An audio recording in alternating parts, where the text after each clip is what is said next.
Hello everybody, my name is Wednesday and welcome to War in the Sea. So, last time was a bit of a short episode. We did have a battle over here where we lost one of the mermaids. There's one in quite a while that's actually been decent.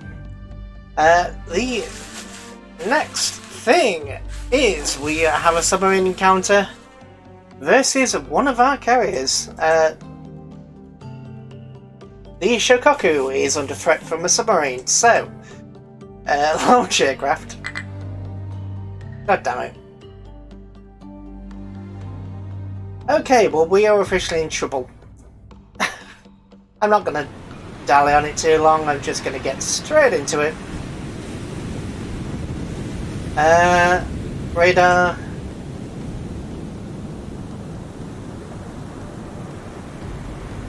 Radar sonar! Radar sonar! Sonar! Radar!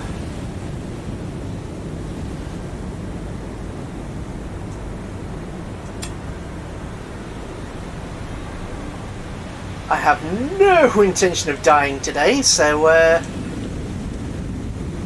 you know.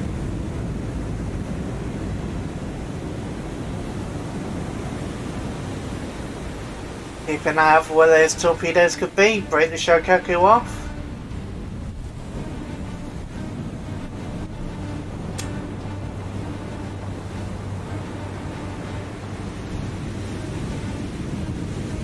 Pick off the destroyers as well. See if we can find this little git.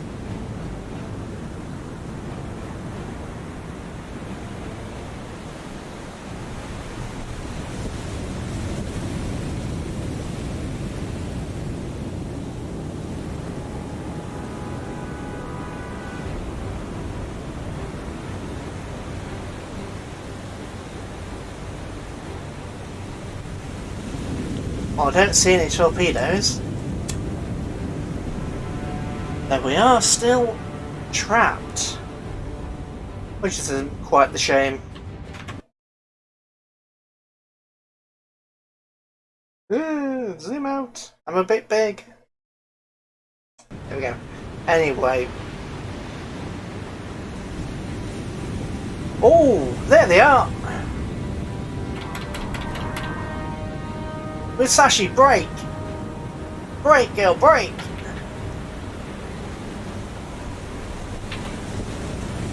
Who's behind? Destroyer, right. Assuming direct control.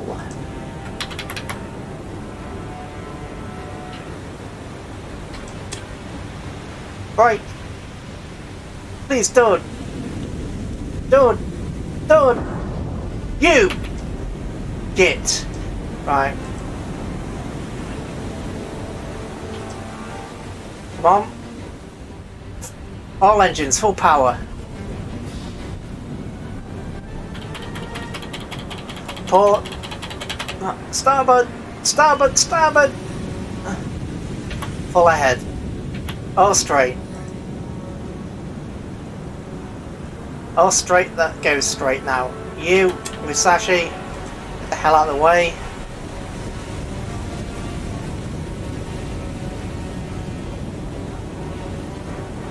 Destroyer.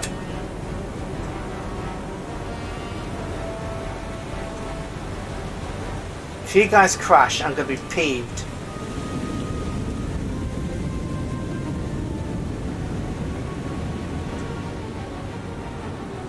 Kabuki! Scratch that, come forward. Definitely get over here.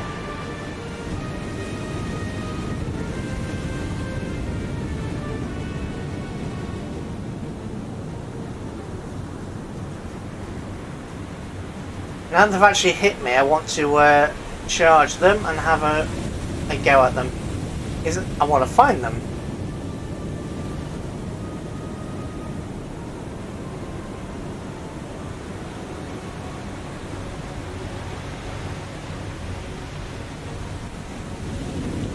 God damn it, what are you doing? Stop.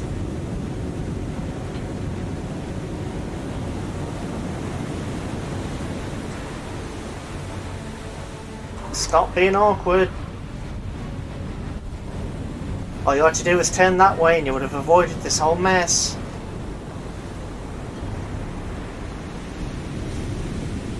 Full ahead.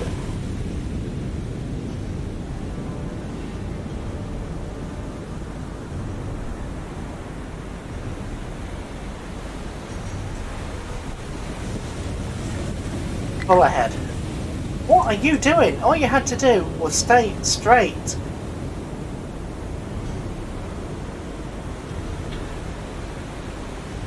Sometimes the AI in this is really dodgy.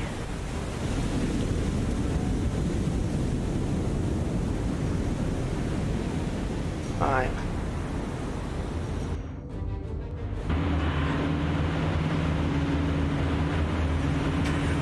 Can we see a periscope?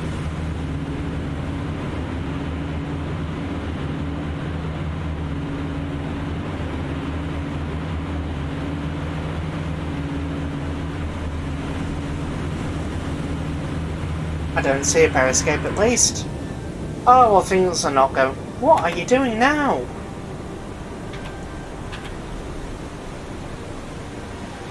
What are you...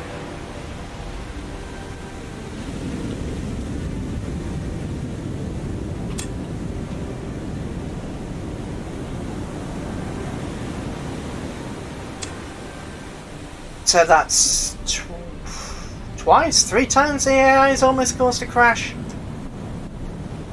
There was absolutely no need to do any of that. Right, which is the one that took the hit? Minor and minor.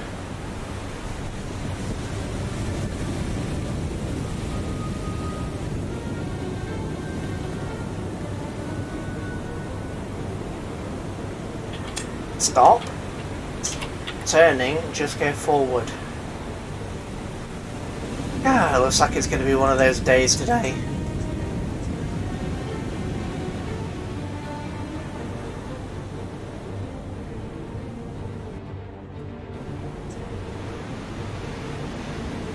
Active sonar.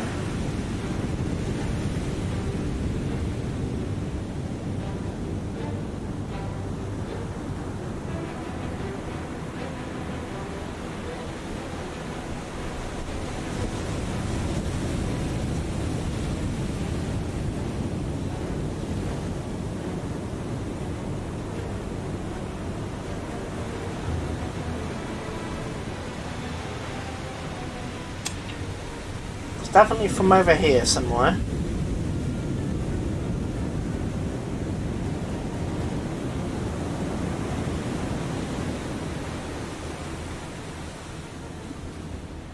Yeah, this is not how you normally do anti-submarine warfare, but yeah.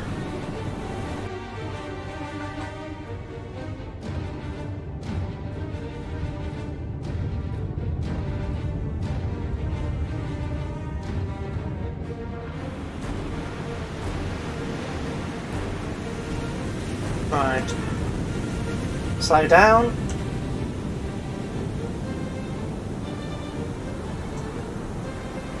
Stop pinging away on the active sonar. Slow down. Stop pinging away. You slow down but keep pinging away. Let's have you do 10 knots.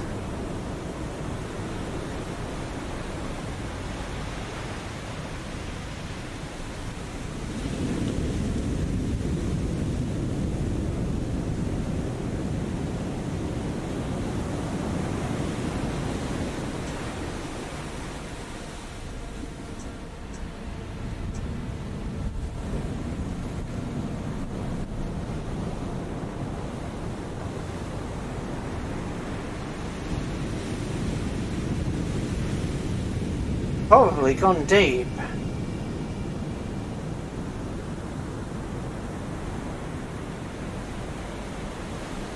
God damn it.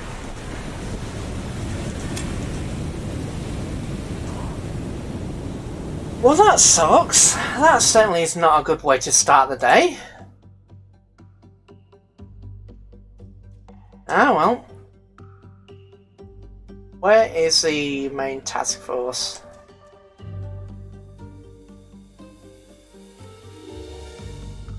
Congo group's over there. This task force setting up there. These guys are going for their bit of a mild kamikaze.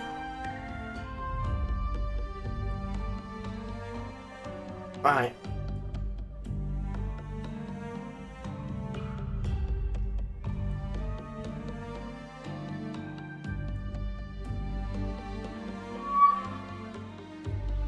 Air operations available. Excellent. Right, so launch aircraft. It's already a bit of action today, isn't it?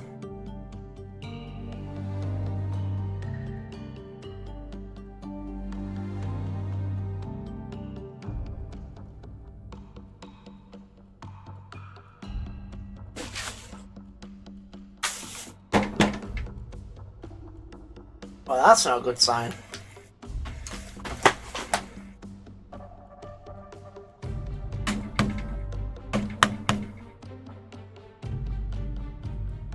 Right, just ignore that.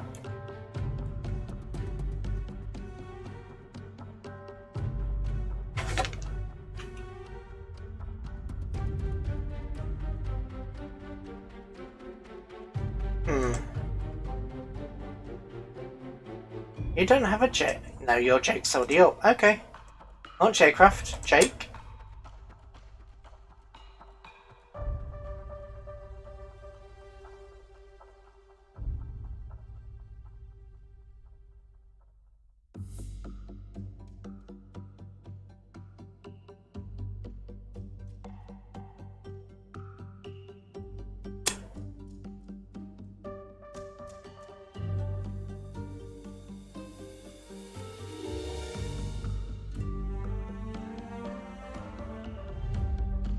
Just setting these guys up because why not?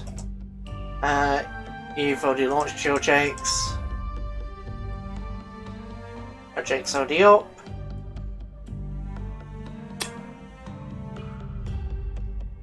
Because I don't want these guys to get slaughtered.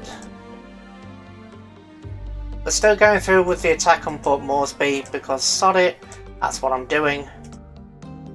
But this will take time.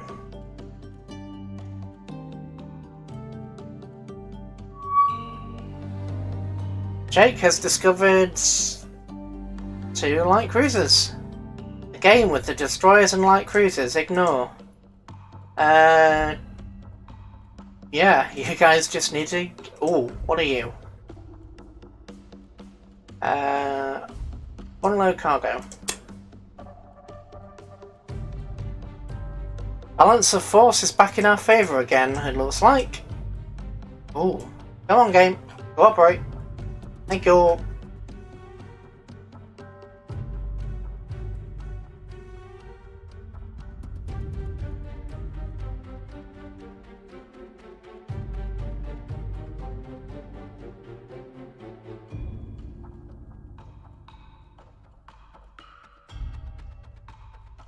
Did I not already take troops off here? I sworn I had. Ah well. You with the many torpedoes, move to intercept. You with the many torpedoes. Guadalcanal is almost secured again. I did see something in the change logs about them adjusting the amount of supply that we're going to get. No, don't do that, don't do that. Do not have permission to do that. Denied.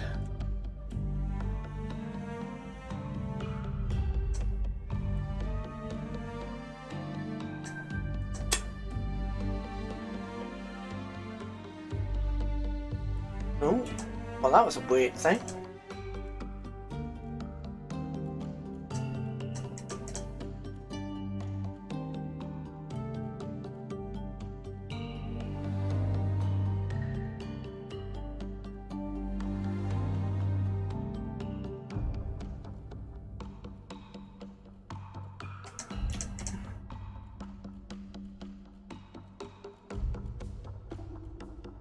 Right, let's bring you into tactical.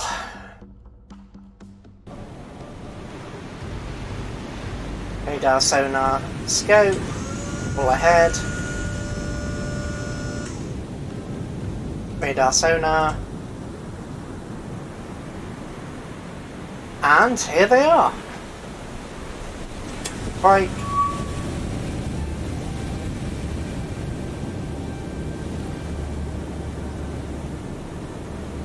Target number 3, target number 4, hard over, full ahead, hard over.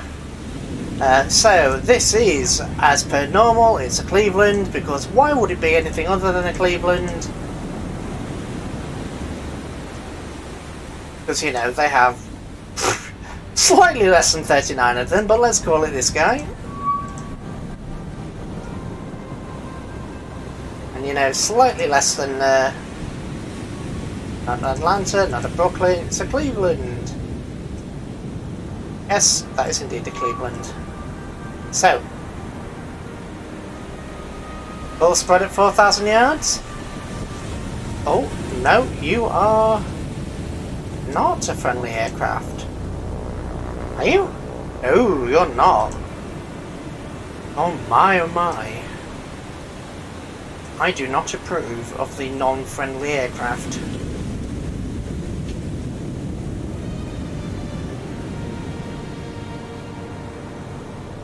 Queuing.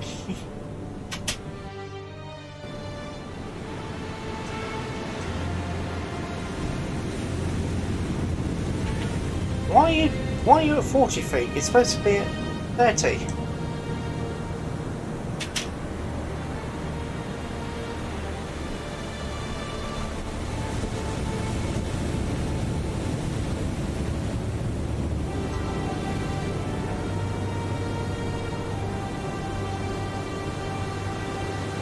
What's the solution? 95, 97, 99. Or stop. Or stop.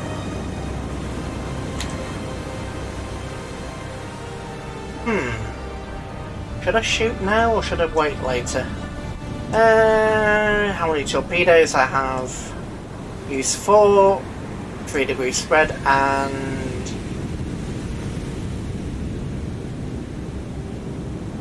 solid, let's fire. Just hold on a few seconds while the first torpedoes are lost. Then fire.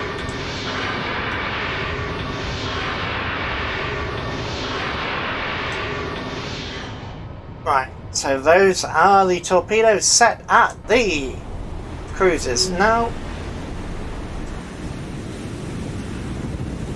that's the Fletcher if ever I saw a Fletcher.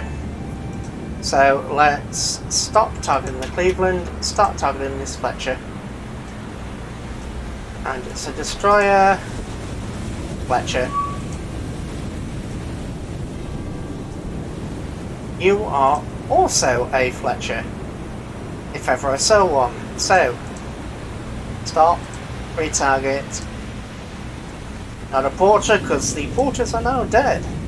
Or a Fletcher.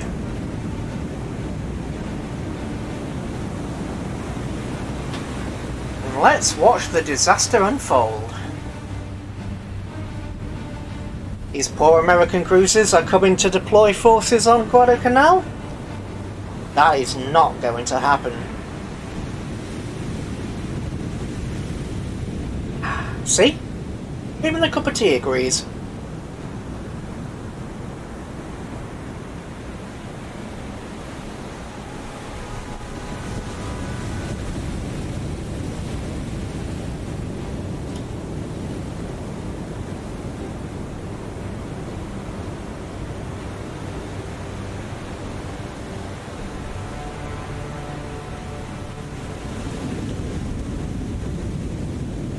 Although admittedly having the torpedoes so far out does mean we have to wait.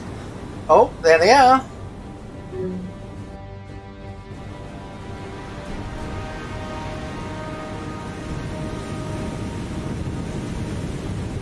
And end time compression and watch. I think my spread may have been a bit too big.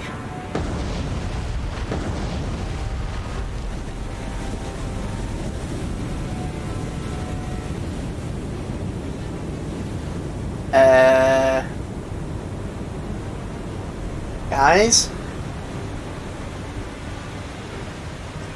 missing on 99% again. I hate it when it does that. Misses on 99%. That just should not be a thing. Right, well. How bad's the damage? Heavy and heavy? She does appear to still be moving.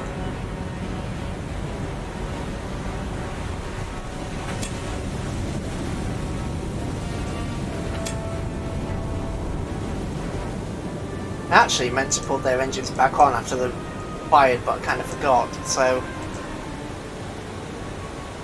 But that's not really acceptable now, is it?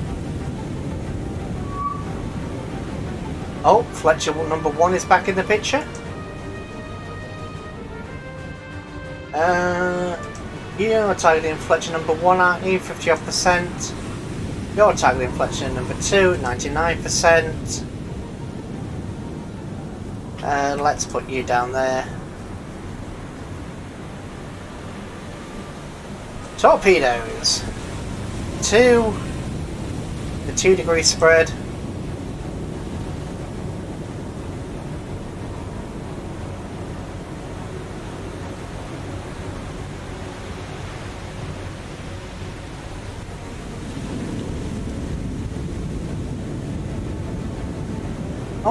Oh mine, they are very close.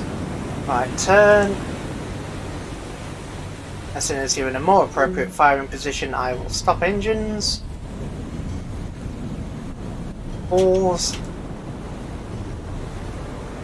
Torpedo 1 and 2. Sorry, we'll go 3 and a 3-degree spread. Because you're close enough, fire. 0 and 0. Torpedo reload in 60 seconds, that's fine. You, on the other hand, we will hold off. See what happens.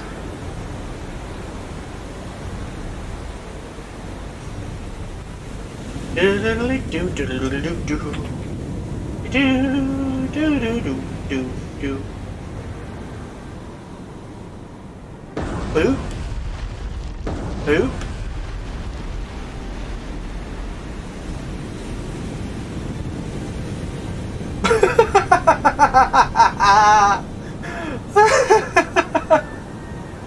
Oh, how lovely. Oh, poor thing. You thought I was going to give you a chance, didn't you? Right, 1 torpedo, actually,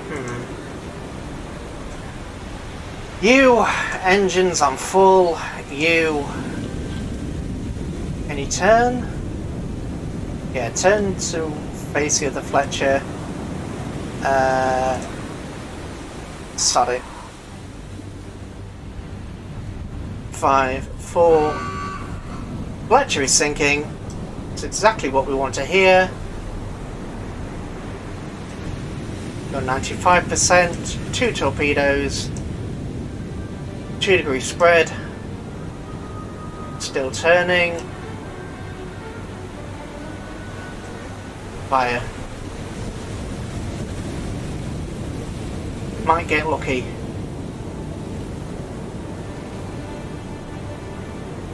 I'll keep 1 in reserve. Let's actually start up engines again. I'll starboard.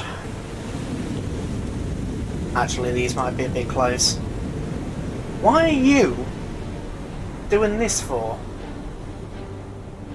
Oh, that's why. Oh dear God. Okay, that was a mistake. That was me fluffing up. You. Hard over again. Let's hope these torpedoes land, otherwise we're going to be in trouble.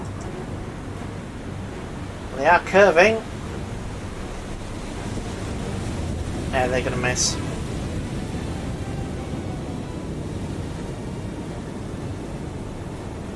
Torpedo. Single torpedo. No spread. Only 60%. Oof.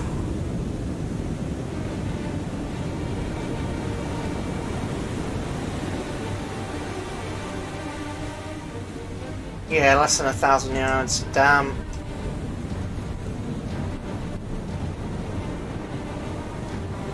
Single torpedo, no spread. Please. Fire.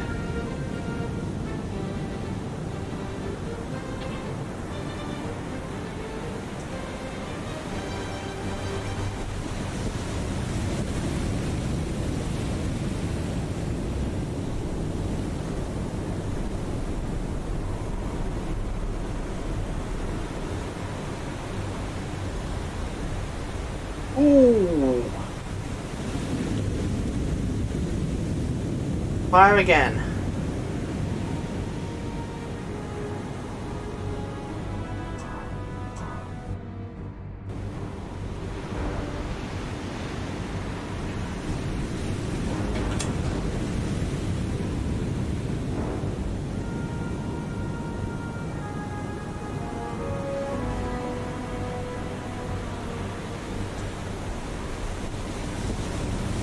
Oh. God damn it.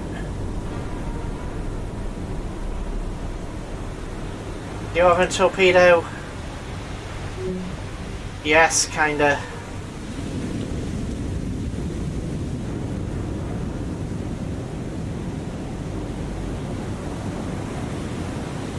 Sorry, fire.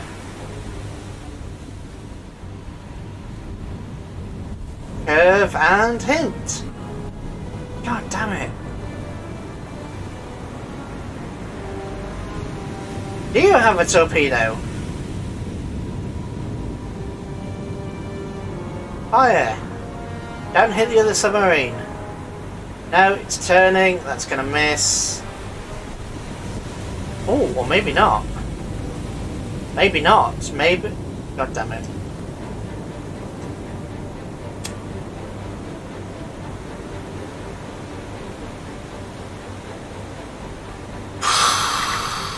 Well, this sucks.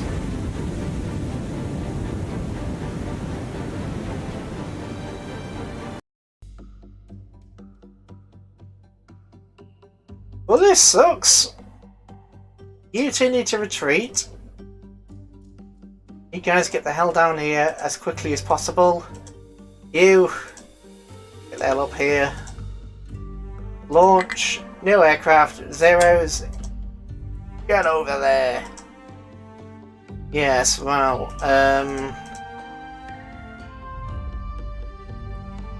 anybody like to mention how bad things have suddenly got? Submarine again, 90% chance to hit, miss. You give the submarines a high chance to hit and they throw it away! Right, ignore. I saw something around here. You. Oh, you guys. Come on. I saw something. It was for a split second as I was accelerating time, but I thought I saw something.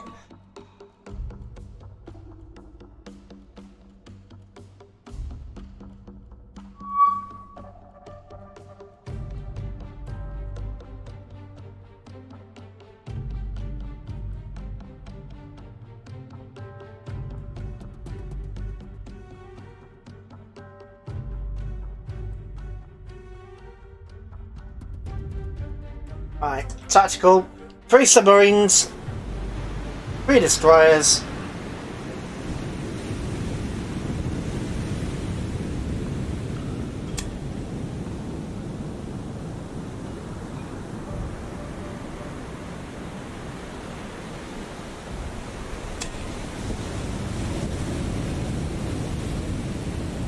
Let's go, radar sonar, full ahead. Let's go, radar sonar. Let's see if we can see these little gates. Oh, we're behind. That's not good. Right, turn.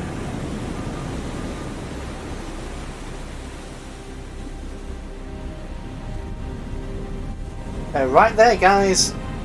I can see them. Jake, come over here. Maximum speed.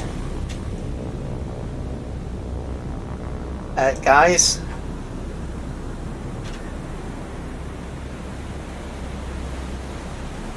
What is... Let's go. They're right there.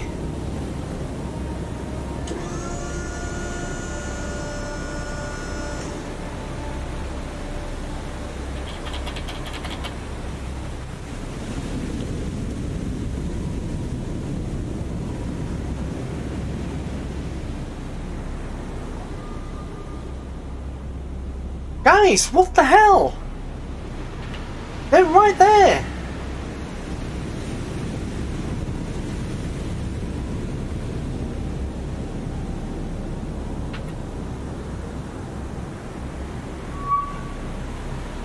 Wait, are they actually going to crash into the shore?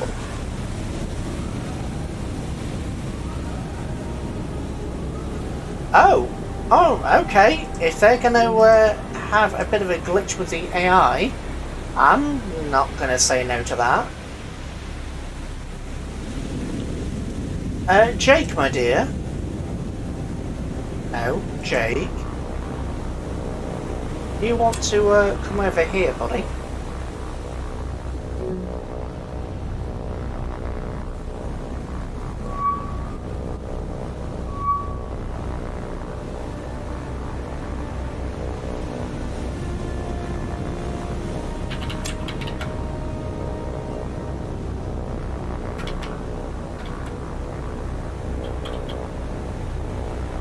You want to just do a gentle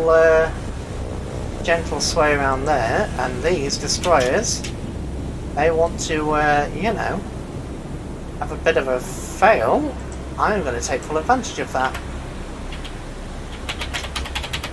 And you've got the glitch. Try that. You haven't got the glitch, but you are on 6 knots.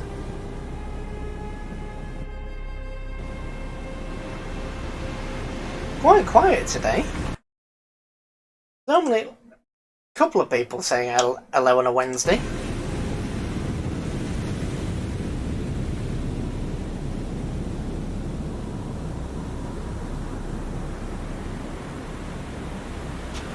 You can target number 1, you can target number 2, and you can target number 3.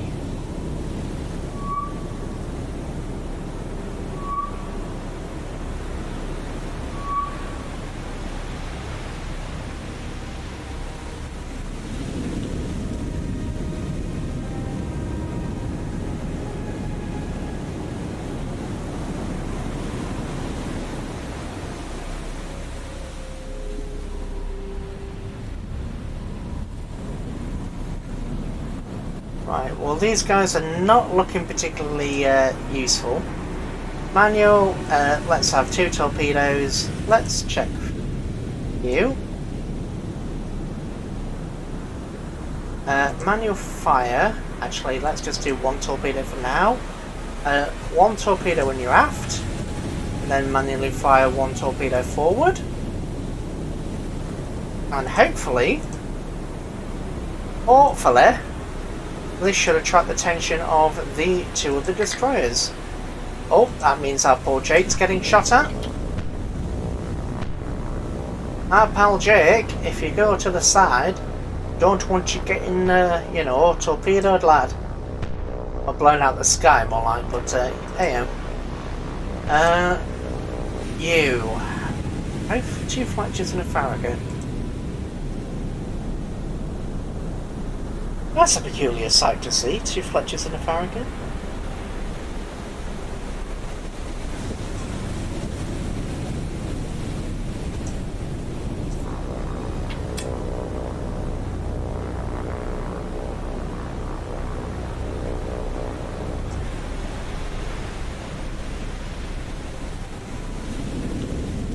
Well, hopefully these torpedoes will land and get the attention of the Fletchers. Because they're now outside of torpedo range.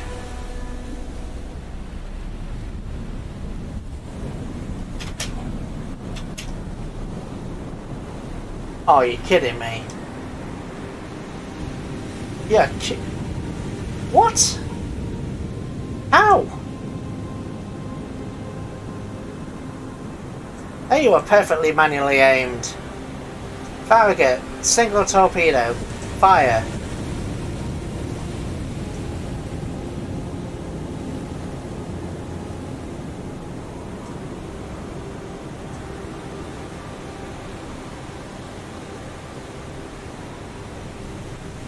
Pretty sure I aimed them well, obviously not. Well, while we're waiting for that to hit, I will get another cup of tea. Because this game is conducive to cups of tea.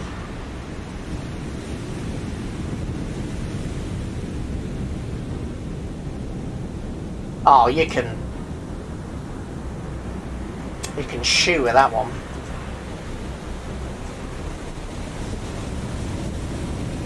That was a clean hit. Or would have been. So what? Wait, is the reversing? Is that's why I missed? The thing's managing to reverse 4 knots. That explains it. Manually fire. No, automatic fire. Sorry. See if we can get you now. Now that you're off the rocks.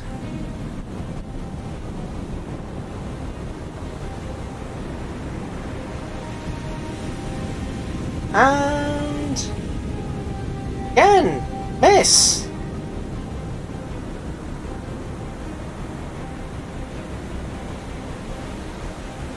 Miles an hour away and it missed. Right.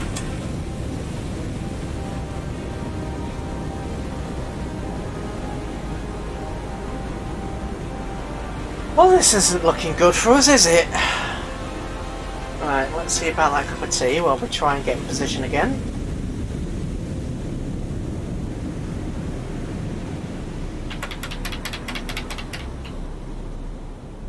Alright. Now we'll pause here. 2 torpedoes. 2-degree spread. Engines aft. Give you the best accuracy.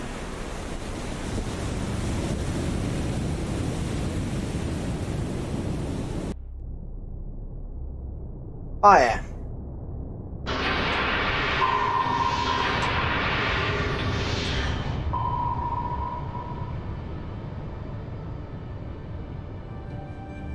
Shouldn't be too long before we see an impact. Hopefully. If we don't, I'm going to be quite cranky.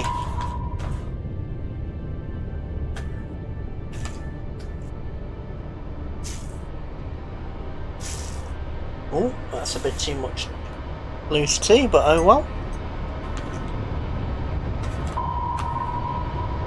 I can hear you.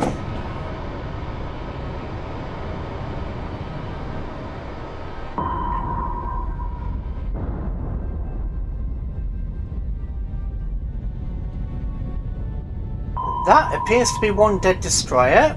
What about the Fletchers? What are the Fletchers doing about this?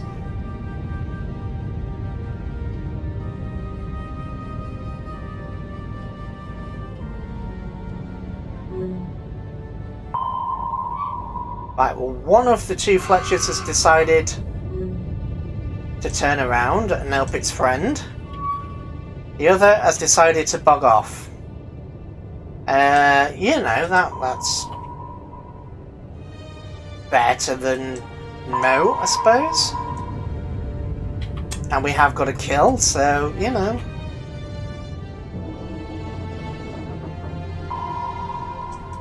What these guys are here to do, put torpedoes into things, so...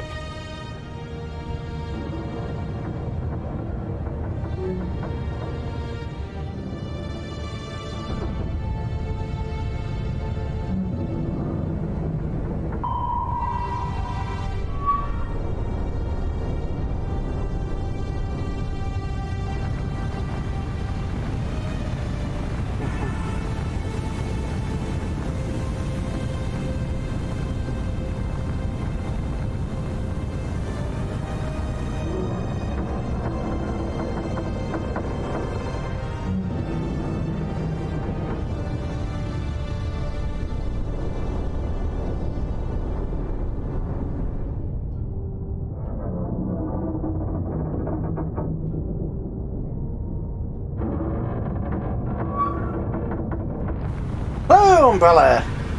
Things are going okay. Well, ish. Things are going okay-ish. Is the official description for the day. We have had multiple missed torpedoes. And, yeah. A submarine force appears to have taken the sake this time rather than the Air Force.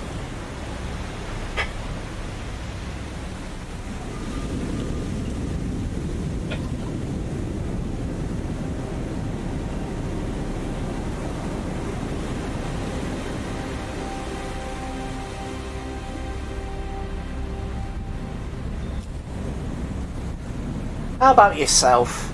How are you doing today?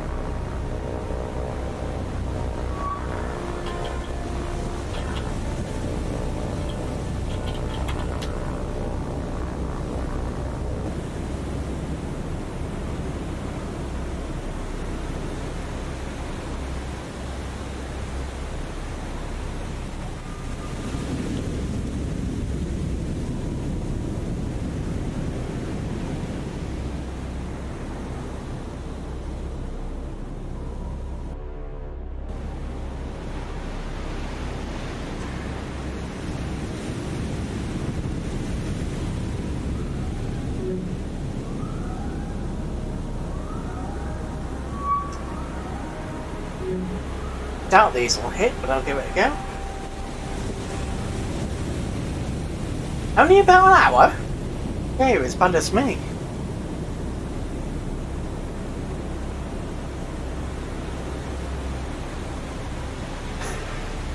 To be fair, I have no idea what time it is where you are, so take that with a grain of salt.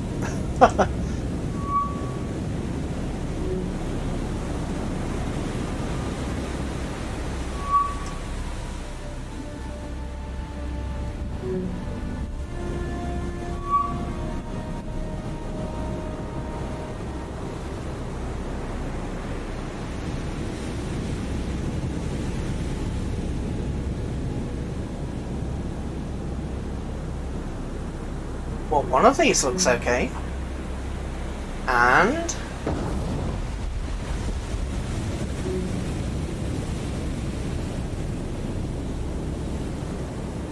that was a nice hit, if I do say so myself.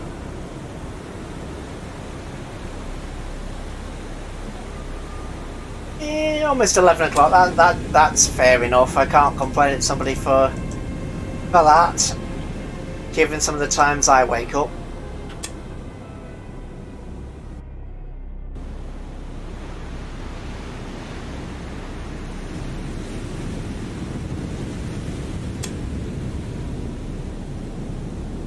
I've had a lot going on recently, so I've been quite the insomniac.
Right, let's try again. See if that was just pot luck. Given how things have been going today, I will say it probably was.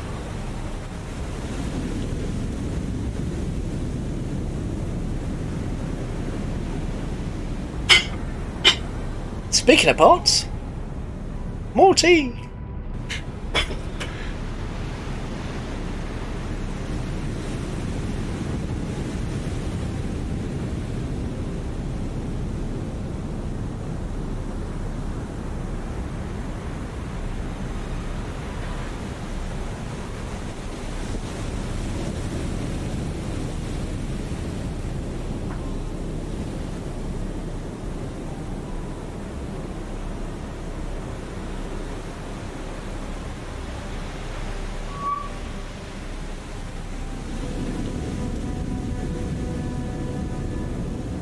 Oh, do we have number 2?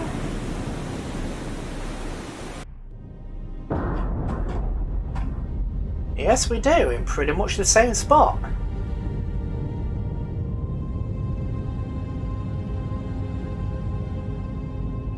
She's not decreasing speed or really doing anything with that, so I'll be at number 3, please.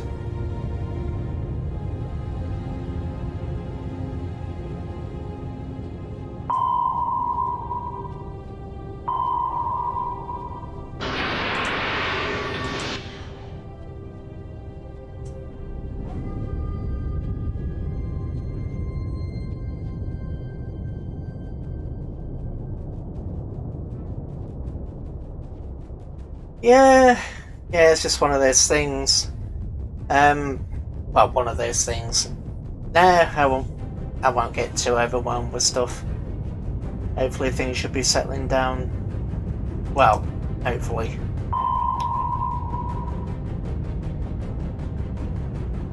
As long as nobody else gets poorly, dies, or does anything else peculiar, should be fine.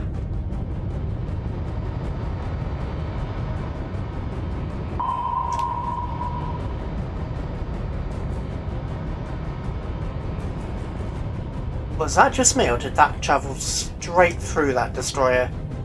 Not go under it, but go straight through it.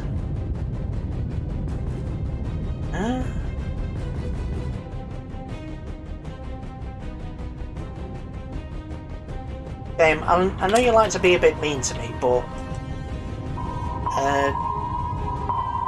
straight through the destroyer is a new one. Oh, never mind. Oh, is that Fletcher coming around? Oh, are you just escaping?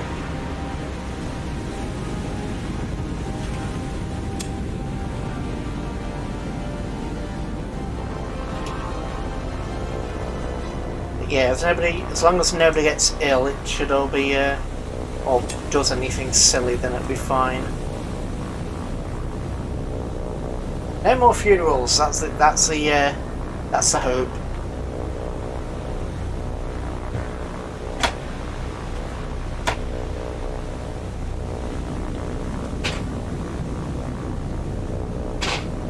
And for some reason, a moth decided to show up. That's going to be highly annoying.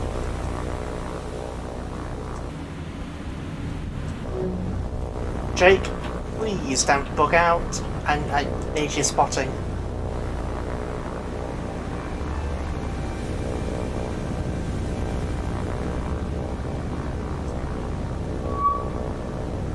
Fletcher in sight. Now, Fletcher, are you going to do the same thing as your buddies?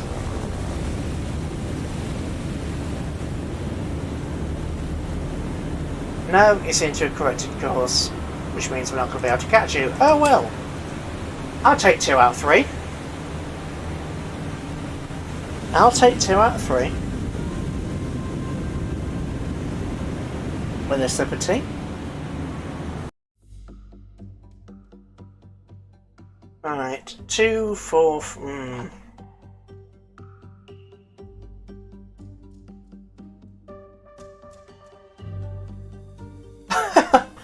Yeah, we seem to have an infestation of them So it is getting quite annoying. No matter how many we kill, loads more seem to show up, which is always, you know, not good.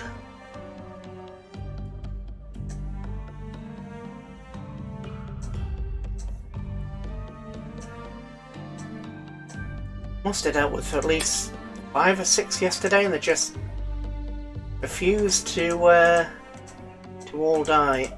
Pulled out all my cupboards and everything to see if they're in my clothes, and they're not in my clothes. So, not in my clothes, they're not in CDs or anything. It's just, yeah, really annoying. Right. So there's the one destroyer.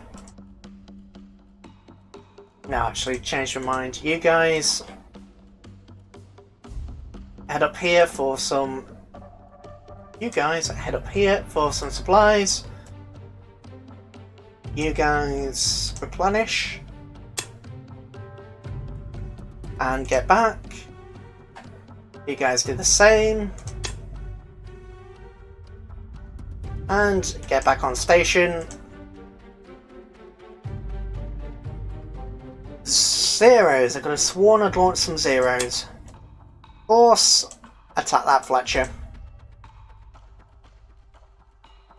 You guys come down here to do your thing.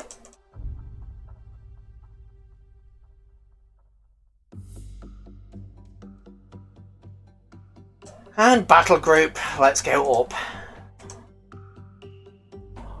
Ooh.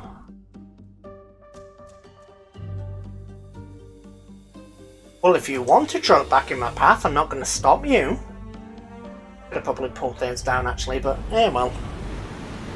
Oh, you're in the fight anyway. That's what we like to see. Zeros. Just do, you know, a bit of exploration over here, please. Meanwhile, you guys go over here. Scopes. All that jazz. Oh, right behind you. Well, close enough that it matters not. Right, you do silent break.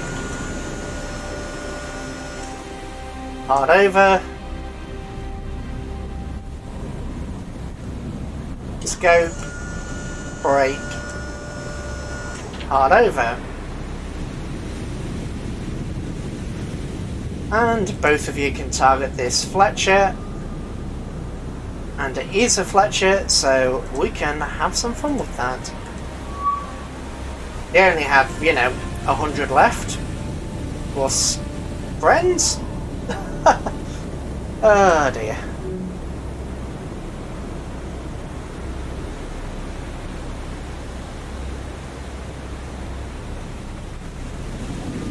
Zeros, just come down here. Maximum, no, not maximum altitude, maximum speed.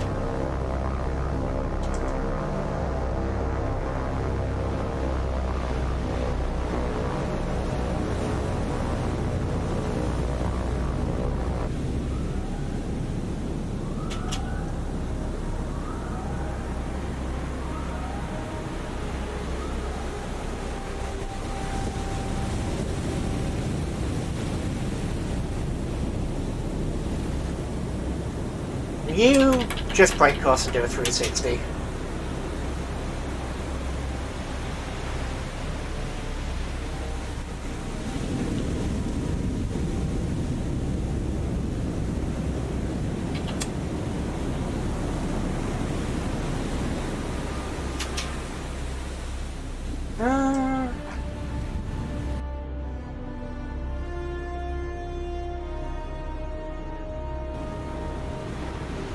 Actually, you're basically on course for the Fletcher as it is, so let's not.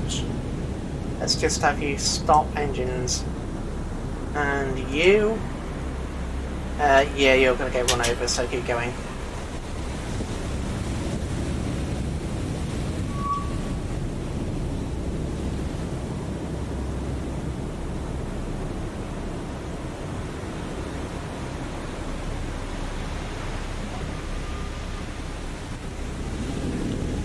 2,000 yards. Let's use 2 torpedoes. You know what, sod it. Let's use 3. They're going back to rearm anyway. 3 torpedoes, point blank range. And let's see. Please tell me you're not going to miss at this range. 1 miss. Really? Oh well. You have 2 torpedoes. 2-degree spread. Fire.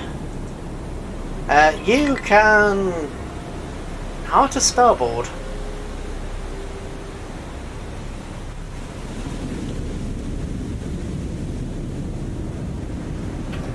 Wolfpack versus Survivor. And these of course look quite good. Just because they look good doesn't mean they are. That's a dud. That's a hit.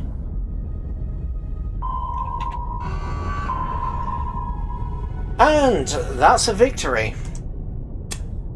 I suddenly feel better about letting that cruiser go. Yeah, there was a cruiser at the beginning of the stream. Well, there was 2 cruisers, 2 destroyers. Don't know where the other cruiser's gone. Managed to damage only 1. Which was most annoying. Zeros. Do the shooty killy. Ooh. Oh, actually, you're going down there. You all want to go down there, then feel free. You guys come down here as well. So that's that sector dealt with. I need to save in case something goes horribly wrong. Right.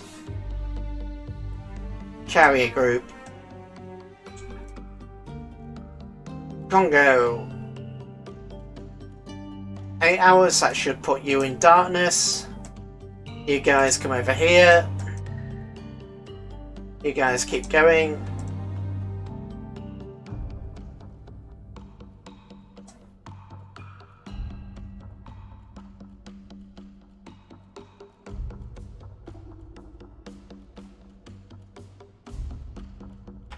Oh dear. Right, so let's launch fighters. Get the zeros in the air while we can.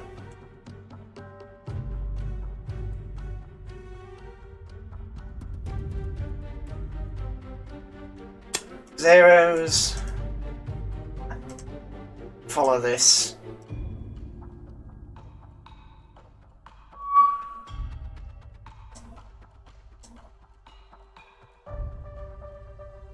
O2. Oh, that'll be the submarine that escaped. God damn it.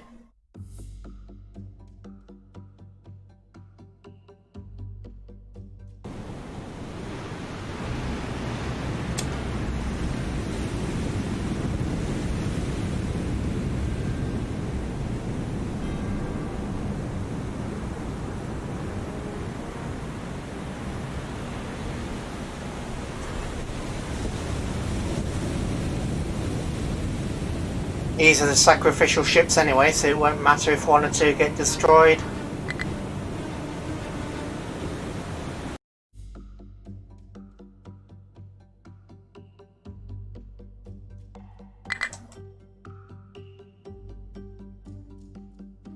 Right, you're returning to base, that's slightly awkward. Launch aircraft, Jake.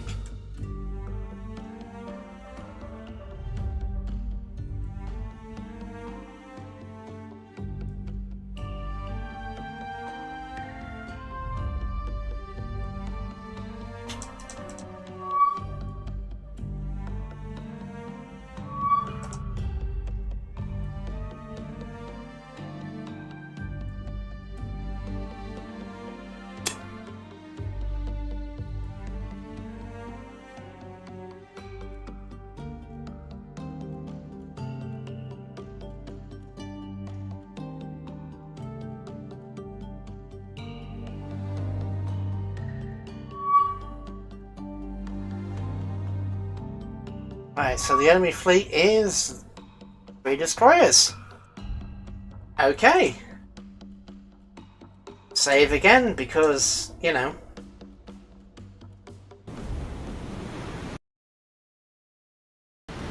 Right, so they're over there. Maybe. Right, how are we going to do this, eh? So, Mano is a cruiser.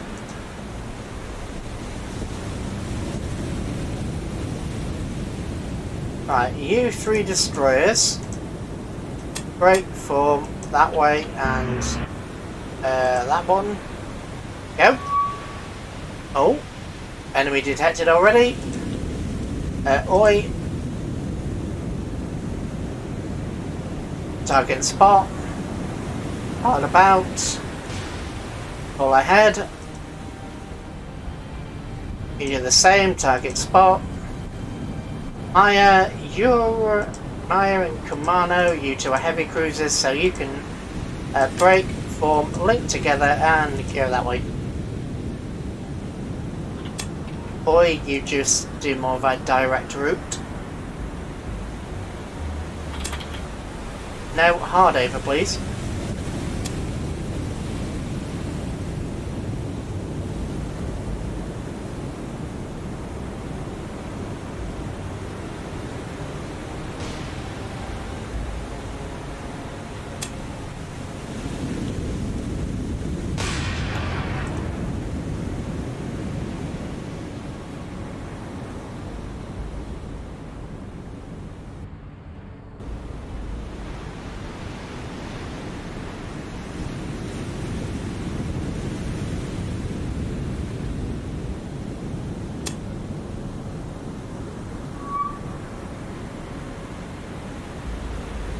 Excellent.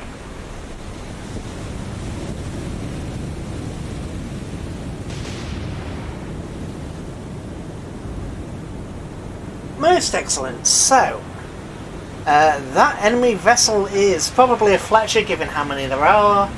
Yes, that's a Fletcher if ever I saw a Fletcher.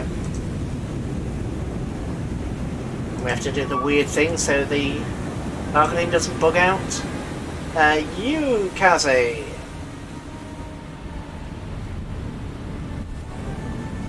And that's also a Fletcher.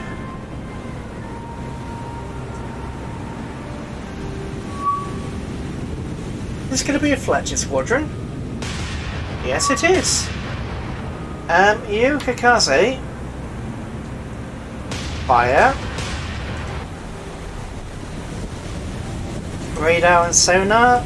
Don't know why sonar, but because why not? Fire. Fire and fire. Maya. Ooh, that's slightly awkward. They're going behind the island. I have an aircraft. Jake, I do. Where are you? Get over here, please. Your general orders are to just maximum speed over here.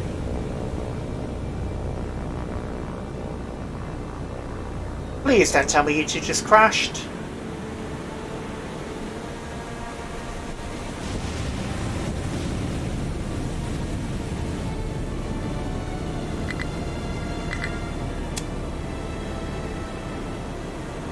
Slow down. Did you crash? No, you didn't.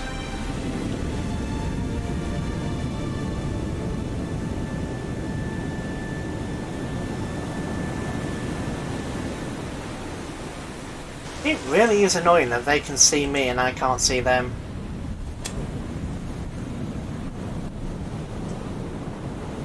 Radar, is your only air search radar? I think it is. Yeah, that's really annoying.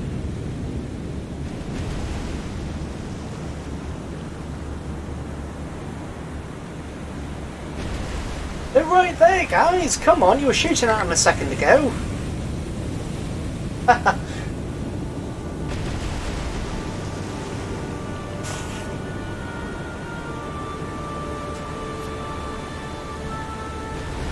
I'm still alive?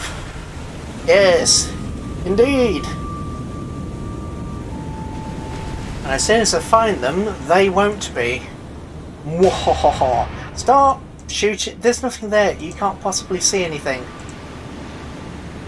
Same as you. You can't possibly... I stand corrected. You can see.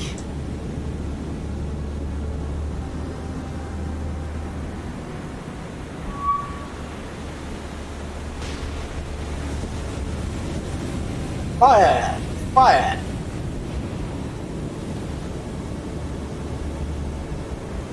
Target number 3 is, of course, not a Fletcher. Ooh. Well, aren't you being fancy being not a Fletcher?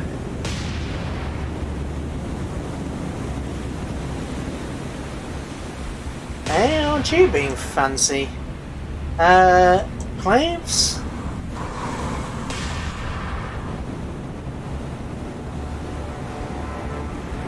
Benson, Glaives. There really is no difference at all in the sprites, I'll call you Glaives. Maya, you see this thing here? Make it go away. Come on now, there is something over there. Just, you know, make it go away.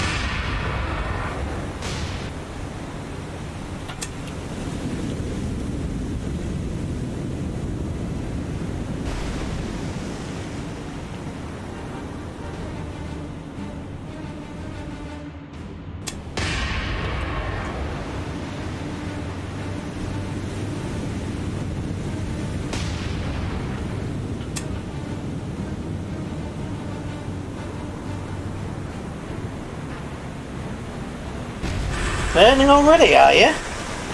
Well, you should be. Both of you are burning already. Okay. Okay, well, I got it's on point tonight.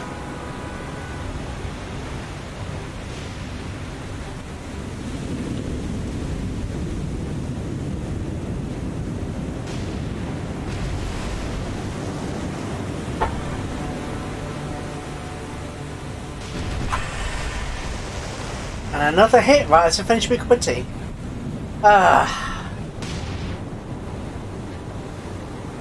Now what are you gonna do? We have you surrounded. What are you gonna do about it? Actually, let's shape up these targets. Actually, stop targeting the Glaive, start targeting the Fletcher, and fire. You do the same. Stop targeting the Glaive, start targeting the Fletcher, and fire.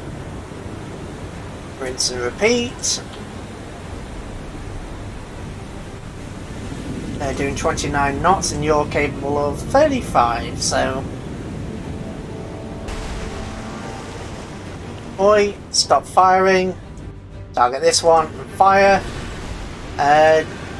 Don't bother. Just open up. Stop firing at that Fletcher, target that one, fire.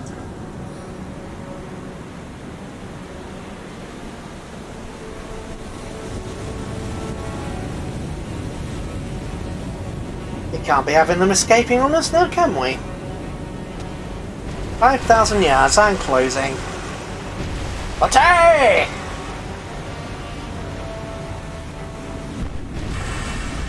Oh no, no you don't. Don't start shooting me. Oh wait, are you one of the really terrible class of light cruisers? With... oh, no? One, two... no, you're not. Ah well, keep going. Turn slightly. So all your guns are in action.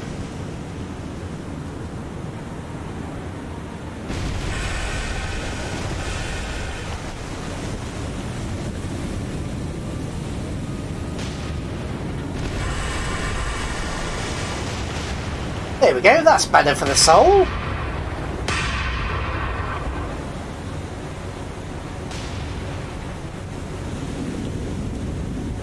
Why are you running?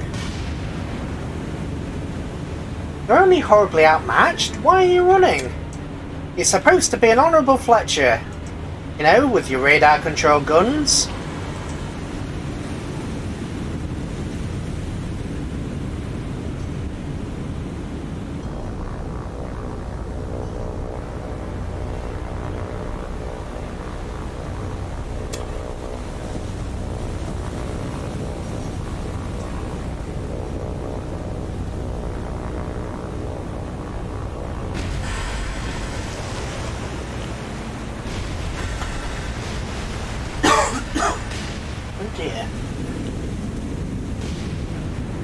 Well, neither of these ships look particularly healthy.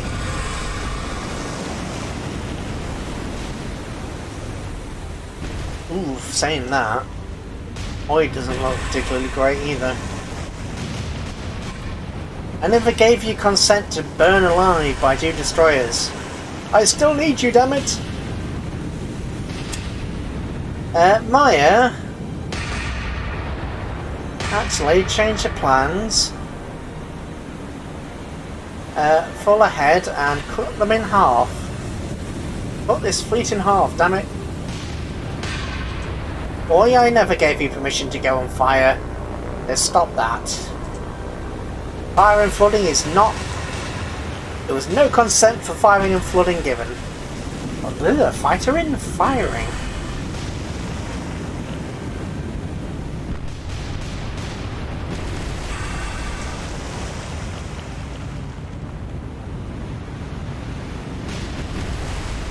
This is a problem with the American ships. They do tend to even outgun your cruisers.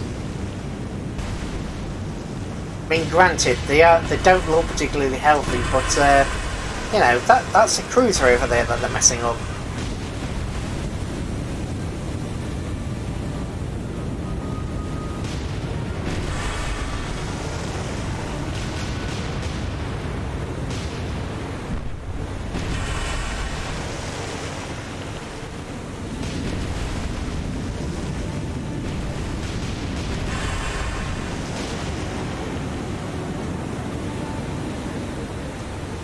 Hiya, how you doing? Not great in the accuracy. Maya's doing better, but is that Glaves or is that Benson? Fletcher, Glaves, Benson. There is literally no difference.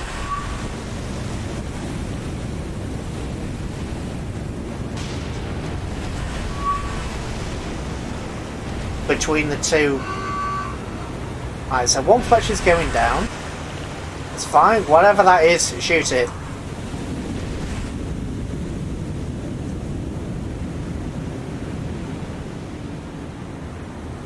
Mano. Spot, fire, fire.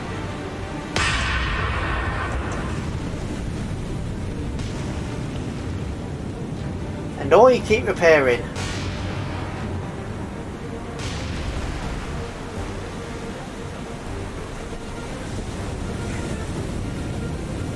Get those fires out before something explodes.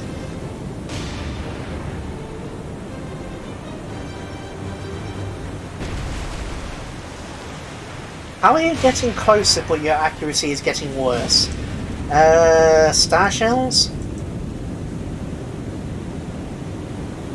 Do you have any? No, you don't, that's why you're not firing. Okay. Fair enough. Do you happen to have some star shells aboard? No, you don't. Maya, you've got some, right? Star shells, 90 odd. Alright, fire. See whether that lightens things up. Lightens? Livens.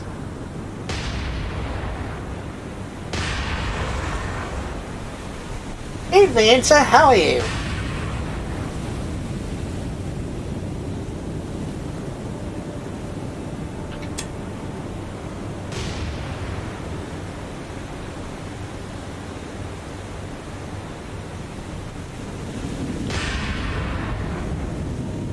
Don't worry too much, you haven't actually missed much of anything, really.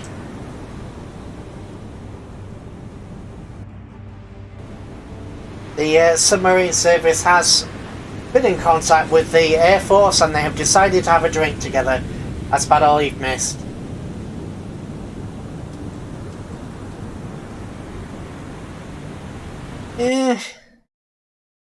Back in time? Well, I do have quite a bit of time today, so I may be streaming for a while.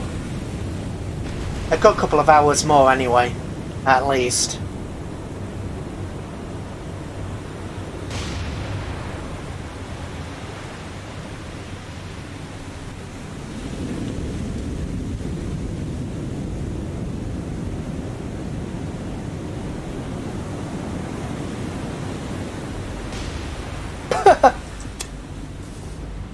Don't worry, it's not much of a spoiler.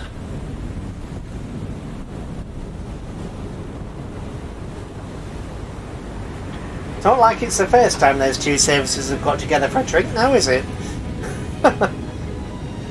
Yeah, you need to stop spotting and just... Please, somebody hit the damn thing. Somebody hit it!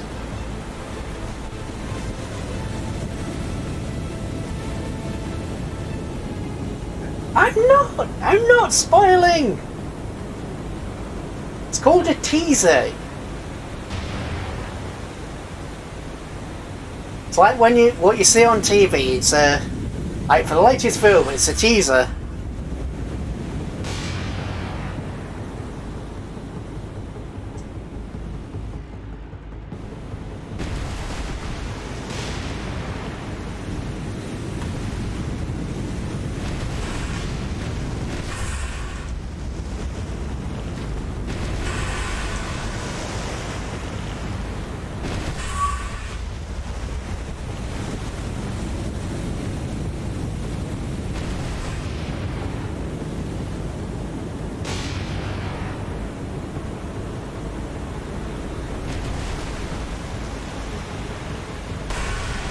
I have noticed that there is no... Yes! Titan trailer! I will eventually get around to doing one of these, probably. And it will be filled with fails. And despair, because, of course...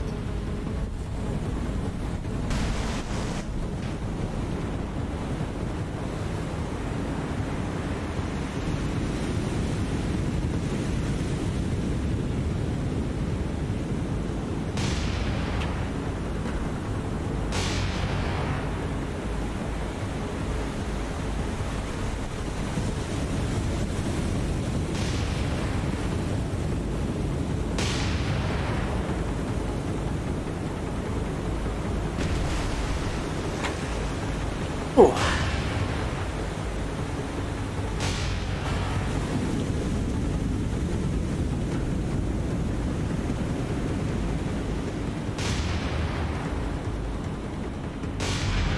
Yes, let's make an attempt to anyway.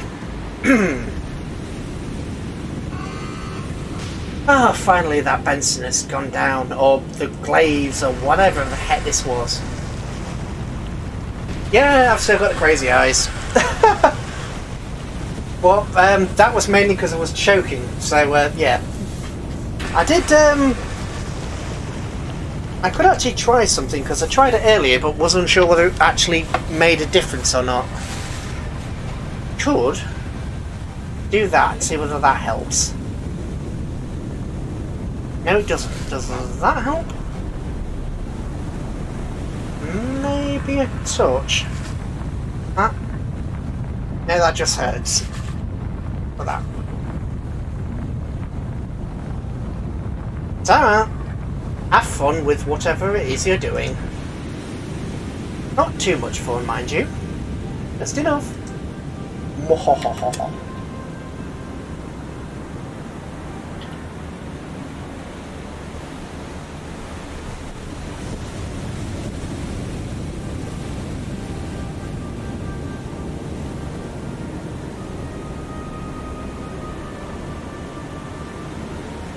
28 knots to 29 knots. We need to hit this thing just to get it to slow down. Just even 1 or 2 knots would be perfectly adequate.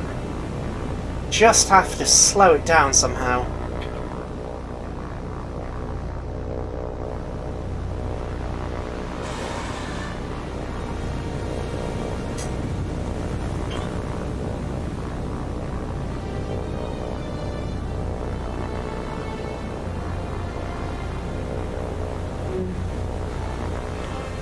Boy, that didn't sound good.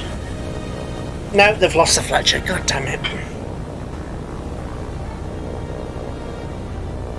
Come on, Scout. Do scouting. Pull ahead. No time compression, because of course there's not. There we go.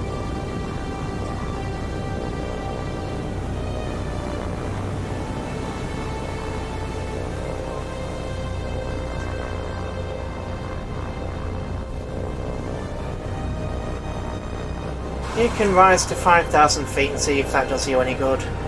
Yukazi, or Yuzuki, whichever. I'd like to call you Yukazi, but I honestly don't know. Kazagumo. Try that. You actually, I think you're the one that about the only ship that has dual purpose radar. Yes, you do. Right, that's why I put you in the fleet.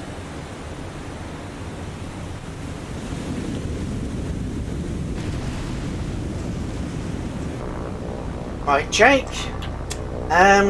Just turn in a circle. Oi, how bad are you? Minor damage, but that might be repaired actually.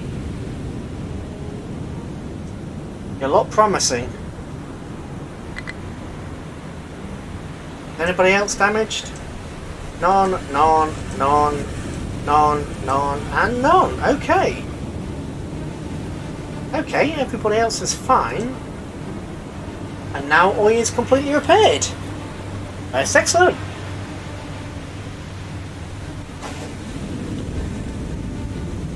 See if that helps with the crazy eye. What I really need is a lamp or something, but I don't have one, so...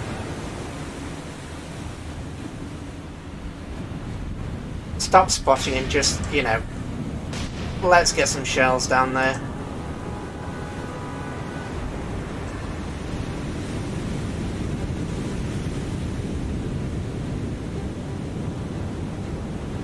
Ah. 1 knot difference. It's like the age of sail. Just 1 knot difference between the two parties.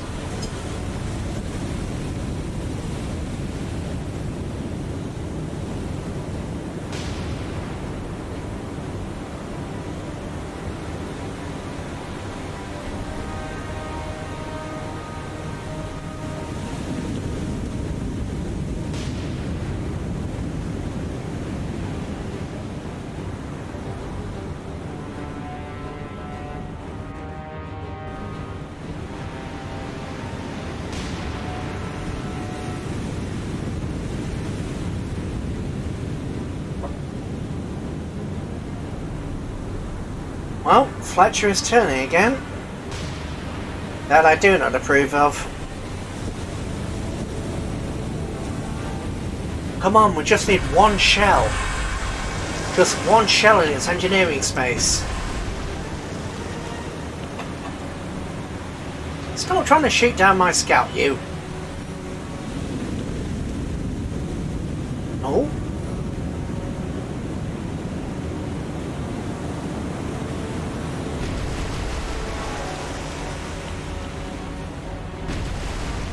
Are you seriously heading for my Jake? Is that genuinely what you are doing?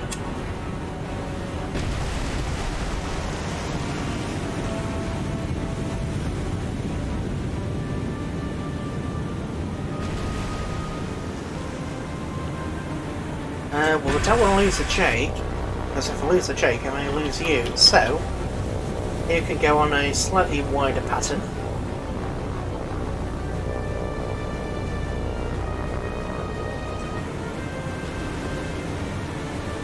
If it wants to run straight into that headland, I'm going to let it. My 50% Kamano, 40%. Yeah, just keep shooting. Actually, star shells. Secondary batteries. Star shells. Go. Are you probably out of arc now I think about it?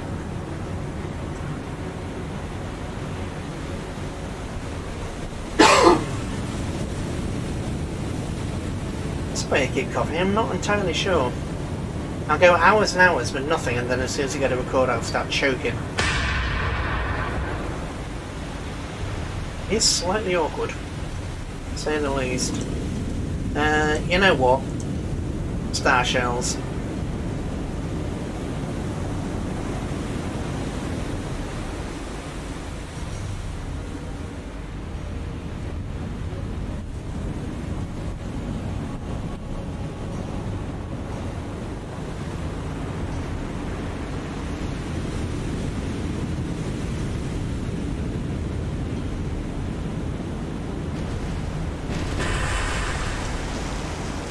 Well, they were close, I suppose.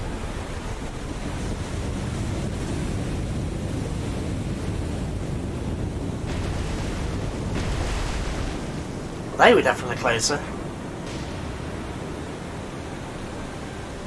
What are you shooting at? Are you shooting at my Jake? Please say that's no. Crap, you're shooting at my Jake. Jake. Altitude. 10,000 feet.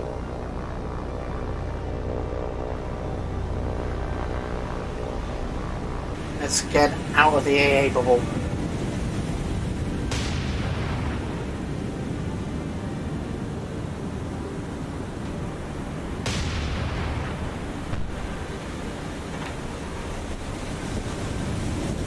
Let's get out of that AA bubble.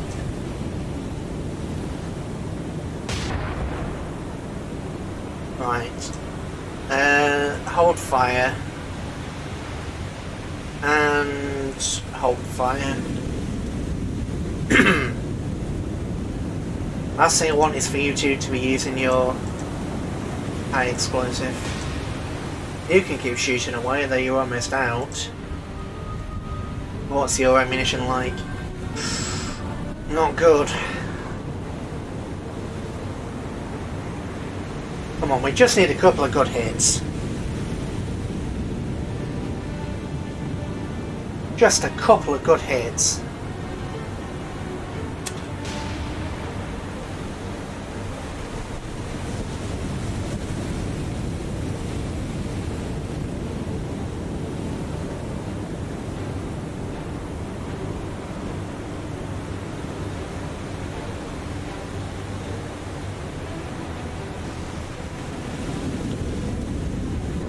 Jake, are you safe?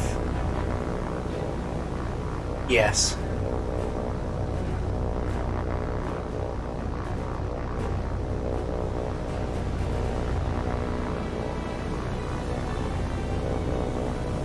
How Fletcher? Honestly going to turn around? Fletch, if you want to turn around, please do. I'm genuinely not going to stop you. I'll encourage you, if anything.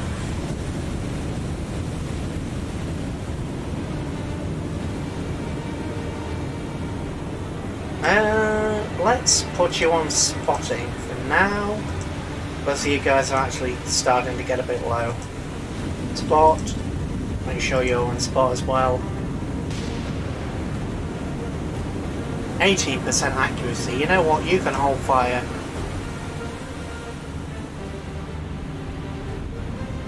You're shooting at 18% accuracy. You're on 26.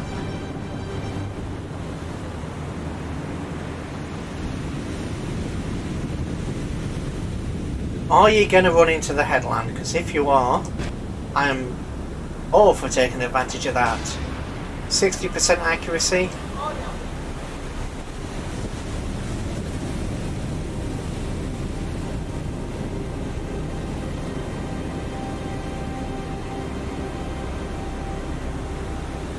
Right, what's the ammunition that you've got after? 400 rounds versus 80. Damn. That kind of sucks. Kinda sucks, that does suck, there's no kind of about it. Stop shooting at my damn Jake!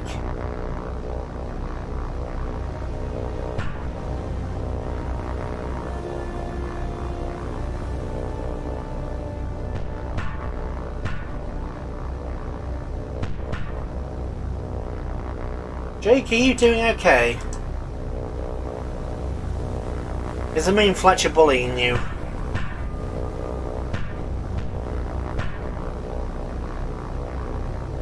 actually send you the other direction. Maybe the Jake will... Maybe the Fletcher will come to its senses.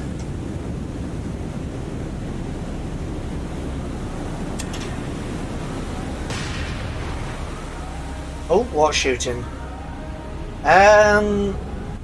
No, actually, you guys use HE. High explosive, fire. Gugumo, high explosive, fire. When and if you get the opportunity.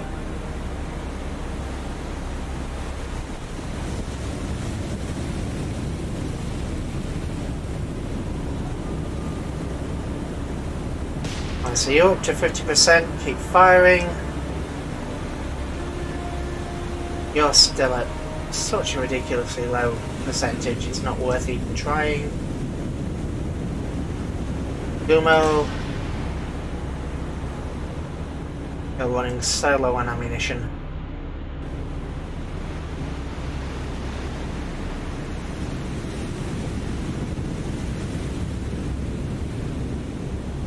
Solid, keep firing. Right, what are you? High explosive.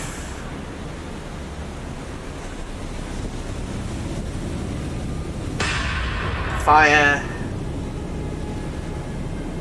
Fire. Solid, fire. There's no way you guys are even in range.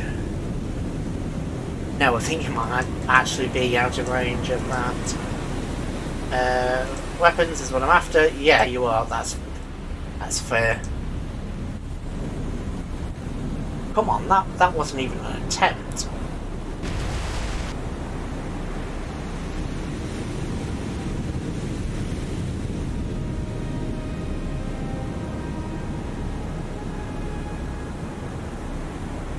This is where the game really needs a fast forward button.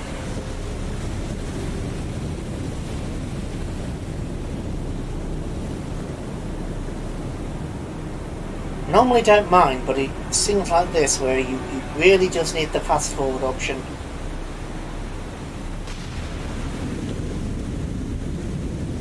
Don't know how long this battle's been going on. At least half an hour? Maybe? 20 minutes, half an hour?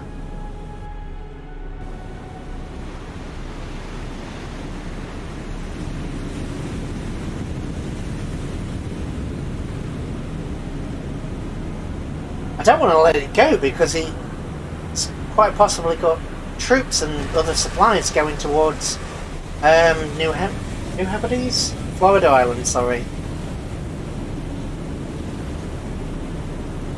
Now that I'm finally starting to tip the Florida Islands in my favour, I don't want to let anybody through. Those getting close, so another couple of those and we'll be okay. Decisions.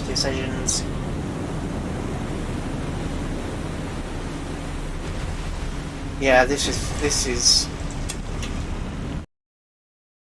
is a bit much. And that's the wrong button. Yeah, this is a bit much. So, 2 sunk, 13 command points, 4,000 tons, no damage.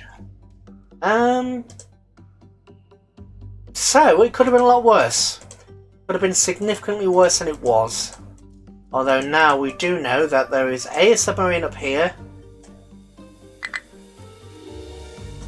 and B, a destroyer down here. Both of which we need to deal with.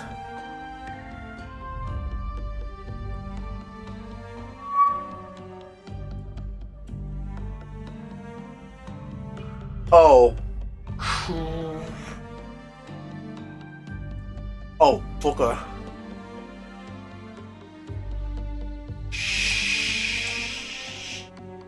Right. I just used so much ammo. 4 light cruisers and 2 destroyers. Well, I guess this goes for a break then. It's like 20 to 7 where I am, so let's just call it a 5-minute break. Or 3 minute, 5 minutes. Call it a quick break, and we'll be back with this horribly imbalanced fight that I'm probably going to lose. Oh dear. Oh, my poor soul. Right, why, when I've got all my forces over here, there's some bugger show up over there. You know what, it's worth bringing these guys back. Because if we're going to destroy the New Heaven, if we're going to destroy Port Moresby anyway, these guys can come back to reinforce. Yeah, let's call it a break. So,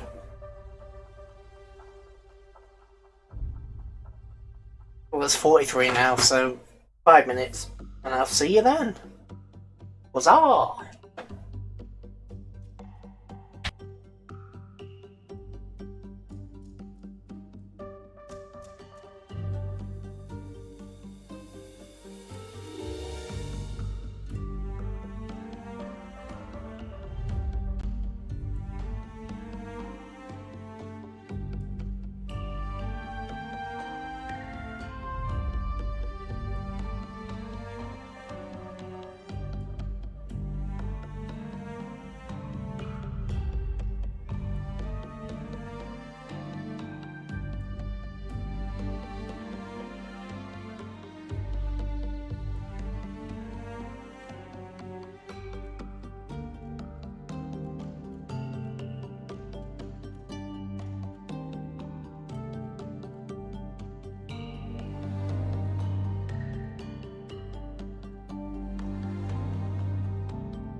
And we're back. Right, you might hear the occasional clicking because I decided to get a throat lozenge. So if you do, apologies for that. Hopefully the noise gate will stop it, but you never know with these things.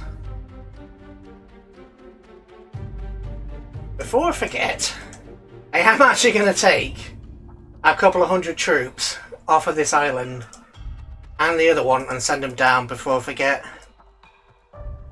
Because these guys still need reinforcements. Right.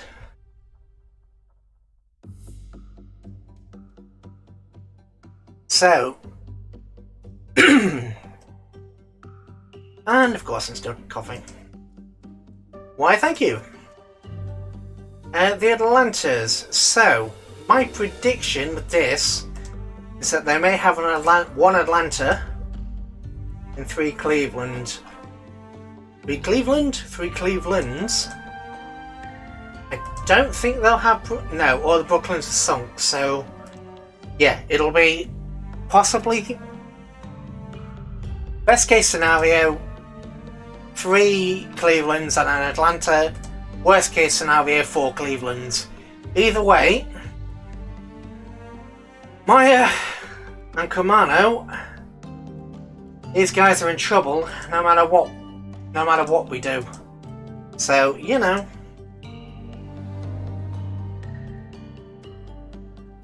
I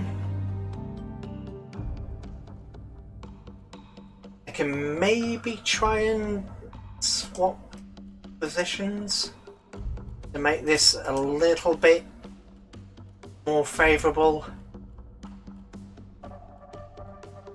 But I don't think that's really going to work. Right, well, we've only got one choice, and that's to attack. So, oops. Begin. This could be the worst defeat we've had in quite a while. Oh, stop. First of all, zeros. Minimum speed, drop your altitude, and come down here a bit. That's the first order. Second order is to get these guys in order. You guys are to break formation, form up, maximum speed, go over here. Actually, pretty much go back on yourselves if you can. Maya and Kumano, break, form, 19. More than 19 knots, please. Just coast over that way. You two, full ahead, go that way. So, what do we have? What we have here is the worst case scenario for Cleveland's. This is a fight we are going to lose. So, with that being said, everybody open fire. We are going to lose this one.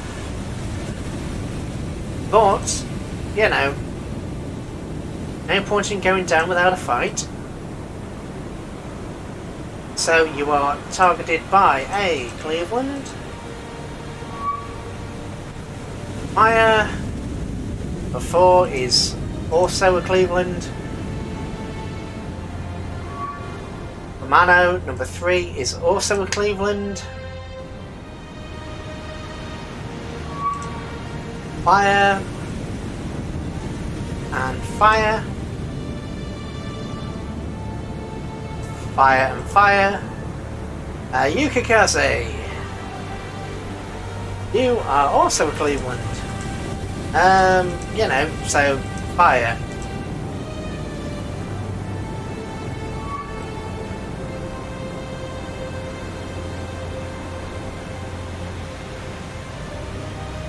Of course, worst case scenario is worst case scenario, so try and die with dignity, boys.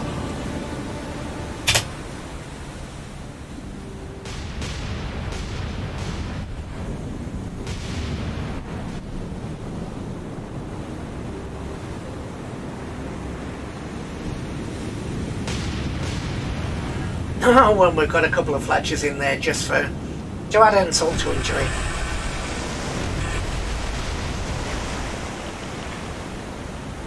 Just for the sake of adding insult to injury, there's Fletchers in there too. So, oh, well that is a good first salvo.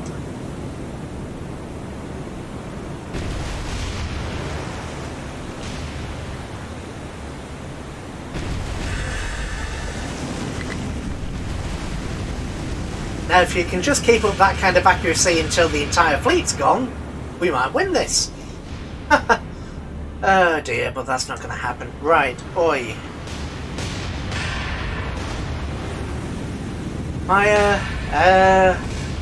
Honestly, I don't know what to do with you guys.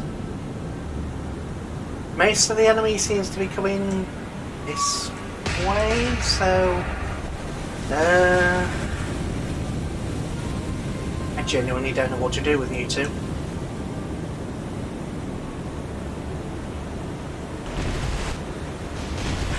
Wait, somebody already hit you? Where the hell are you tied in? Well, I'm not going to say no. If you want to waste all your firepower on a destroyer, feel free.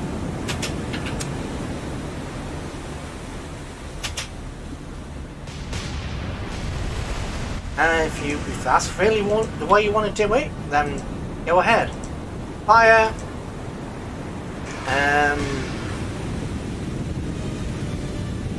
Let's just fire.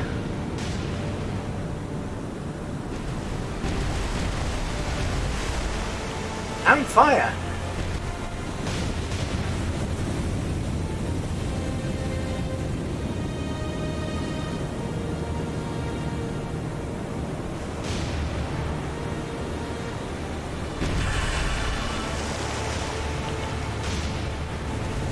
Report. Moderate already. Okay, so our heavy cruisers are tearing into them. That's the only advantage that we have, basically, is that Maya and Kaguma are heavy cruisers. That's it. That's all we. That's the only advantage we've got. Oi, you guys.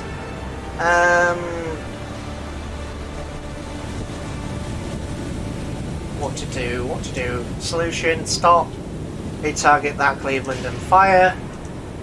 You did the same.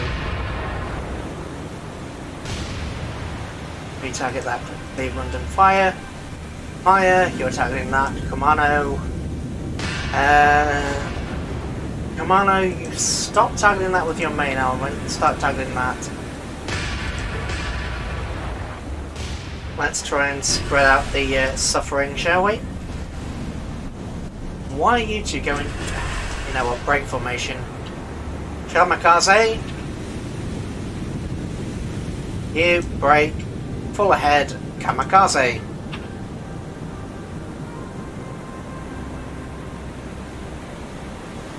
And Yuzuki.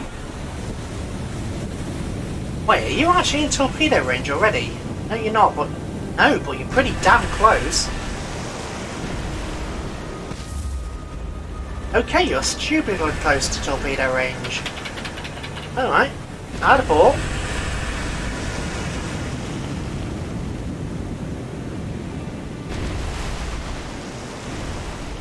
Aim for the splashes, they won't hit in the same place twice. According to doctrine, that is, not necessarily according to reality. Right, torpedoes.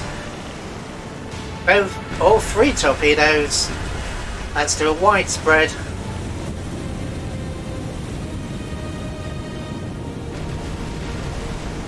Only 52% accuracy. 56.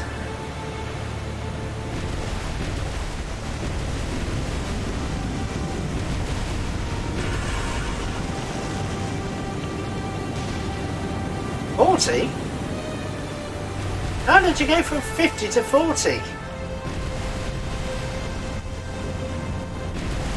Sorry, fire.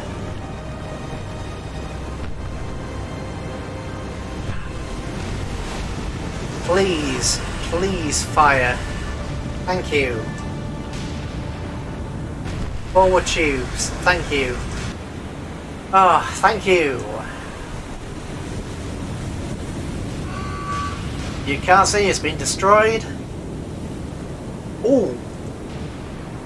Okay, this is actually not as bad of a situation as I thought it was. Start fire. You go that way. They might actually be doing something really stupid and we're going to take advantage of it. Maya, keep targeting. Kamano, keep firing.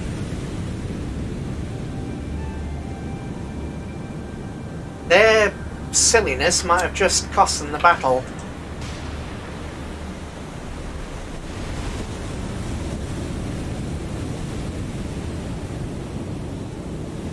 These torpedoes actually look really good. Okay. Oi! Actually, come on out. Oh, Kino? Sorry. It is Kino. Yeah, Kino, come over here. Right. Torpedoes. I am not going to say no if you decide to bring your ship to within 1,000 yards. If I miss this, I'm going to be embarrassed.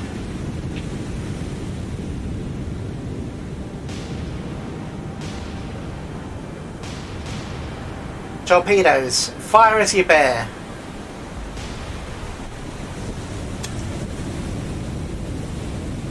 Slow torpedoes, fire as you bear. 4 torpedoes in the water, hard over.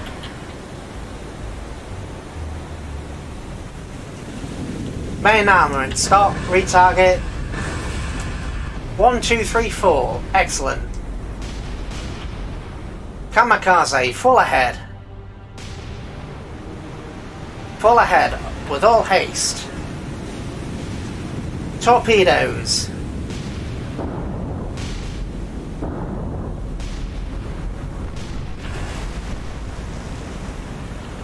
Fire. No, actually, hold. You're too close.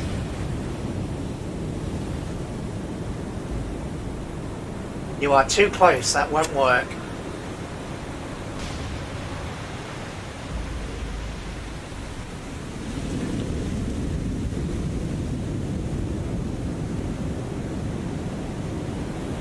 One torpedo, manual. Nope, the Cleveland's sinking, that's fine. Both torpedoes. Target the other Cleveland.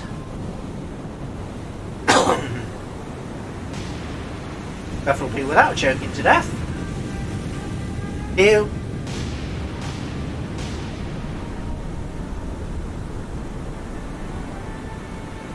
Has 4 torpedoes, 4-degree spread. Fire.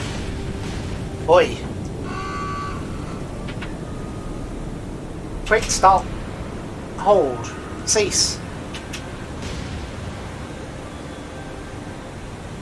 Excellent, excellent. So, Mutsu. Where is the enemy ship that you're shooting at? I wasn't paying enough attention. I do apologise for that, my dear destroyer. Are they going to hit? Are we going to seriously get a triple kill? Oh, double kill, sorry. Torpedoes. 6 torpedoes. Actually, just the forward launchers for the moment. Or he's struck by a torpedo. Eh? Oh dear.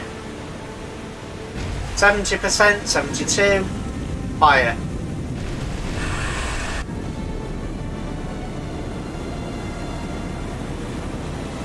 Did the Americans shot torpedoes, didn't they? Right, Cleveland, fire.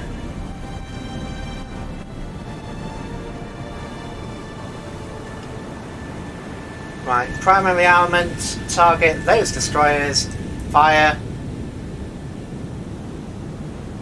Repairs, just do what you can. Target that destroyer and fire. Don't believe this, we're going to win.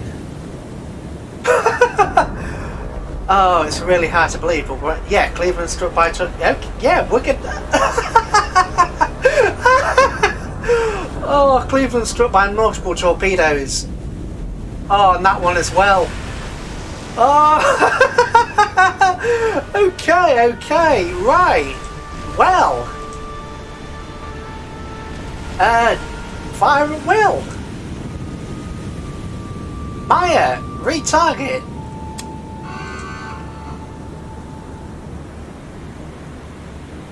Kumano, retarget. Fire. Fire. Oh my god. Holy.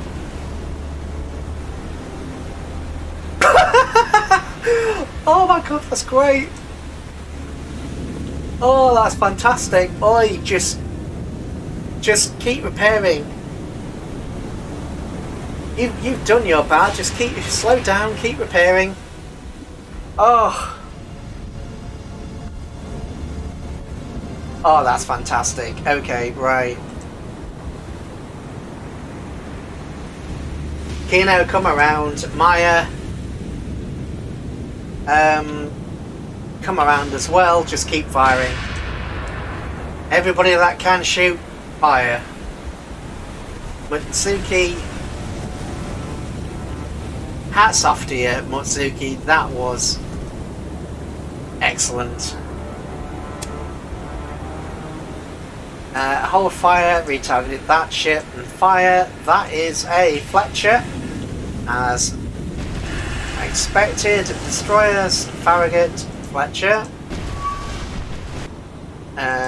Who are you targeting? Mitsuki. Anybody target? Yeah, you. Farragut, that's a Fletcher.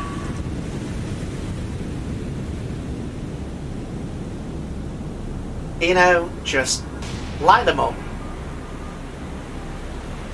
Line them up! Oh god, I thought I was going to lose. Still, no. Don't think I was going to lose. I still can lose. So calm down. Concentrate on what you're doing before you throw this away.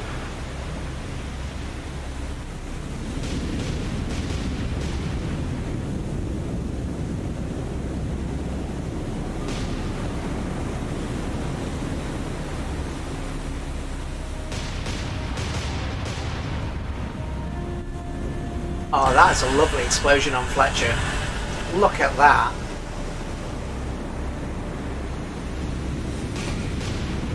Talk about point blank massacre. And Motsuki might make it out alive despite everything. Actually, don't speak too loudly. The game might hear you.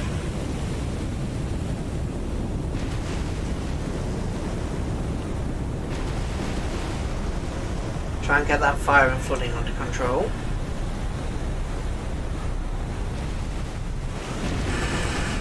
That Fletcher is not looking good.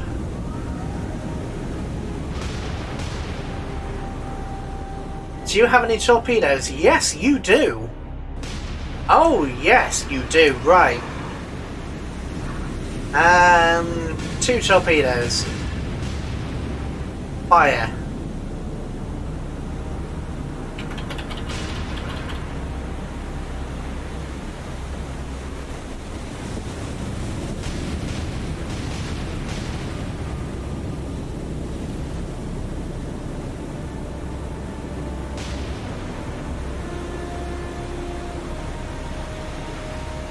Game.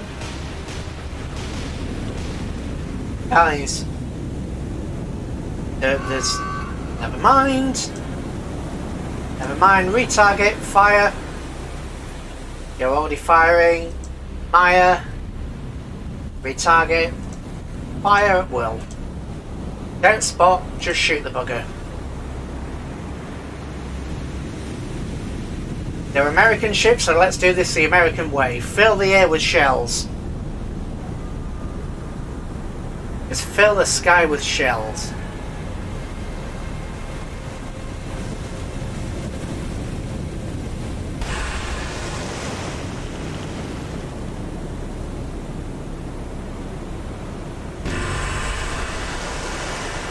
Yeah, I'm pretty sure these Fletchers actually torpedoed one of their own ships and the Oi, because I'm pretty sure this damage was from... Yeah, this was from the torpedo strike for sure. And I'm pretty positive one of those Fletchers did it.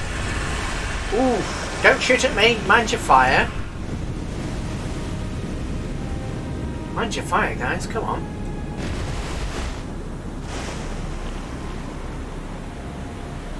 Torpedoes!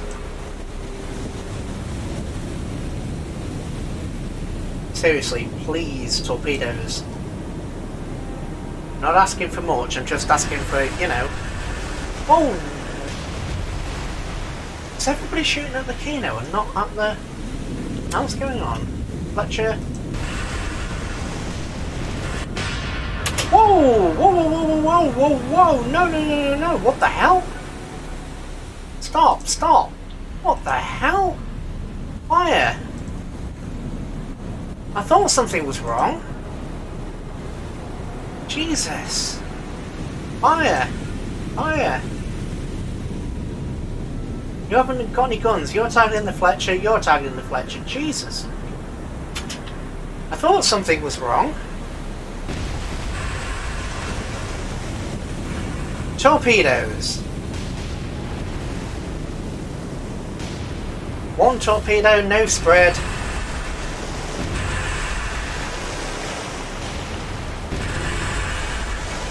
Fire.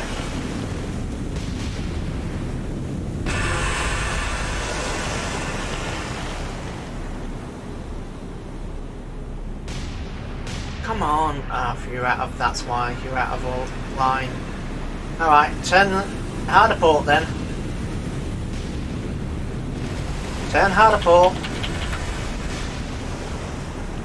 One torpedo away.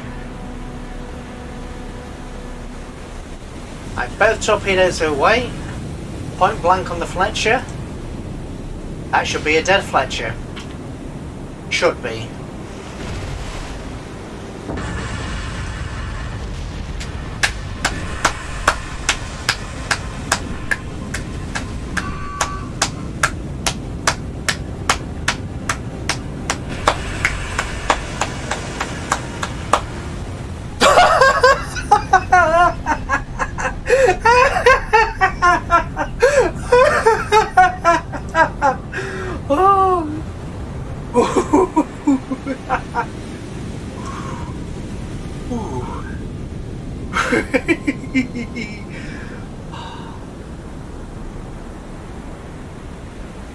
Oh, God.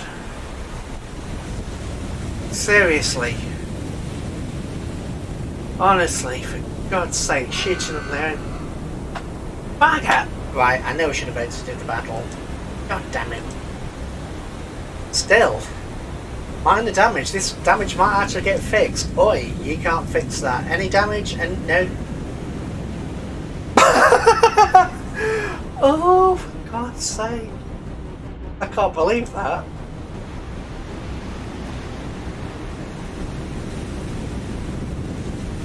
Oh, that was...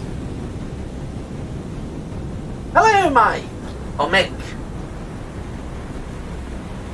Not too late. I do plan on going for a little while longer, so it's not that bad. But, wait, Maya was struck by torpedoes? A spectacular victory. I honestly thought I was going to come into this battle and completely get wiped out, but instead we have, well,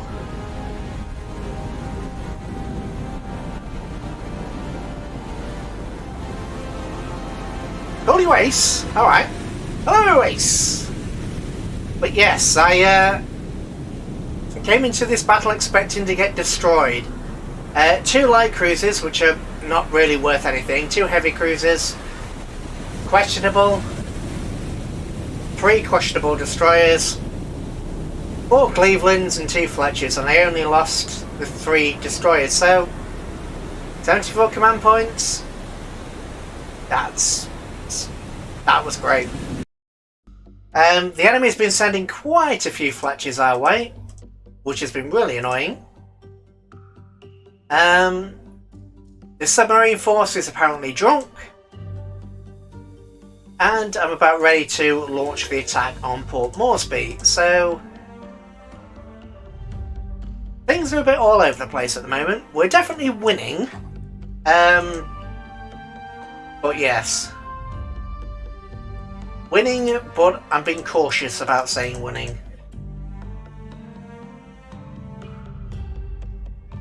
Yeah, I mean, 3 destroyers for 4 light cruisers and 2 destroyers. That's worth it. I mean, 2 of those were what is it? What attack class? I think they are. 2 of these were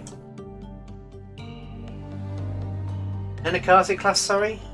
1 Minakaze, 1 of these, and Yugamo. That's I do miss that because these are the only guys with radar. But the others, that was fine. So 2 not so good destroyers, 1 decent destroyers for 4 cruisers. Take that trade any day of the week. Right, now what else do I have? What are these guys doing? Right. These guys have troops. Send these guys over there to pick up more troops.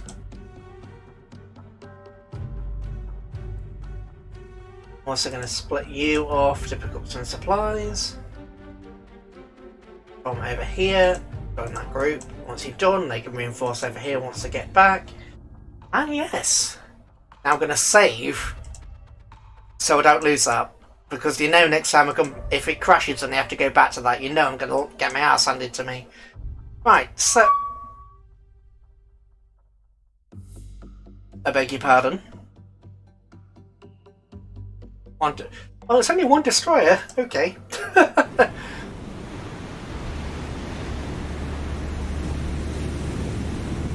Right, so 2 badly damaged cruisers versus 1 destroyer. Okay, right. You full ahead as best you can.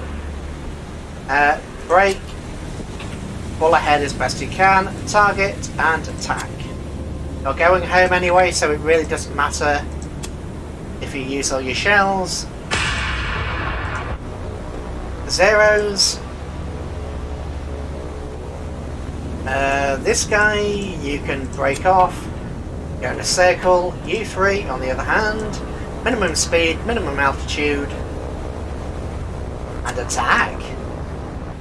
What are you? You're a Fletcher, aren't you? Yep, you are a Fletcher. Let's label you as such. Destroyers. Fletcher. It's nice to see we're finally making a dent in the 176 Fletcher swarm.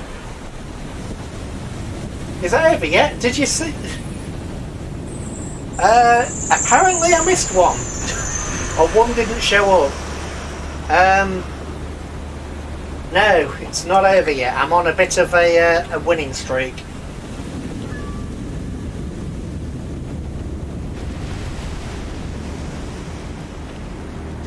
Yeah, I know. I probably should have the spot fire on, but these are the ones I've just detached from that fleet, so I'm sending them home for repairs anyway. So basically, the route up to a board is completely secure, so I can use as much ammo as I need, really. Long and short of it, ammo isn't a concern for a change. Although I do have a habit of saying that and then immediately running into battleships, so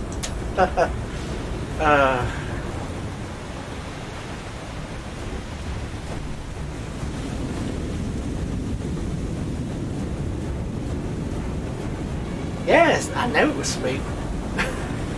I'll take 3 destroyers and for 4 heavy cruisers and 2 destroyers any day of the week. Right, this 0 can actually come a bit further in. You guys, it's already taken some hits.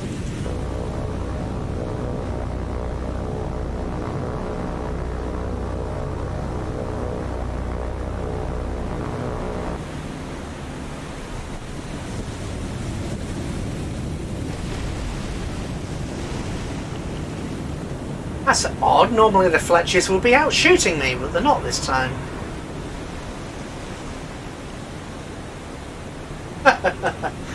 Of course, for a cup of tea.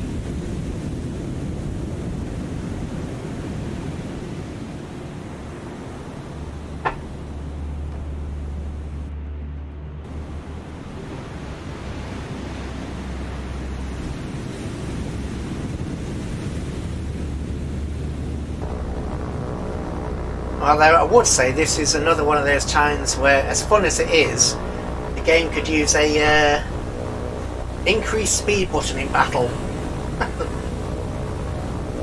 Though I do have to admit that Fletcher is smoking nicely.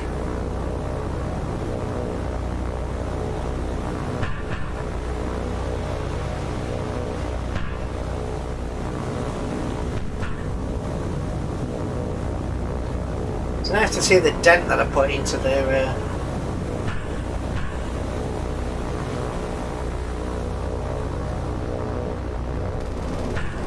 yeah, that's what I was saying. It's a bit weird. Normally the American destroyers spot your cruisers and start shooting long before you can, but this one just seems to be quite happy to get shot to pieces, so I am not complaining. There are no complaints from me. Except for I've just lost 2 zeros, but you know, these were free ones, so not too fussed.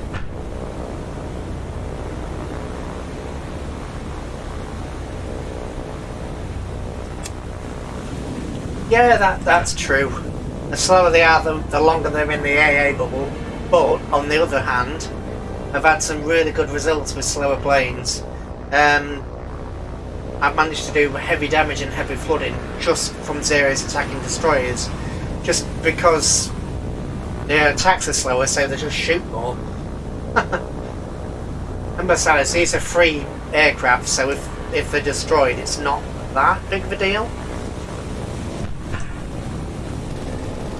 They're from Guadalcanal, so it's not too bad if I lose them.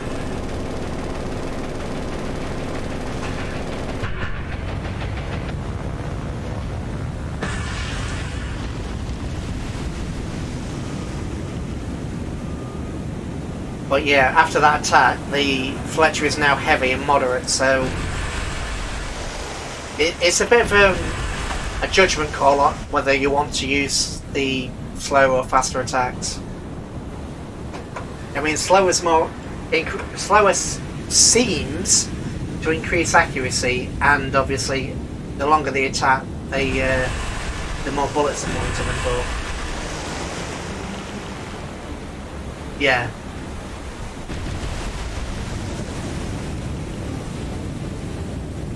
Yeah, I don't think I'm really that far enough into the game to have the 8-0. Well, I do have aircraft carriers which give you the 8-0s, but they're all the way down.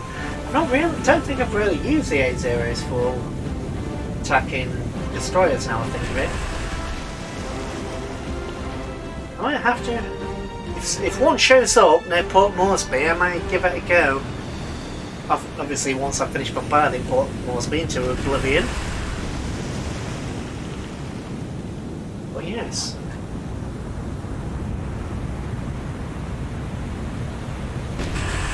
But yeah, I would say overall things are going well for me. Although I will keep the positivity in check, because last time I thought things were going well, I ran out of ammunition and our battle fleet showed up and I lost pretty much all my good heavy cruisers, so yeah. Speaking of cruisers, I wonder how many Clevelands they actually have left, because they've got 1 Atlanta left and they've got no Brooklyns. Cleveland, so 1, 2, 3, 4, 5. Wait, they've only got 5? Oh!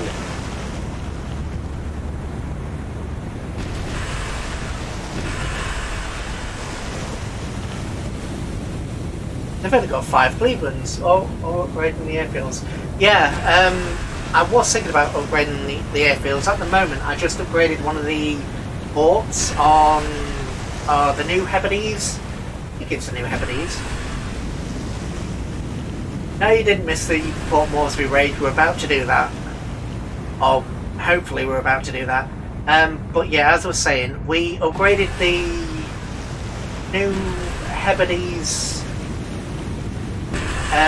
port to allow my submarines to basically resupply there rather than having to go to a ball. The game seems okay, but supplies are limited, so I am going to eventually upgrade probably either the Florida Islands or maybe New Hebrides to have a tier 3 or tier 4 airfield, but at the moment I just don't have the supply. Will do, just not yet. I'll do it eventually when I have the capacity to. So, back onto what the enemy have left. They've still got the Pensacola's. All but one of the Northamptons are dead. Both the Portlands are sunk. All the New Orleans are sunk. The Wichita's sunk. Really? Wait, if I actually... So that's 2, 3. So the Americans only have 3 heavy cruisers left. I've sunk both the Washingtons. Okay, so they still have 2 battleships in play. And I know they've got at least 2 aircraft carriers, so Enterprise is sunk, Hornet could potentially be out there, Yorktown's unavailable, and they only have 1 class of... Yeah, okay. Okay, this is actually looking better than what I thought. Submarines.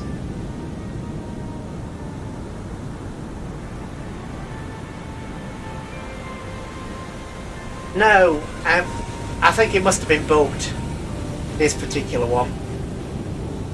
1, 2, so I've only got 3 Tambors left. Obviously the Ghetto Swarm. Now, I know it shot at the aircraft, but I don't believe... I'll just double check, but I don't believe it actually engaged the ships. Oh, it did. It did engage... Yeah, it did engage a little bit because there is a bit of damage here. Now just time compress to allow that damage to be fixed. Just check. No, all that damage was still there from that torpedo.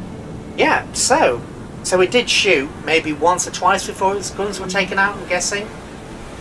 Or maybe the Zero's damaged its fire control or something. I'll just let this run because if you can fix little bits of damage here, it means I don't have to wait days for it to be repaired. Still going to have it repaired, like, because there's damage here and here, but won't be quite as substantial. At least that's the hope.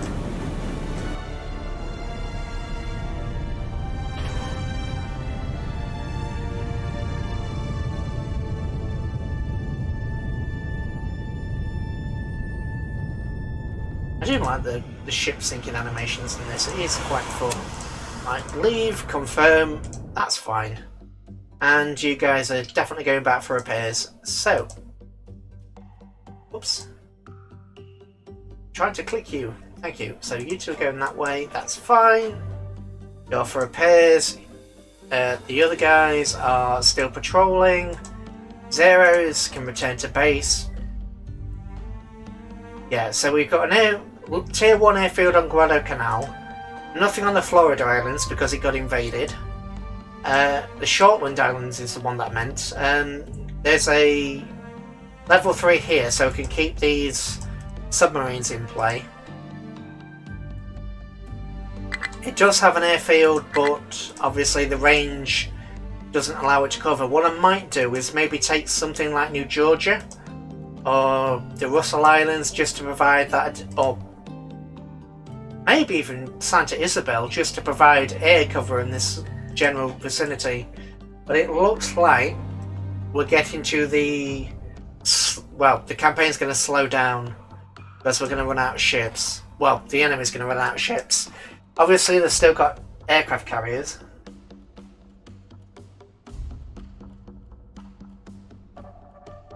Even after the ship... Oh. Yeah. I do. I don't necessarily... I don't think it's a bad thing. I do like watching them sink. There's just something about it that I find a bit... pleasant? It's enjoyable to watch them go down.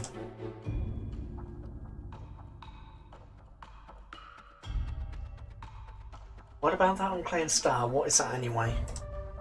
Unclaimed star? Do you mean these? I think these are possible bases. If we land troops and supplies on these, I'm pretty sure that we take them. But I don't know what... I kind of don't want them. Well, I do want them a little bit, but not to really that... Not badly enough, really.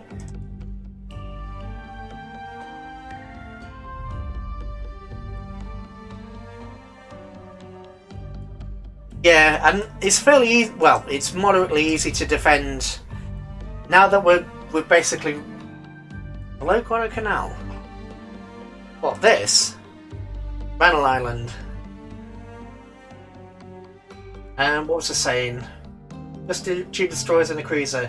I think that's basically what you can do with the American campaign. For the Japanese. Yeah, it's Bannerlord Island. Nobody's claimed it. I might claim it just to draw some of the attention from the Guadalcanal area, actually. But that might backfire. Don't know, I'll do something with it. What are you guys doing?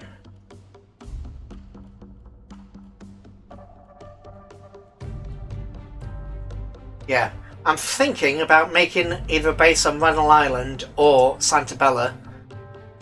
Or Santa Isabella. Just for an airfield, so we get a bit more air cover, so we can resupply in Shortlands and use these for distraction / strike for Guadalcanal. The enemy is running out of ships to use, so we are going to be facing a lot more destroyers, which is one of the things that I think a lot of people have commented on the game, saying that they are running out of enemies except for destroyers. Obviously, there's still 2 battleships in place, so I'm not going to go too overboard with that. Stop. What are you doing? Did not actually mean... That's what I get for not paying too much attention. I didn't mean to do that. Right. Oh well, come on, go. You're in the dead of night.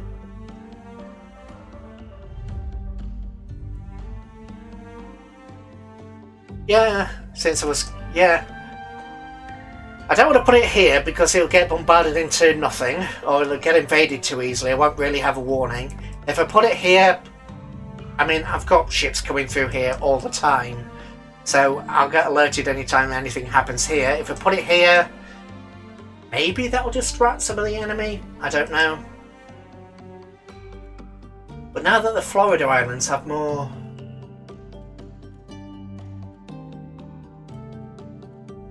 Yeah. Which means, now think about it, taking Santa Cruz might actually be a good idea. Just to pull troops away from Florida and Guadalcanal. I mean, we don't have any supplies at all yet, so that's... I think that's something they... Respectfully, it's because those people didn't play the game right. Well, no. Now I think it's because, well... Like I was showing off it just a bit earlier, we've got, unfortunately, the enemy has lots and lots of submarines left, but we've basically wiped out all their cruiser force. They've got 2 battleships and 2 carriers left, so once I sink those, it'll just be the Fletcher swarms. Well, the Fletchers are really the only thing that scares me, and the Summers, because they're just nasty. But everything else is quite killable. And then it'll just be a case of making a base one of these 3 options. then building up Guadalcanal. But yeah, so we're probably coming to sort of the end. You'll prove it right now. Prove what? Oh, right. Right. Rather not prove it right now, what I would is shore bombardment.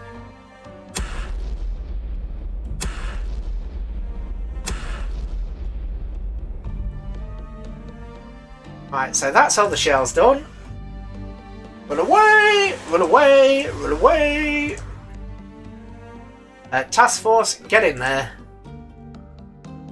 Can you get in there before 7 hours?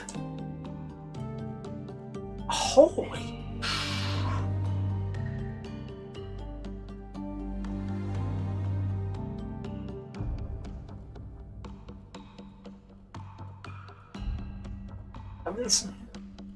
I know that one of the updates said that they had increased potency of shore bombardment, but good God. I mean, granted, I have 3 battleships in this group, which is a lot of firepower, but good God.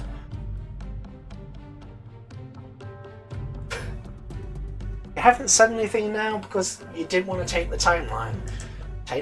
Taint? Okay, I am mildly curious. A shore bombardment. Now run away. Okay, Port Moresby has been eliminated as a threat.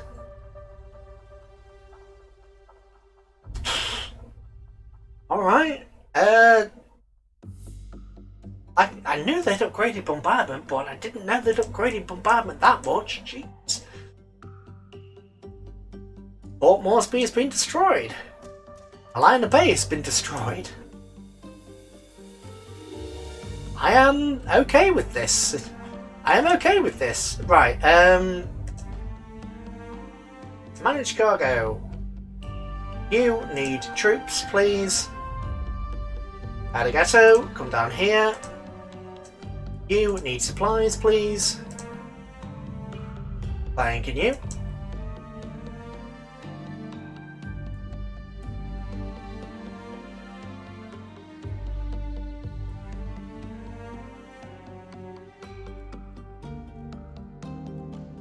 Don't play without the pause button, you wish your commands, and play without supplies on the pause button.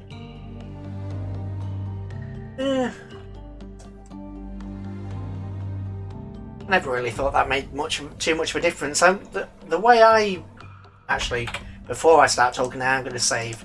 I've had crash on my software. I've not actually had a crash on the game yet. Have I had one? Either way, I'm going to save. The way that I always go into something like this, it's always as if I was actually commanding them, not sort of a... I mean, I use the pause button a little bit, but I mean, you can't just pause combat all the time.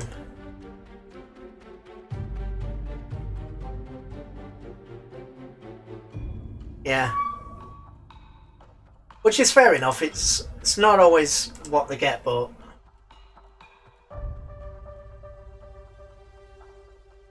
If the enemy base is level 5 airfield and you capture it.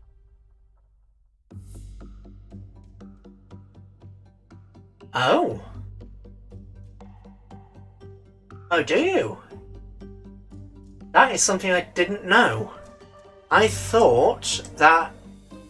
Because I haven't been bothering building anything on this, my understanding was that as soon as you try to capture an enemy base, if you succeed, as you capture that, the port and the airfield slowly get destroyed over time. Now either that's just been my misunderstanding or that's been a change. Could have been both actually, because it is me after all, but yeah, I did not know that. In all fairness, I don't have the troops to do that anyway, but that is good to know. So if the enemy does decide to create another airfield somewhere, I'm going to might want to swarm it. Let's work for your engineering. Yeah.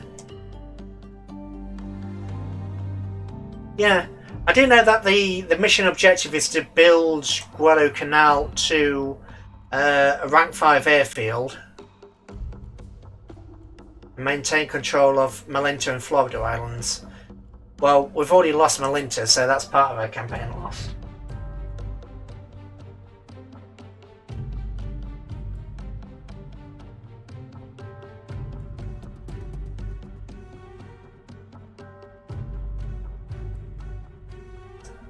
But yeah, if I can find it, if they build another airfield and I can find one, I will try capturing it. What does capture mean? Landing troops like they've done to me. Landing troops on the island to take them over.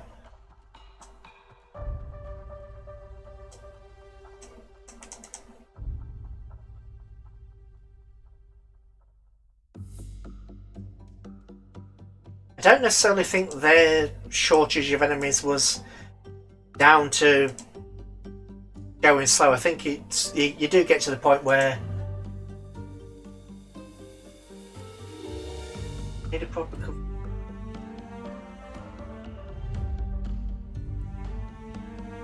yeah, I think the only place now that I've made that attack, the only place the enemy has.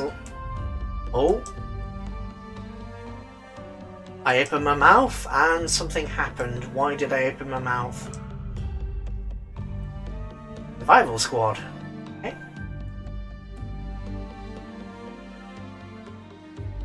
I'm not saying that I'm not saying I disagree with you, Winter, by the way.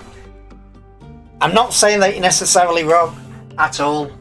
I'm just saying at the moment I'm in sort of a similar state to what they are.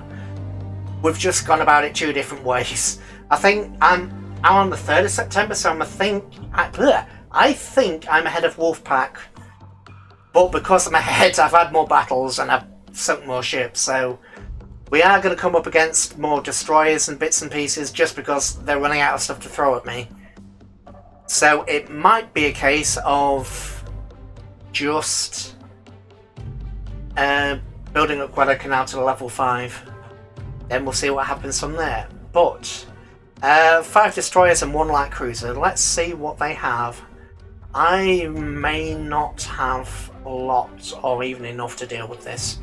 We'll try, but yeah.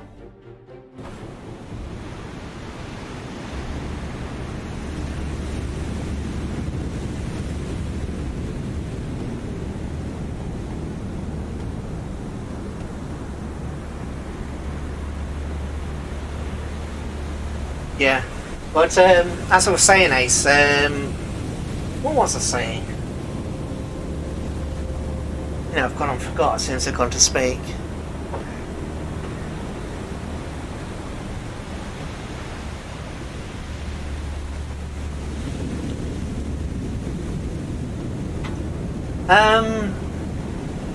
Yeah, the enemy basically.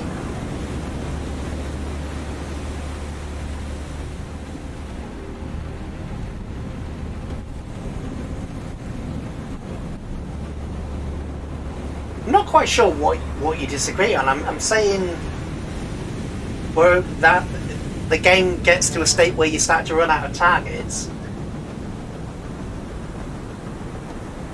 I probably have to scroll up and just reread what you put.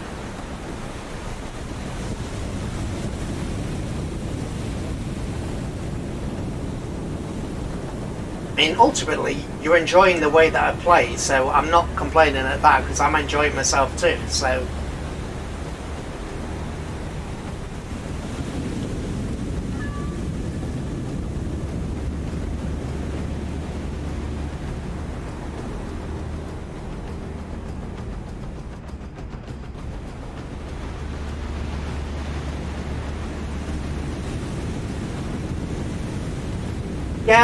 Yeah, I get what. Well, to be fair, I'm in September, and I'll just go over what I've got. Right, so the enemy, Cleveland's.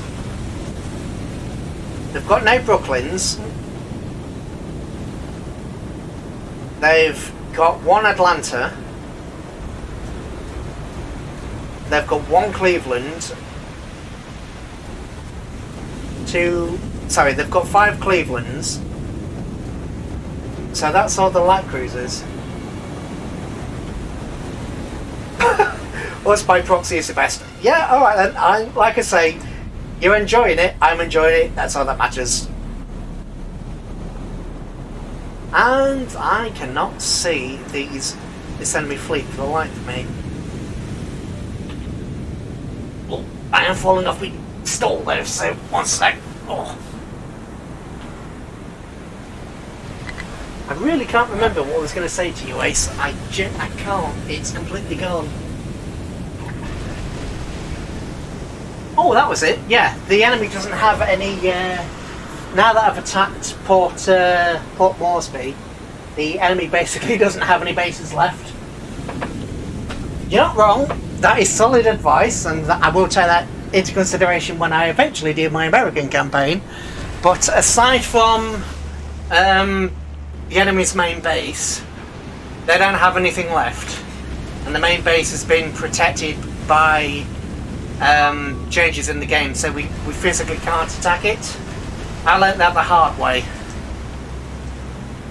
I learnt the hard way that we can't actually attack their main base.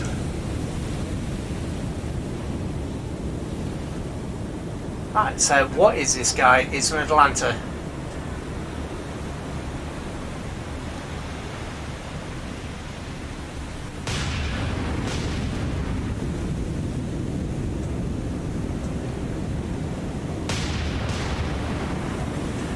Cruisers, Atlanta. Let's destroy USS Atlanta.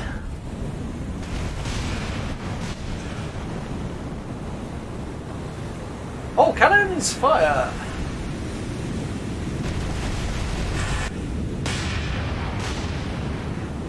We're slightly ahead. Diligent act. Yeah, now we know where all the ships are coming from. They can only be coming from one place now. So, I'll be sure to take advantage of that. What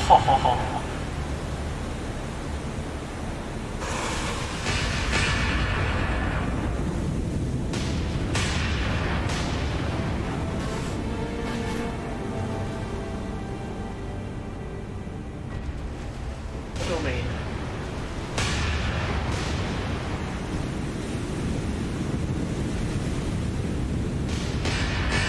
I think it's New Hebrides. That's the only place that the enemy has a base left. Every other base has no infrastructure, just troops. So the New Hebrides is all we have left. Hostile-wise, of course.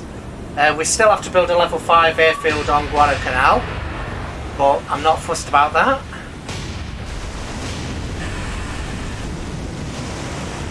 And this is the last of the Atlantas. So,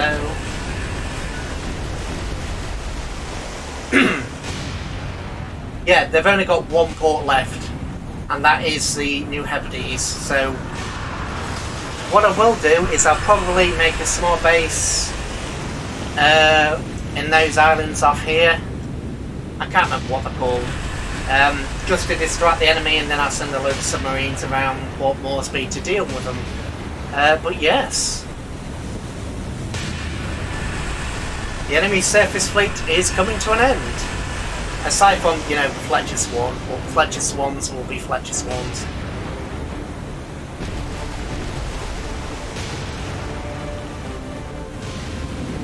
Yeah, I'm looking forward to eventually playing the American campaign. It's not that I haven't enjoyed the Japanese campaign, because I really have. No, these are the 2 undamaged cruisers. I had 4 cruisers, 2 heavy and 2 light.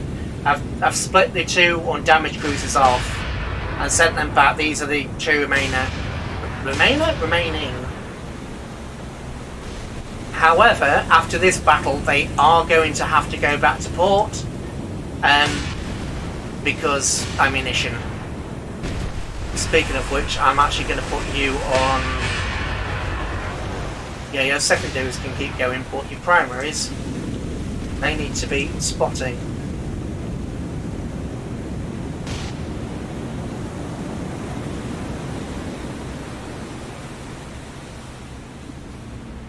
is a little awkward because I have all the ships of the same class, so it can get a bit confusing. And you are a member of the Fletcher Swarm, so let's destroy you. Destroyer, Farragut, Fletcher, yeah. What are you? Oh, actually, scratch that, change target. This is much more important. No, target, fire. Oh, good God, I thought no, it was the porter side destroyed, wasn't it? Not the Summers. Summers, get here. How many of these do they have left? 2, right, kill it. Kill it with fire, kill it with effort. What are you? Fletcher. Fletcher. Fletcher. No, you're not a Fletcher, you're probably Benson or a Farragut, but you're a Summer, so you need to die. But yeah, as I was saying, I am looking forward to the American campaign. I think,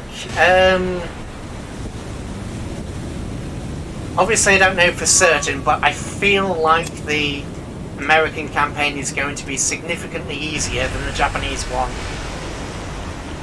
And it's kind of an inkling, I suppose. The American ships seem to be better. And a lot. They have a lot. They have more radar. They certainly have more guns. They always seem to shoot first. So I'm hoping the American campaign will be easier.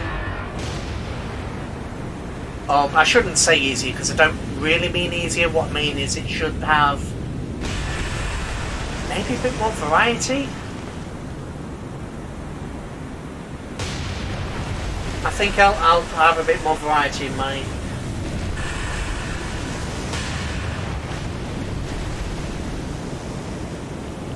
Yeah, I am going to need air support eventually. I do have... What I've gone and done is I thought Port Moresby was going... Because I attacked the port that's on the same island as Port Moresby, and that took quite a significant force to bombard, so I committed more forces to Port Moresby than I thought it would, than I actually needed. So both my carriers are down there.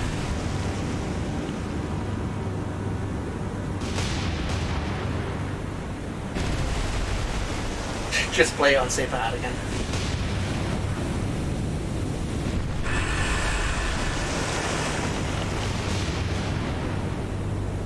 Yeah, we'll play it on the hard difficulties again. And yeah, I know that they will launch torpedoes if they get close enough. But for the moment, I think I'm okay. Because we're facing forwards towards the north. And the side, as soon as they start turning, I'll be alerted to torpedoes, or I should say on the alert for torpedoes. For the moment, though, I just want to deal with the Summers and the Atlanta.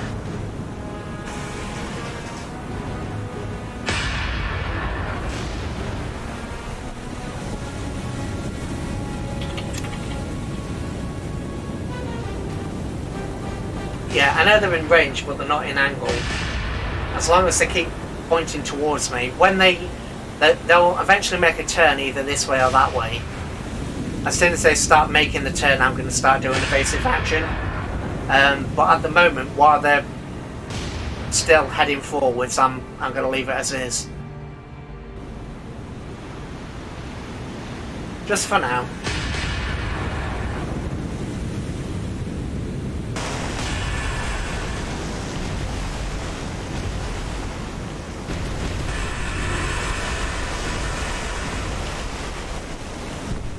Because if I remember correctly, the Summers torpedo range is 14,000. Why did I think they had a shorter torpedo range? What's the Farragut's? No, it's because this ship's got a short torpedo range. Yeah. But as soon as they turn and look like they're going to launch torpedoes, I will give that all.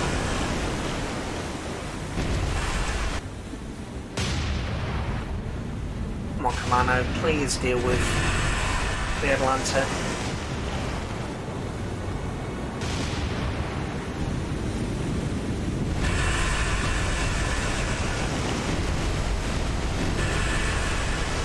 Please? Please be the cherry on top?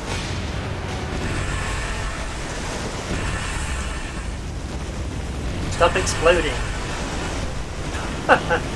Stop exploding, yeah. You do not need to be repairing that. You don't need to be repairing that.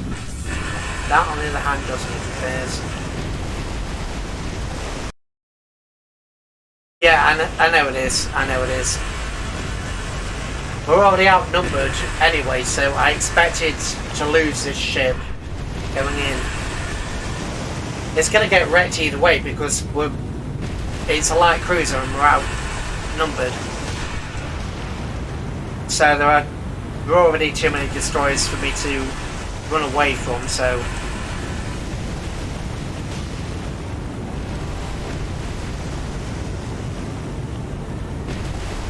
I think it's a Nagara. I'm pretty sure you're a Nagara. Oh, so you're one of the good... Oh, bugger, you're one of the good ones. Right.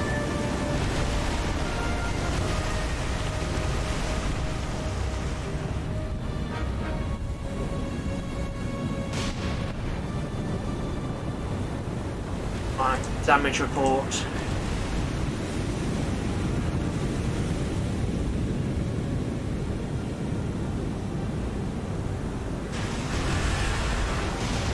Yeah, that's probably what I will do. Just put these torpedoes in a spread. I say that, but I don't have any torpedoes. I thought I did. I honestly thought I had some torpedoes, but I don't, so they're on the other side. Right, let's get you turned round. Stop, stop. Target that Fletcher and fire.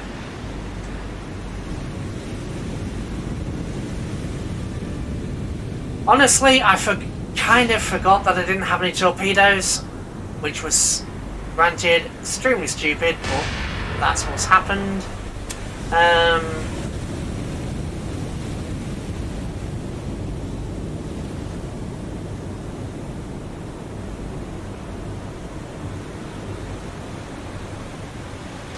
I don't like running away from just destroyers, even if it is the best course of action. I don't like doing it, so I'll have you fire.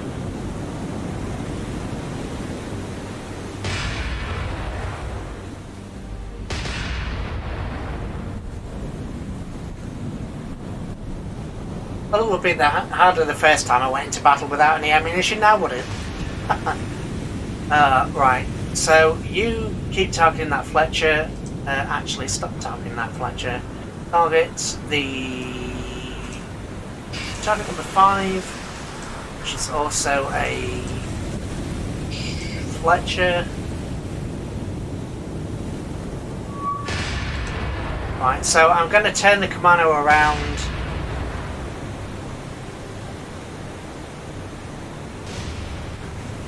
Yeah, I know it's a good reason to run away, but this ship can't outrun them even if I do try and run, and they were approaching me, so probably shoulda, coulda, woulda is unfortunately what I'm going to have to say with that. I should have run away. I could have run away, but I didn't, so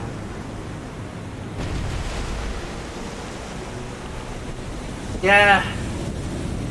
Neither of you are wrong. It's just my stubbornness. My stubbornness may, in fact, lose me a fleet. I hope not, but it might do. Please don't do the bug again. Come on, guys. Don't do that bug. Look, I have 6 torpedoes. Oh, for goodness sake. Come on. Boomer, right. Not 0 torpedoes, I have 6.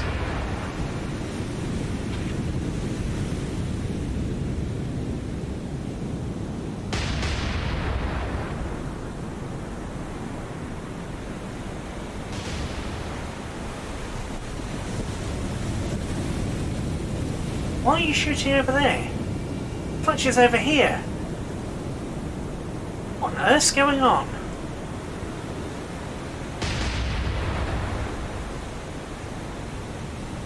Fletcher's this way. Why are you shooting over there? Oh.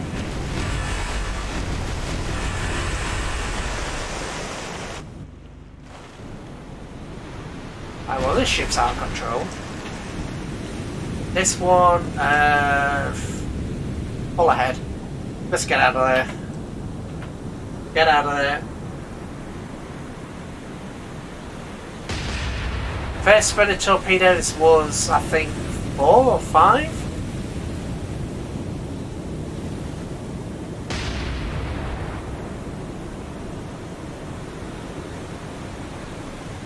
To be fair, it was,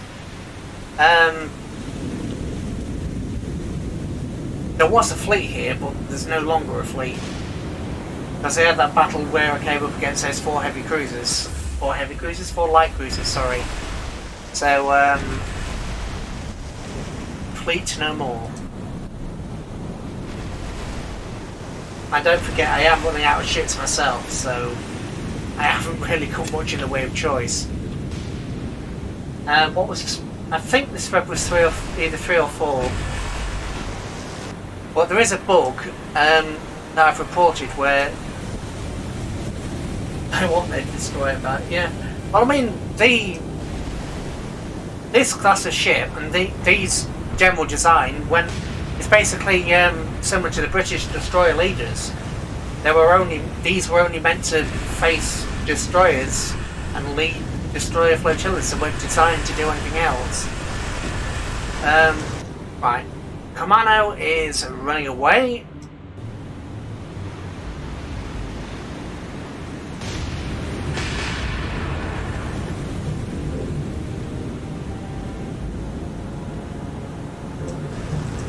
But yeah, I don't understand.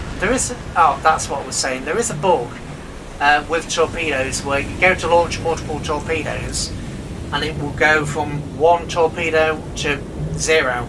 So even if you have 3 or 4 torpedoes to launch per launcher, it won't allow you to launch all of them.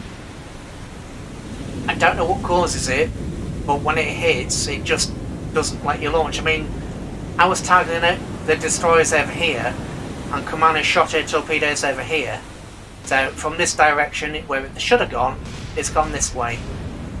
Because the torpedoes have a bug. I'm pretty sure I've reported it, but yeah. Whether it's something they can fix or not, I ain't got a clue.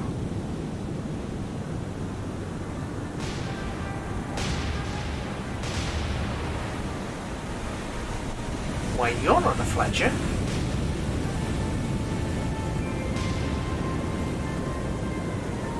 That's a Fletcher.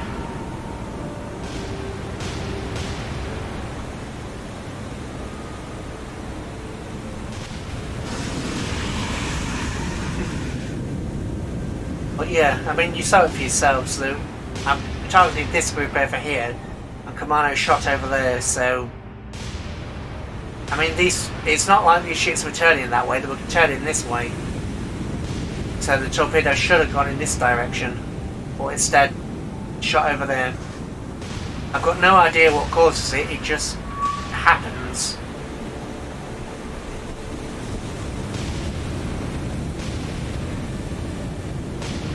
As you can imagine, it's extremely annoying. Right, so the Summers is heavy, the Fletcher is heavy, the Lancer is heavy, these are fine, and Kamano's critical as expected. Well, like you both say, I should have retreated when I saw this. Thought I could take him, couldn't.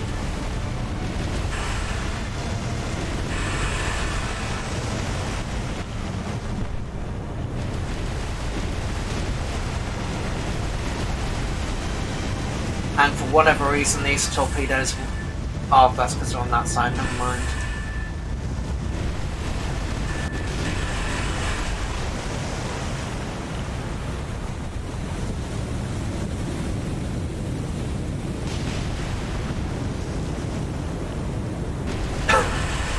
Well, to be fair, that destroyer earned it. And there was another destroyer earlier on in the stream that earned it as well, but yeah. Shoulda, woulda, yeah.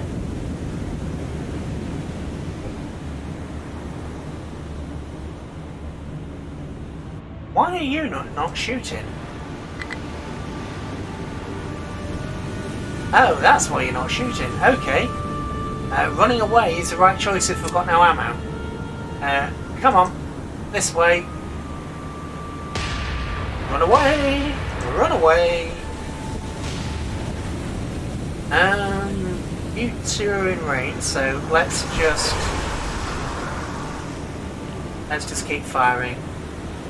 Now stop spotting with the secondaries. Just get the shells out there. Let's try and retreat. Kino might die, but you know, let's run away. Let's at least try and salvage this. Yeah, enhances realism, yeah. I'm pretty sure if you told the commander who was opposing Taffy 3, hey, they're all destroyers, I'm pretty sure they would figure out to switch to high explosives, but coulda, shoulda, woulda, didn't.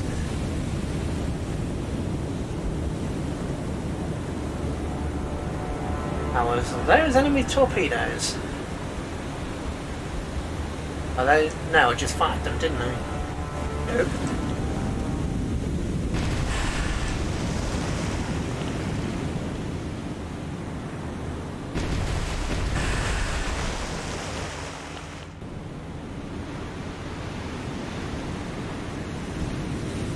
I don't know if Kino is going to make it. I should have hit the retreat button sooner. I don't know why. I know the retreat button's there. I will readily retreat destroyers and submarines, but I keep forgetting the retreat button actually exists whenever I fight with cruisers. Oh, bloody Nora.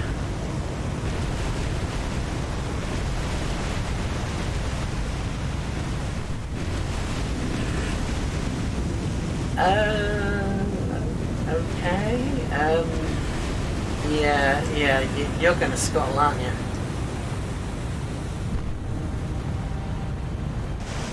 Mano, continue to run, please.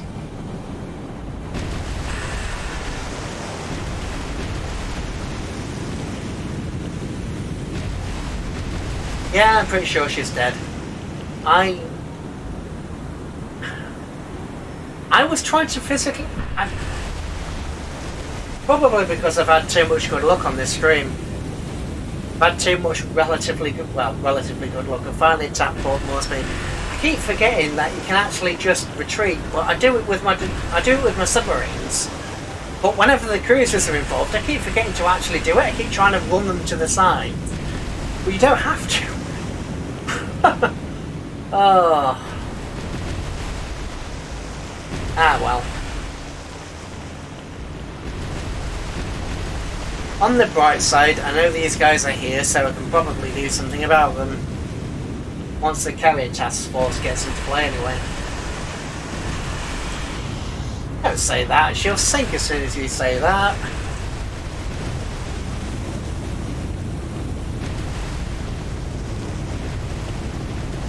I knew she's going to probably scuttle anyway, but...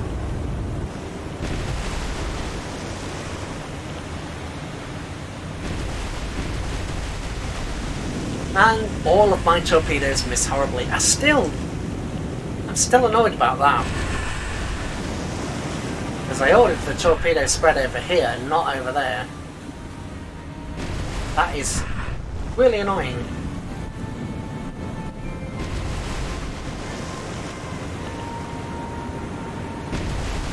Frustration? Yeah.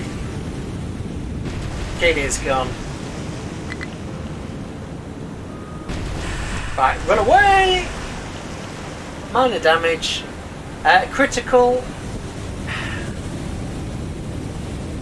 Yeah, she's sunk. Still, I honestly thought I could probably take this. I don't know why I thought that, but I did.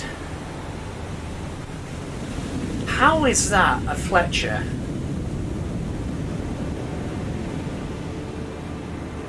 I don't know. I don't know. All I do know is, Kino, you need to run away. Retreat. Actually, did you take any damage from that? No, you didn't. Okay, scratch that. Scratch that. You don't run away, you go back over here. So you're running away. You... what are you guys doing, actually? Why are you guys here? Oh, this is your fleet, Inter. Yeah, this is your fleet that you wanted, full of merchantmen, just for the lols.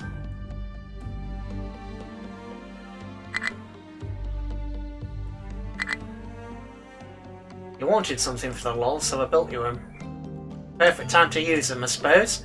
Yeah, you haven't actually been damaged. That damage didn't carry over, so you can go over here. Manage cargo. Let's replenish.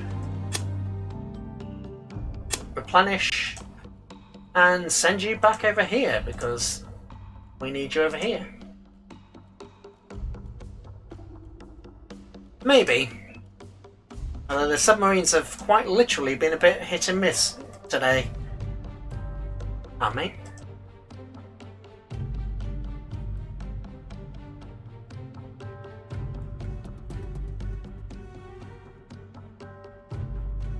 Why have you stopped your patrol? Keep your patrol going.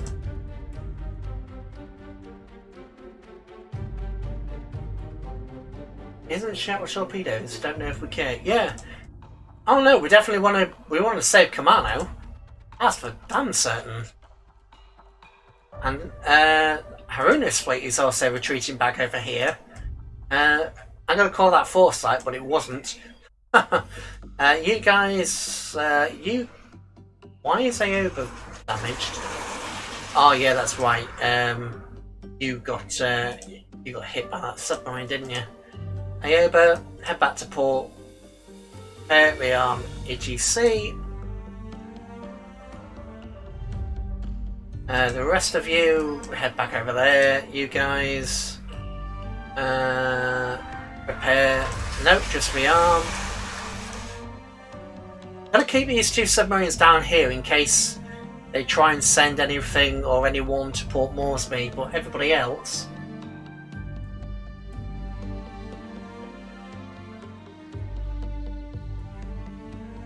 Put the subs in a line formation, the destroyers target that one sub that fires. I actually think what I've been doing with the submarines has been okay. I seem to be getting good results the way I'm doing it, which is why are they in a circle? It should be in a line. What I've been doing is basically having them all having kind of wolf pack thing going on, where I've had normally at least 2, usually 3. I'll target if there's, let's say there's 2 destroyers and 2 heavy cruisers. Yeah, that's similar to what I've been doing as is. What I'll do is have, if there's 2 cruisers, I'll try and target the 2 cruisers and leave the 2 destroyers. I'll fire them roughly at the same time, so they hit at the same time, and then have the 3rd submarine cover the other destroyers. I won't normally do a full salvo of 6 torpedoes. I'll normally do either 3 or 4 depending on the range, and then as soon as I've fired those torpedoes at the cruisers or whatever I'm shooting at, I'll then switch immediately to the destroyers, so that way when the destroyers come for me, I've got sort of an X pattern going on. So let's say there's a destroyer here, destroyer there, and 2 submarines. I'd have that one fire at that one and that one fire at that one to try and get the broadsides. At least that's what I've been doing. It seems to be working. The only problem that I have with destroyers is when you get a 99% solution, and you still miss. That is annoying. I mean, sure, if you're shooting at 80%, what have you, that's fair, but 99% solution with 4 torpedoes on a 4-degree spread, and you miss every torpedo. That's just not funny. But it's been happening a lot lately. Well, it's been happening all the way through the campaign, so it's really annoying. I want merge groups. You have cargo, troops, supplies, right.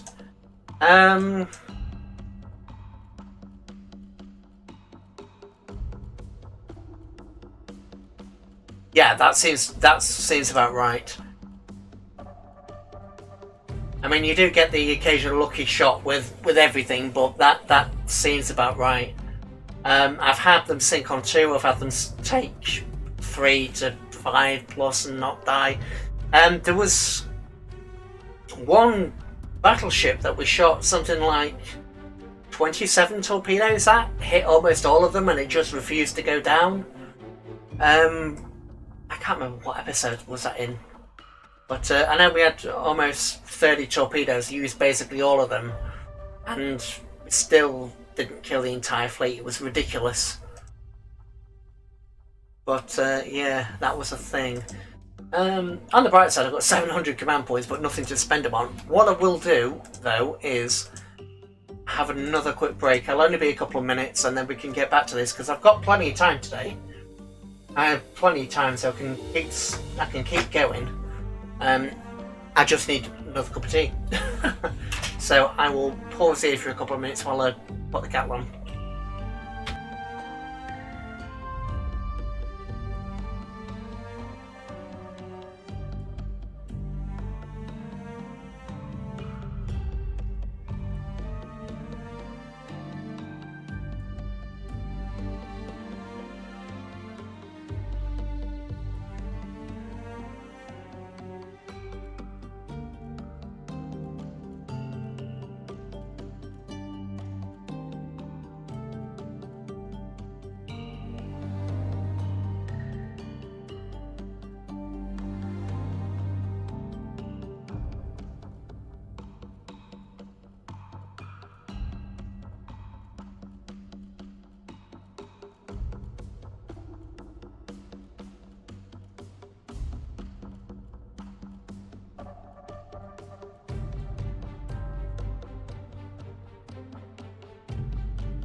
And back.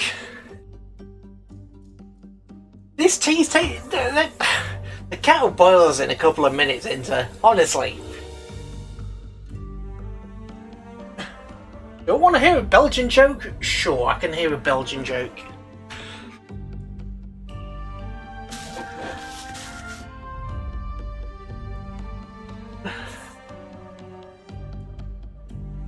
Seriously, the kettle takes like 2 minutes.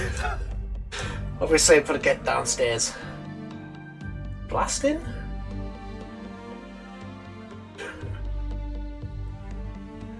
I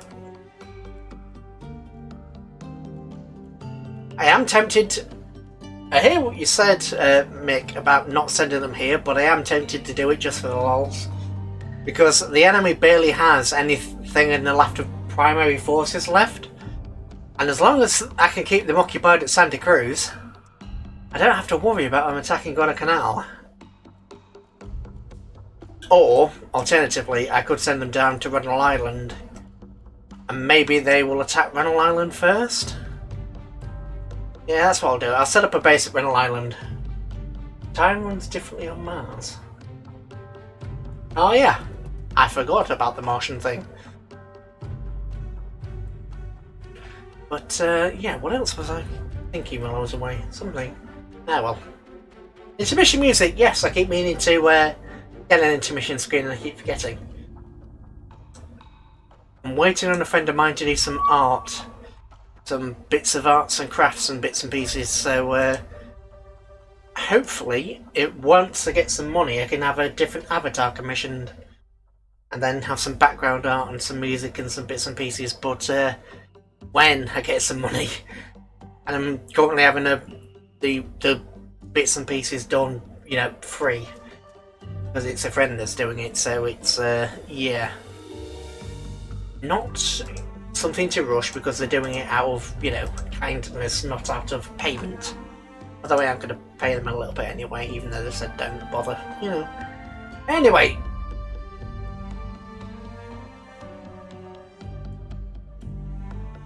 Well, I do know a certain joke about Germans, but I'm certainly not going to say it. Oh, God. Just, if you want to know what the German joke is, just go on YouTube and type in, oh, what was it? Fluffy India Germans. That is an extremely good German joke. Just prepare not to be offended. It is humour, it is subjective, but you know, don't get upset.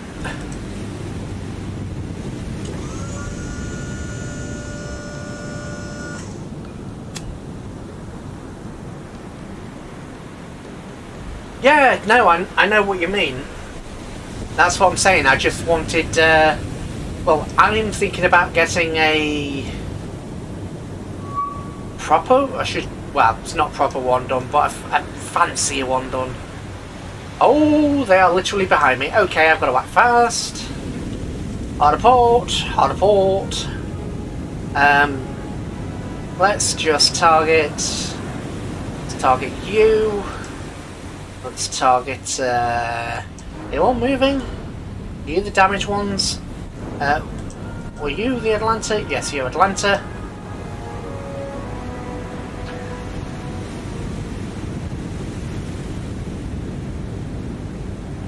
Well, I do sometimes put the intro screen on, don't I, as an intermission, but I still think I'm eventually going to get a proper one. Well, I say proper, it's just going to be a bit of background art and some other music on. I have been looking at the oh, what's it called? The copyright-free library.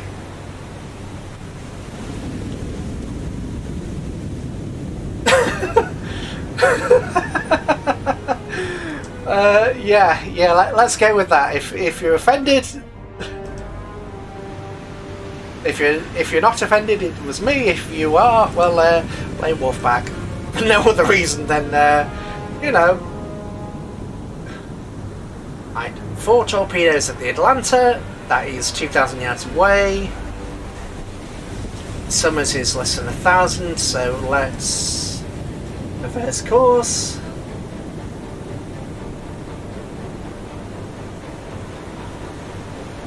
Yeah, it's Gabriel Iglesias is a Mexican-American,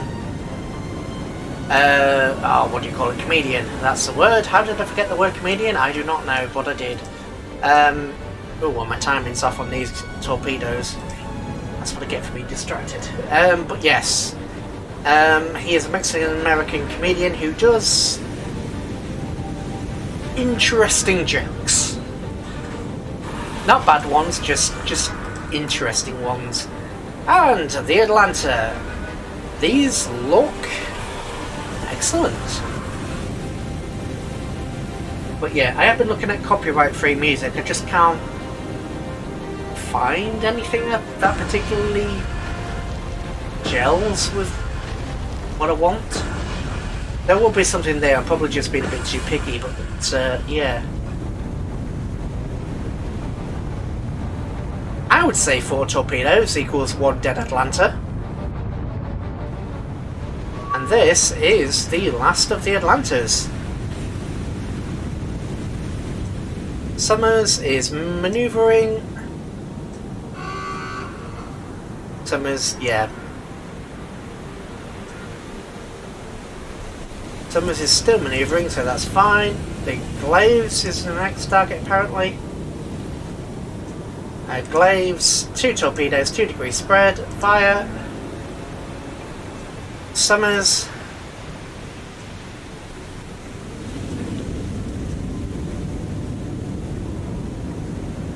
You have a Discord? No, I do not have a Discord. I keep meaning to get around to making one, but I never do.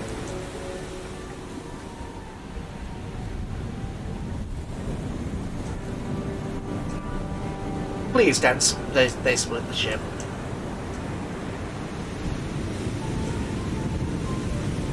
No, I do need a Discord. Eventually. These look good though. Oh, I spoke to you soon. Retreat!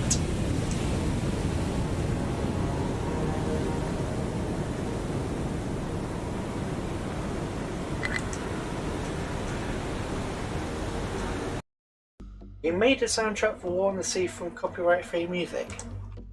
That sounds interesting.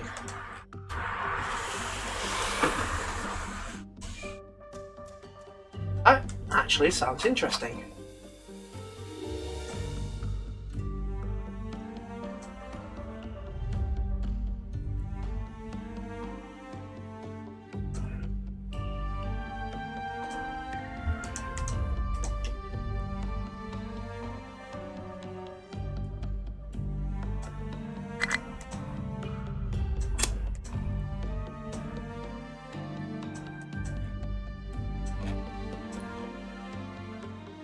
Are you guys there yet? No, you're not.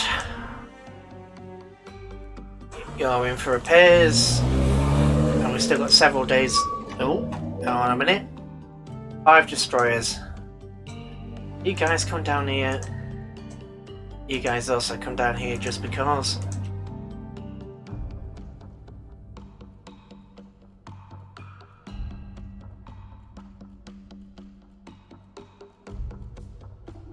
Even if it wasn't listed, how could you link it?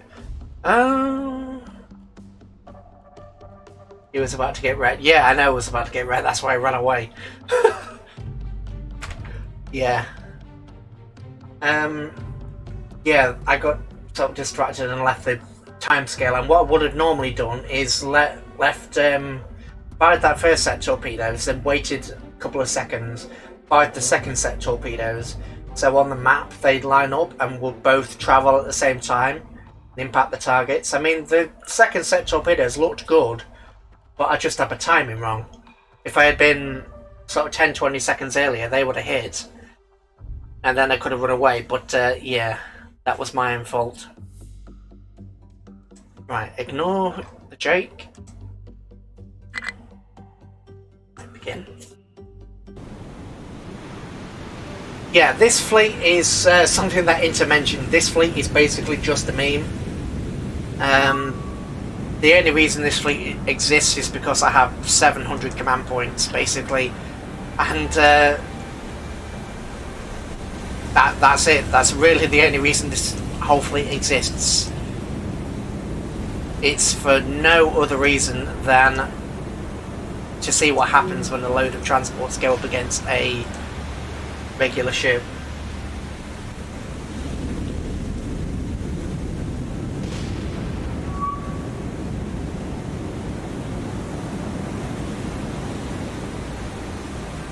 Oh, so you actually did music for games and bits and pieces then, if I'm understanding you correctly.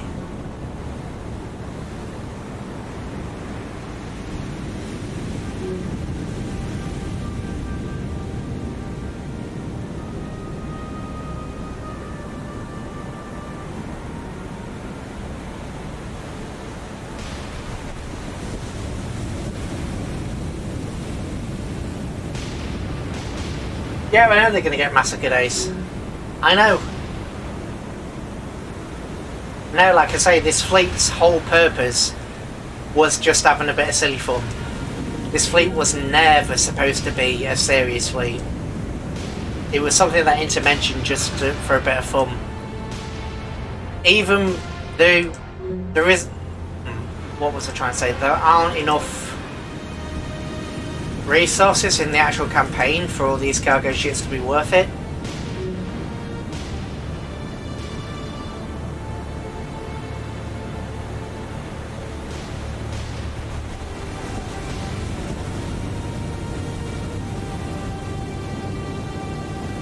Oh, it's not a case of thinking I'm going to lose them. I am going to lose some. There's no two ways about it. No if buts or maybes here, I am going to lose some.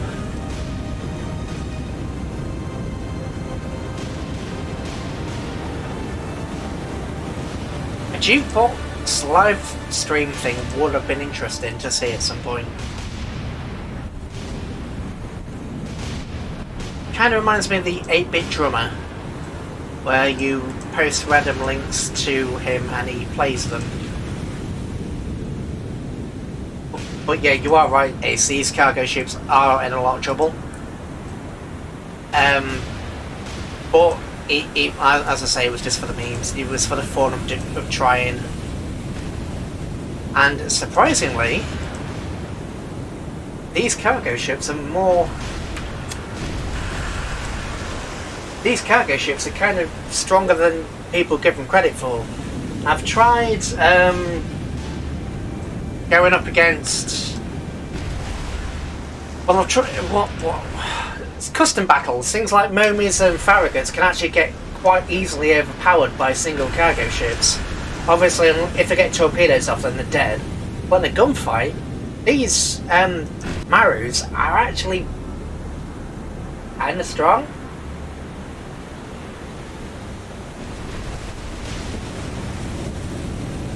They are surprisingly strong, and I know the American oil tankers actually get radar. So the American oil tankers get radar-controlled guns, which I've tested it in custom battles. It's ridiculously strong.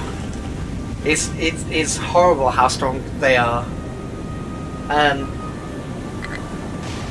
It's to the point where why would you even give submarines deck guns? Because the cargo ships just wreck the submarines as soon as you try. But yeah, I mean, this guy's already on fire. Horribly on fire. Well, not horribly on fire, but he's on fire at the moment. But yeah, I really don't mind losing them. The whole point of these ships was just for a bit of fun. And you're at Summers.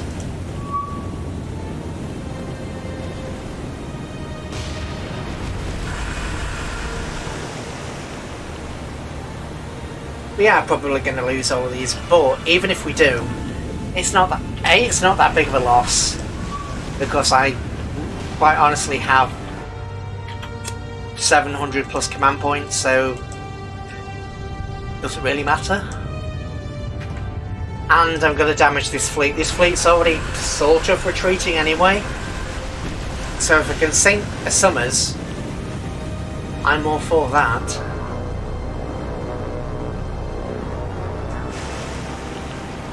Because these things are just, in Destroyer on Destroyer fights, the summons have defeated even things like Akatsuki's get defeated by Fletchers and Summers, so beating up these ships a bit, I'm not going to complain at them. I mean, look, these guys are withdrawing, this guy's going for the attack, but these guys are kind of running away. Which is interesting.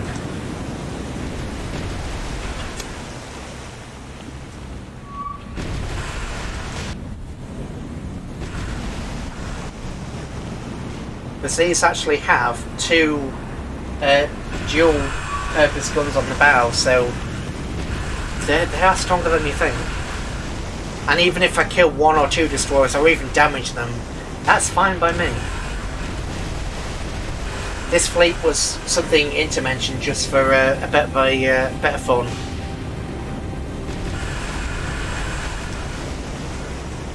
I mean, they've got 5,000 shells, so we may as well use them.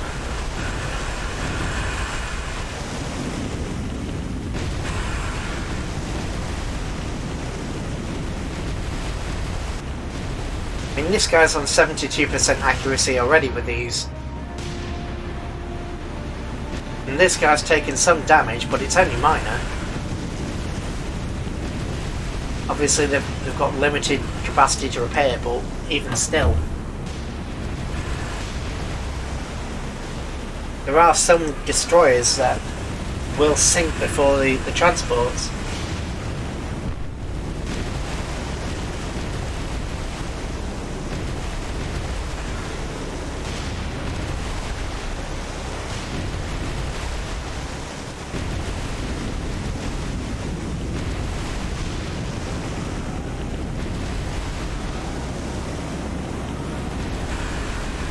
Basically what I'm saying is, Ace, is this is a bit of silliness.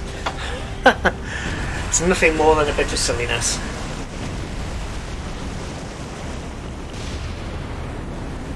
But I mean, when...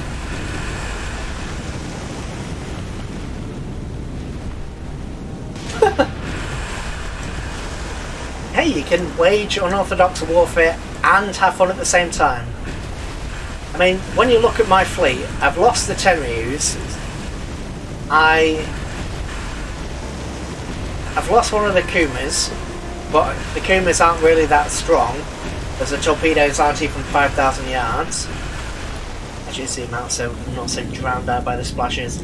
The Nagaras are either sunk or in repair. Although the Nagaras really do have quite lovely torpedoes. The Sendais have been sunk. The Aganos are...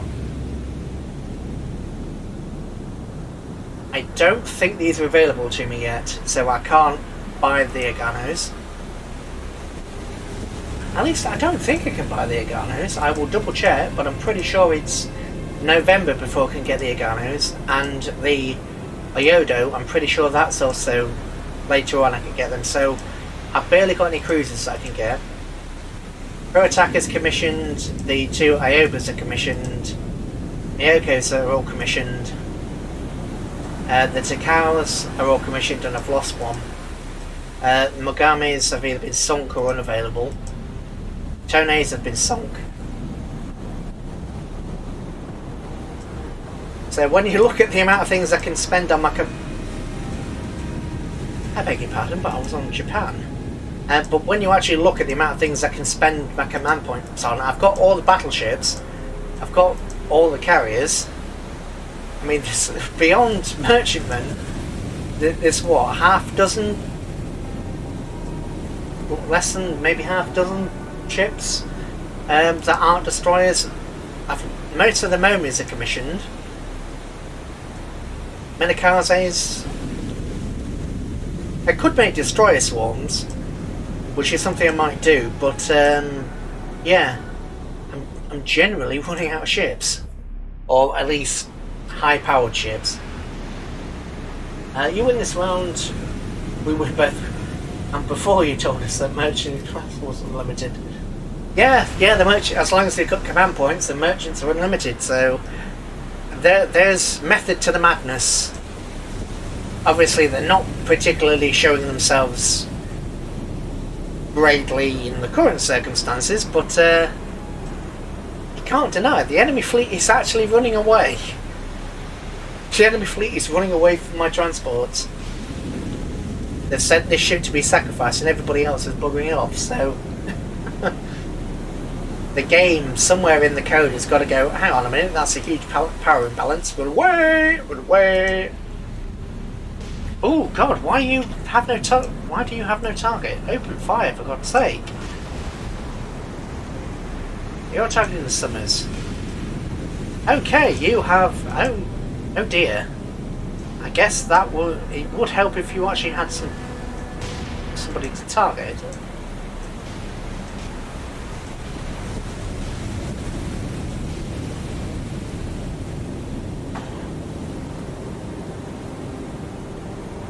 I mean, we're only a couple of minutes in, and this Summers, which is one of the most powerful destroyers in the game, is almost sunk.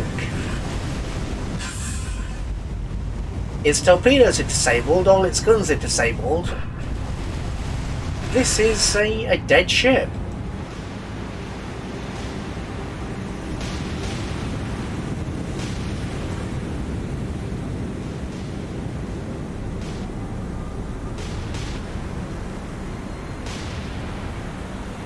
So it's a little bit crazy, but it actually is working even better than I'd expected. I had not expected them to turn around, but apparently they've decided to. I didn't actually expect them to do that.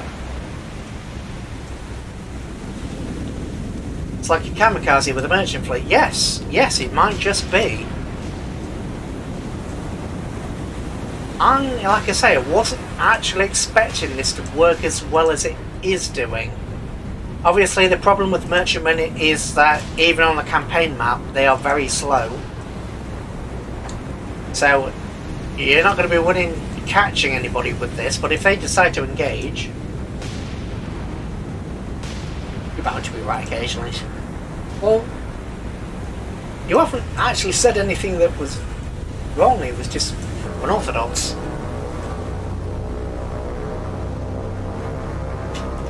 There's normally some level of logic behind what you say, so, you know, don't sell yourself too short. Unorthodox 60, 40 for the lols, yeah.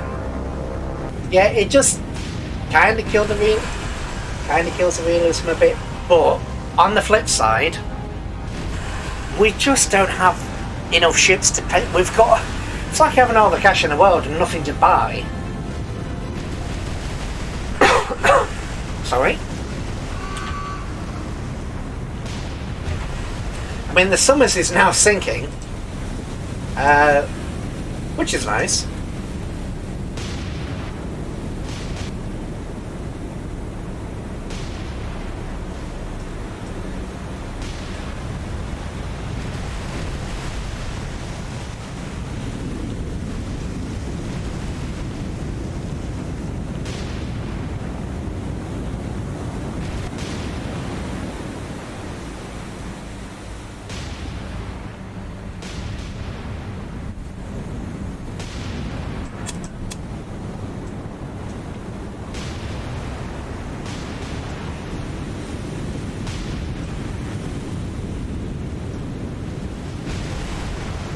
But yeah, in all fairness, we have one merchantman that's been heavily damaged, and we've just killed one of the most powerful destroyers in the game. Oh, yeah, so one merchantman for one destroyer. Considering these Summer class, the Portraits of the Summers are the destroyers that I really am concerned about.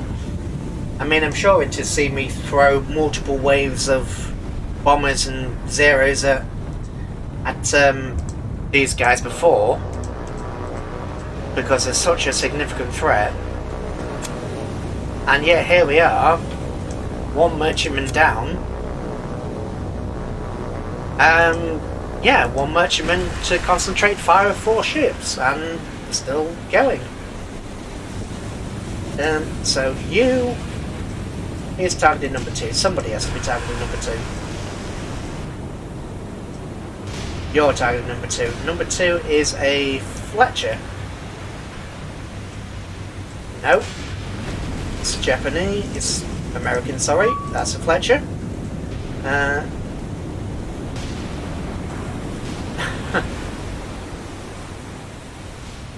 That's also a Fletcher. You know, killing some of the... taking out some of this Fletcher swarm is definitely also good. You're not a Fletcher. And you're not a Fletcher. You are. But again, these are free aircraft, so...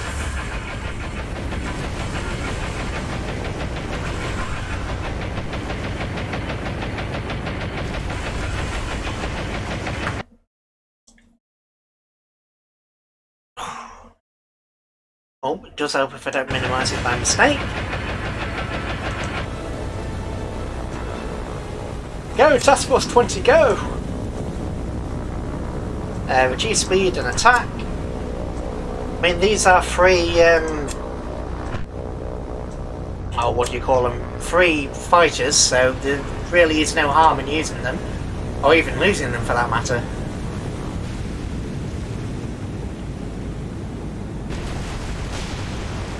I mean, this Fletcher's now down to 18 knots, which is almost as fast as our merchantman. I mean, a merchantman can do 17, so... Although the merchantman fleet has apparently, yeah... Got a bit Julia, should I say?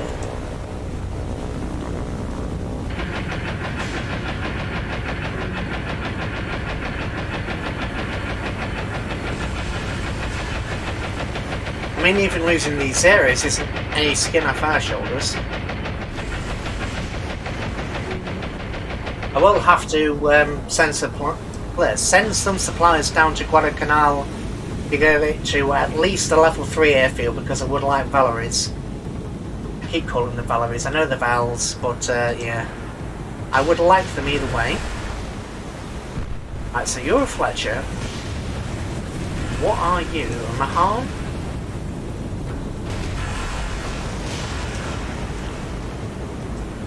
I wish there was a way to show this in more detail, because I genuinely can't tell the difference between some of these ships.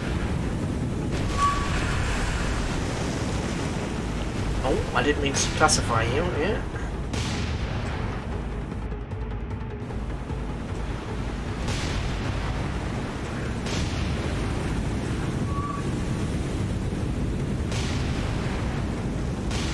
Yes, it is going surprisingly well.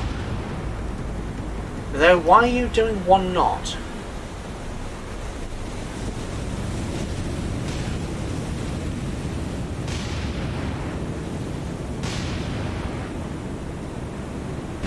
You say you can torpedo the American one. True, true, and obviously when the American one tries to torpedo you back, well, yeah, good luck on that. Let it never be said that the Bureau of Ordnance has its act together.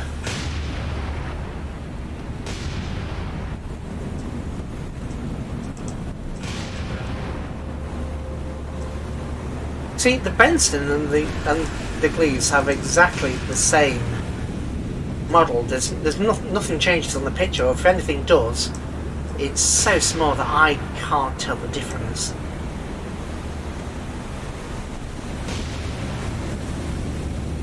Oh yeah, there is that, and then coupled with the problems with the Mark 14 torpedo, especially in reality. It's one reason why I really like this game. In so many other games, I mean, like Pacific Storm, World of Warships and that lot, you don't get duds, because duds aren't a thing. I mean, what was it, I can't remember what ship it was, but one of the American submarines fired something like, what was it, 16 or 17 torpedoes at Whaler. They sunk the ship because the torpedoes physically punched holes through the hull, but not one of them exploded.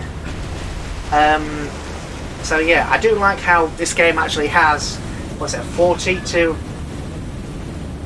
55% chance for the American torpedoes to dud. That is going to frustrate the hell out of me when I actually do an American campaign.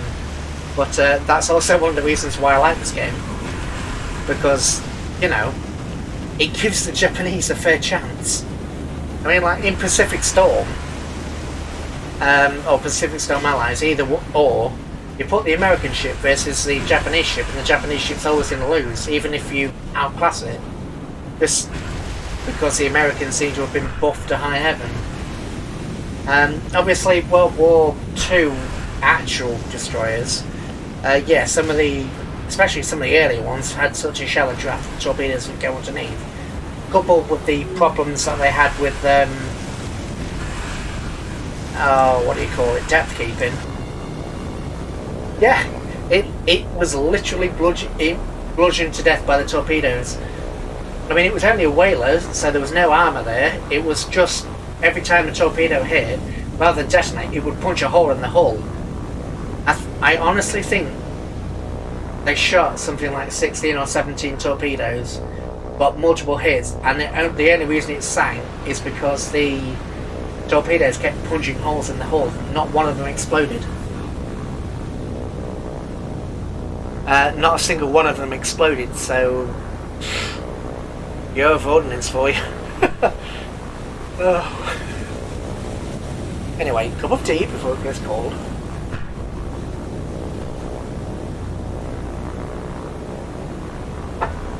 Oh, and microphone, please do not fall from your spot. That would be extremely annoying. No, microphone, cooperate, please. I see you. I see what you want to do, but no, not today.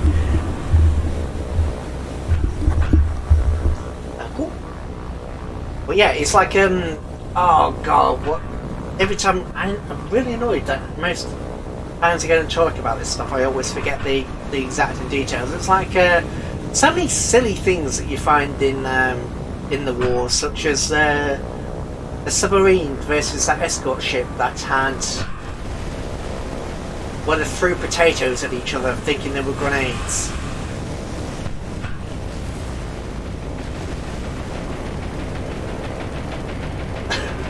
That's what a deck gun would be for a whaler. Yeah, potatoes, blubber, and all sorts. I mean,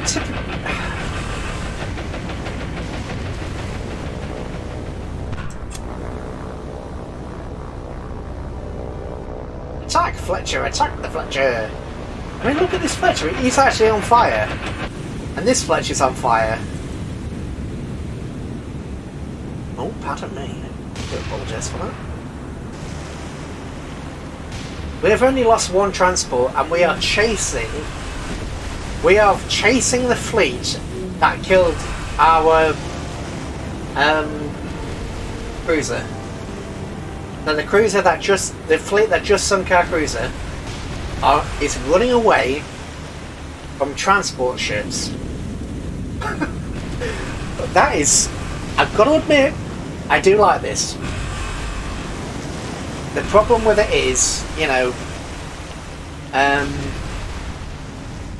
on the campaign map, these transport ships are extremely slow, so everything either has to run into us by accident or deliberately attack. We can't chase anything down because they're just too slow.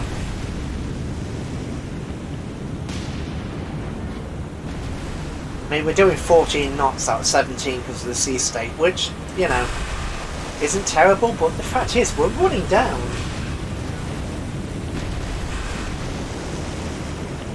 I would have a hard time finding a bit about potato battle. It's quite famous. I think, I'm not sure whether Drakenefell's done a video about. No, I don't think Drakenefell did. Military history visualized, or oh god, what's the guy's name?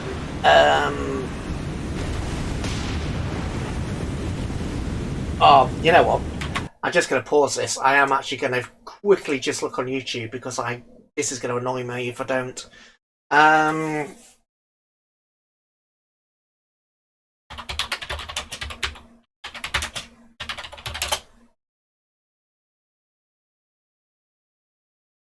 This is going to annoy me if I don't. What's the guy's name?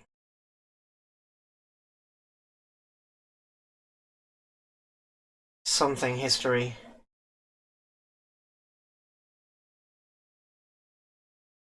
Fail race, Fudge Muppet, H, histograph, history buffs, history guy. No, history buffs is the other one. What on earth? The notable. Military visually. This basement. Where the heck is he?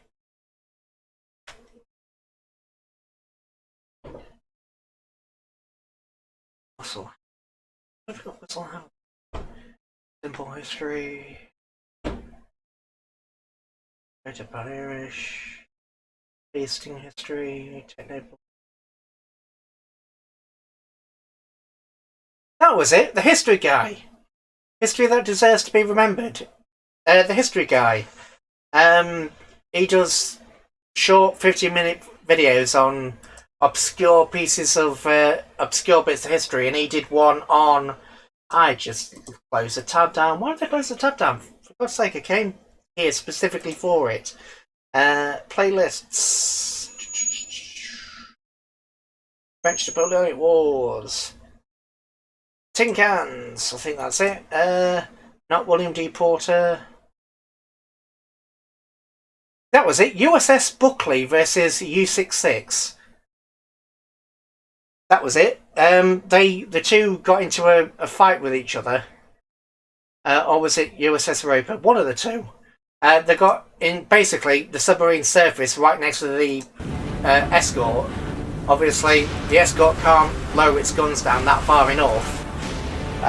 Too far, so it couldn't shoot. So they threw potatoes at each other.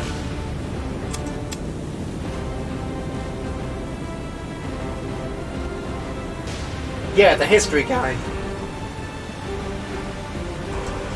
History guy on YouTube, yeah. He does, they're normally short snippets of interesting bits and pieces of history. Like the brief battles. Lindy Page is also a good one. Lindy Page is also good for history. He does a lot of medieval and land warfare. And obscure bits of the campaign that people don't always remember, which is right up my alley because I tend to like the smaller battles, really, like the last, not necessarily the last stands, but the things people don't always recall, the interesting bits. I mean, most people don't know about things like the Battle of San Nazaire, like the attack on San Nazaire.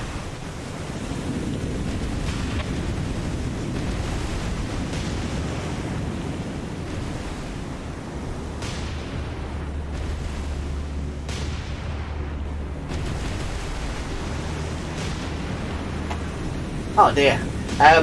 Like I was saying, like the battle of attack on San Nazaire, where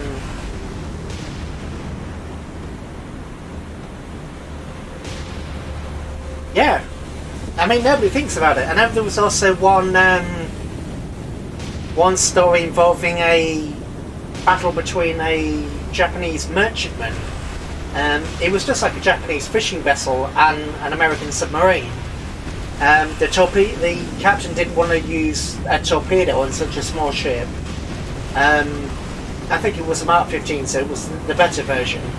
But still didn't want to use a torpedo on such a small ship, so we used machine guns and the deck cannon. And they go into detail about how many men were injured and killed on both sides. They lost, sort of equated the life of a sailor to the oh, not San Nazaire as part of D-Day.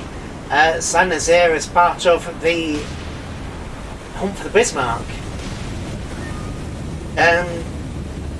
Basically what happened was San Nazaire was one of the few, well, pre-World War One, sorry, pre-World War Two, it was used to build ocean liners. So since it was used to basically handling some of the largest ships on the planet, it was one of the few docks in the world that could handle a ship the size of Bismarck and Tirpitz. So the idea was that after I can't remember whether it was before or after Bismarck's sinking, they couldn't target the ship itself, but in order to stop them sailing or to stop them from being repaired in a French port, they attacked the port itself. They couldn't do it by land because France was occupied by Nazi Germany. They couldn't do it by air.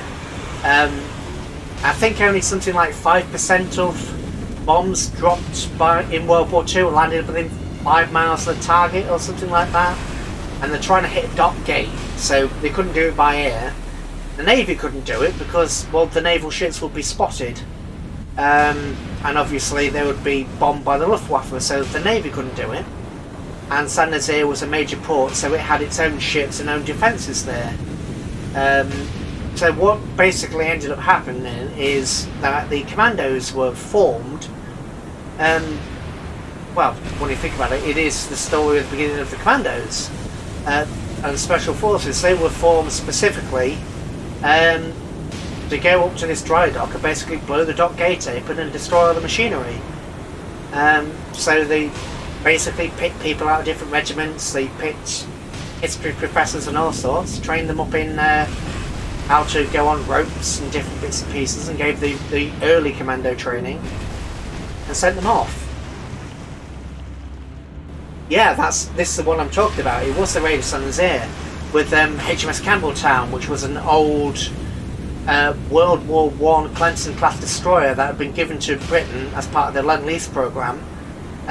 Basically it was a useless hunk of junk, so what they did was filled the bow with a timed explosive, dressed it up to look like a German destroyer, and sailed it straight into the wall of the enemy. I think it got within a mile or two of the actual dock itself before somebody finally twigged that it wasn't a friendly ship and started shooting at it. Then crashed into the dock. Basically crashed into the dock after, and yeah. Other commandos had other targets around the place which they went to attack, all of which was successfully done, and yeah. They blew the gate up, they blew some of the port facilities up, they launched some additional attacks and caused a bit of mayhem.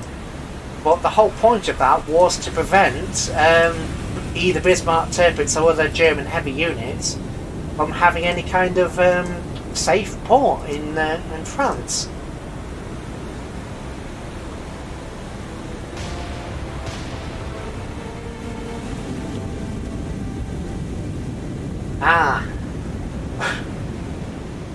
Well, good to know that you both know either way.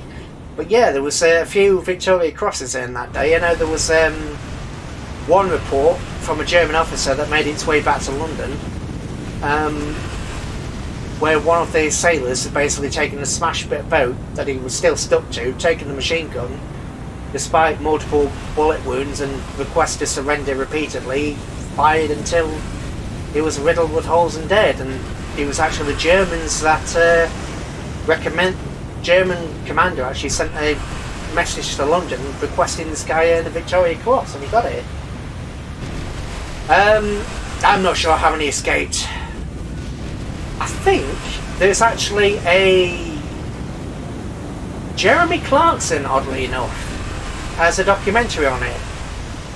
I know it's a bit strange to say Jeremy Clarkson has a documentary, but it is actually Jeremy Clarkson who does it. He also has one about, I believe, Arnhem. He's done a couple of interesting documentaries. But yeah, I'm pretty sure that goes into some significant detail about it. I can't remember how many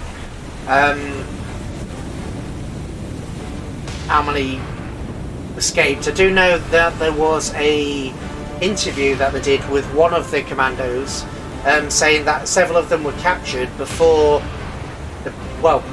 the ship was due to explode, and it didn't go off at the specified time, so it was crawling with Germans, and they were being interrogated as to why they would do such a stupid thing as to charge a tiny boat into the lock. And then it went bang, according to the survivor, and they were basically told that they were all going to be machine guns, and one of the officers fortunately stepped in the way and saved them all. Yeah, it's fascinating. It really is fascinating, some of the bits and pieces that have been done throughout history.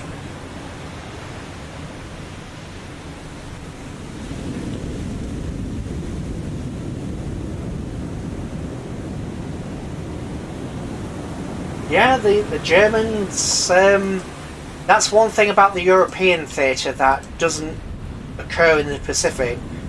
There was a certain level of, despite all the horrible things that were being done by the political parties at the time, there was a certain level of respect between the British and the German people. Even after everything that's happened, there was a certain level of respect there. So you did occasionally get... Yeah, it was set to go off quite a bit later, and didn't until they were crawling around the place, so they thought they were going to get slapped. Yeah. It was a... I would imagine it would be pretty blooming bright. It was several tons of explosives going bang. but yeah, that's something that you do see in between the British and the Germans, is despite all the animosity and bits and pieces that we've gone through, there was a level of respect there between certain members of the particular forces. Like, certain things weren't done and certain things were done, and so you occasionally did get people going backwards and forwards, even during wartime, actually recommending people for various honours, or saying, you know, well done. You know, you kicked the ever-living daylights out of us, you really put up a fight, well done.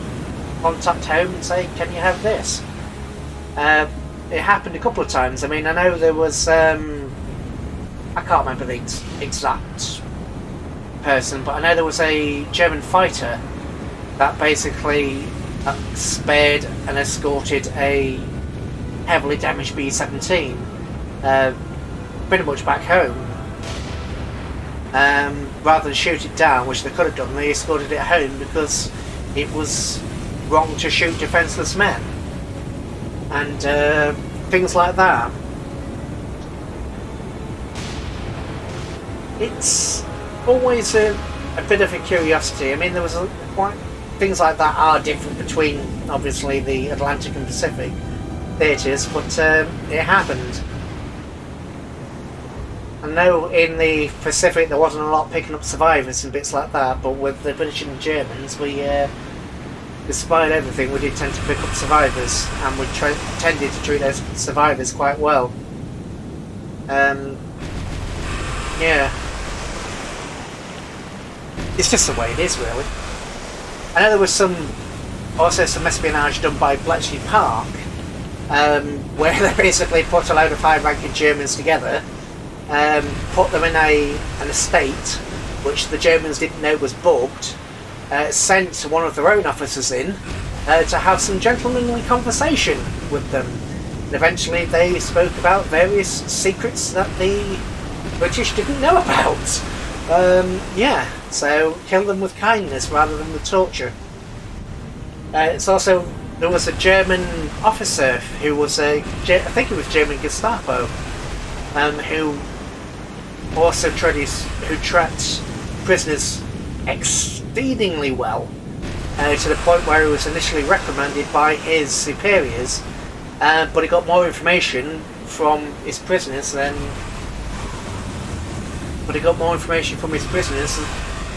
by killing them with kindness than the other guys did with torture. So there's method to the madness, as it were. Oh yeah, the Pacific was nasty.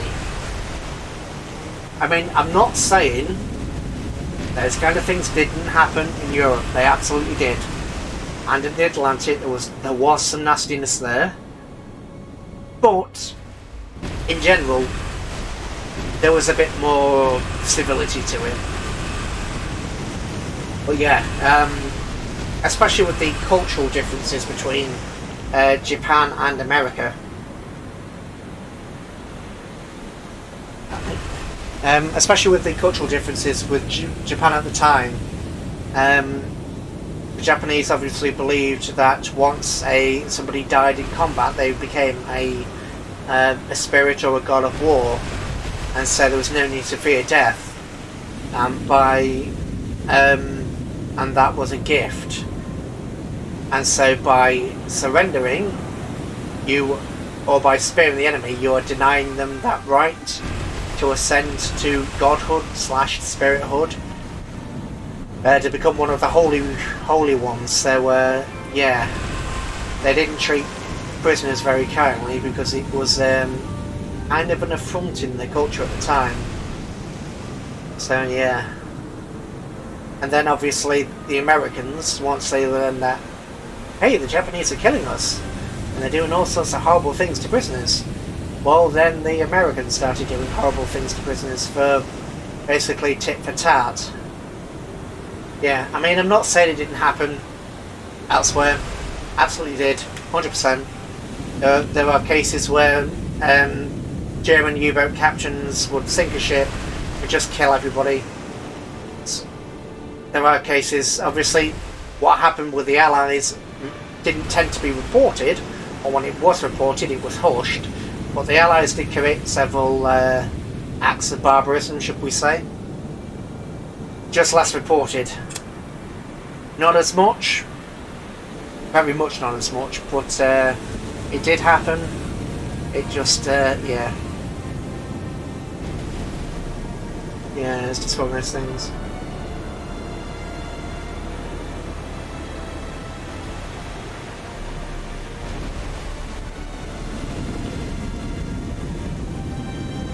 Yeah, true enough, and if you didn't know, regardless, you would just, bang. You would ask him, I know there was things, people asked various common knowledge bits, and you better be sure you knew them. I mean, there was some of that in, obviously, a lot of what happened in the Pacific, there was some of it in Europe. I think asking bits and pieces about things that you realistically should know certainly was a practice, has been a practice for a long time, but more readily reported in the Pacific than it was anywhere else.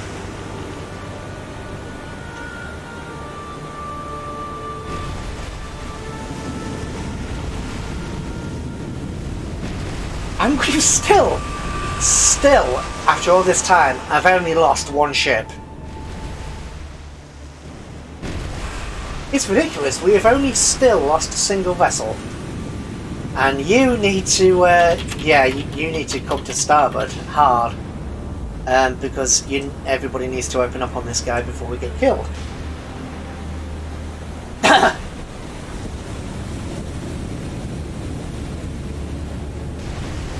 Yeah.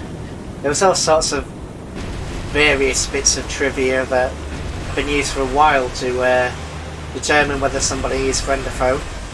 Obviously, not so much in modern times because, phones, internet, you can go to the middle of nowhere in some places and just get internet, so, yeah.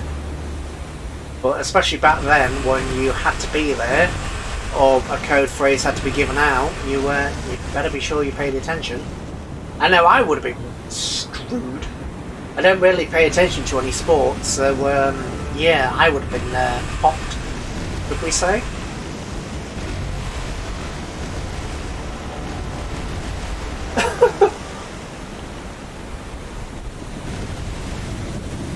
But yeah, this guy might be coming in for a bit of close range brawling.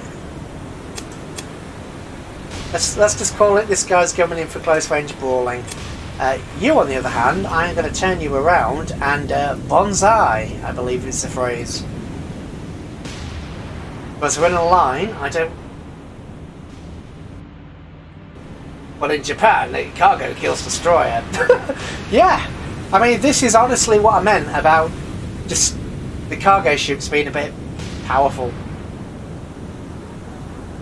I mean, obviously we lost one, but that one cargo ship was taking the fire for the whole fleet. It was under sustained fire from 4 advanced destroyers.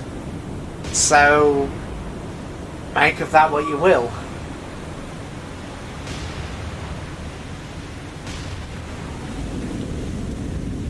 Make of that what you will.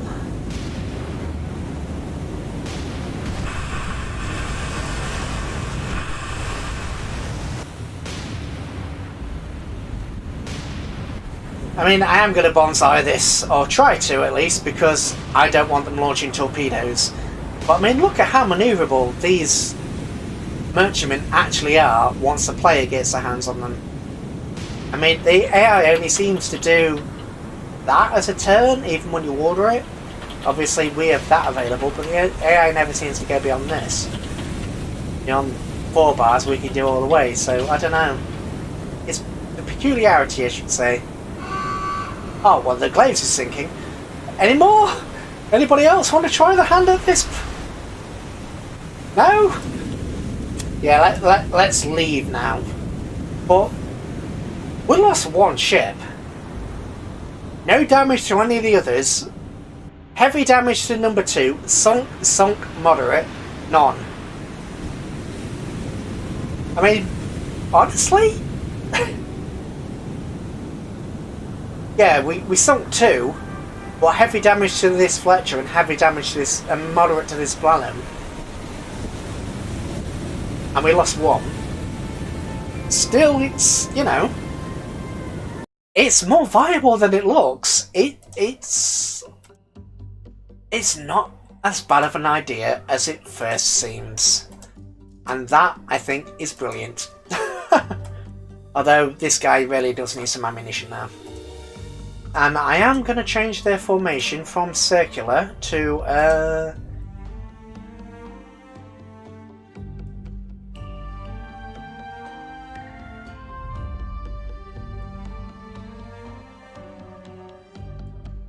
merchants for empty oilers. The Japanese oilers are actually quite rubbish. As I say, I've been doing some testing in custom battles.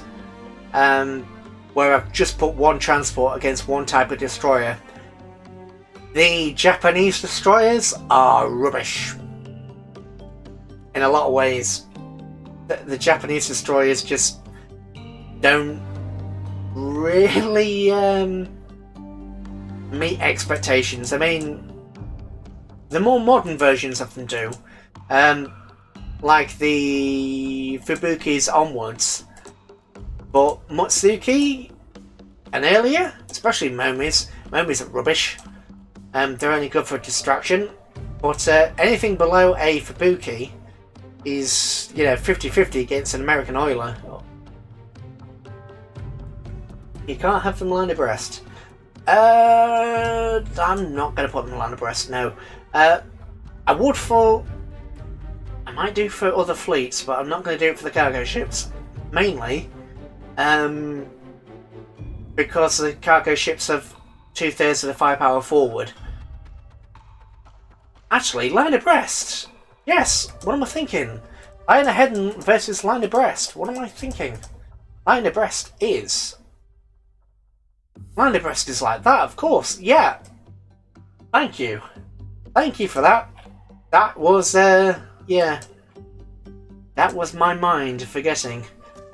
Yeah, you don't need to go there. You need to go specifically there, by the way. You need to... Ooh, no, didn't mean to click the button. Sorry. Don't mean to click that button. There you go. Go home. Go home, Uber. Get fixed. That sounds awful. Get fixed. Oof. Yeah, you don't need to be going right onto the enemy base. Right onto the enemy base.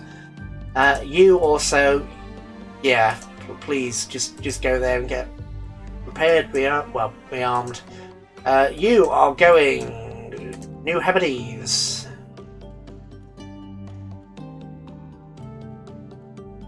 Hey, what's up with you? Why? Shift. Why won't you move?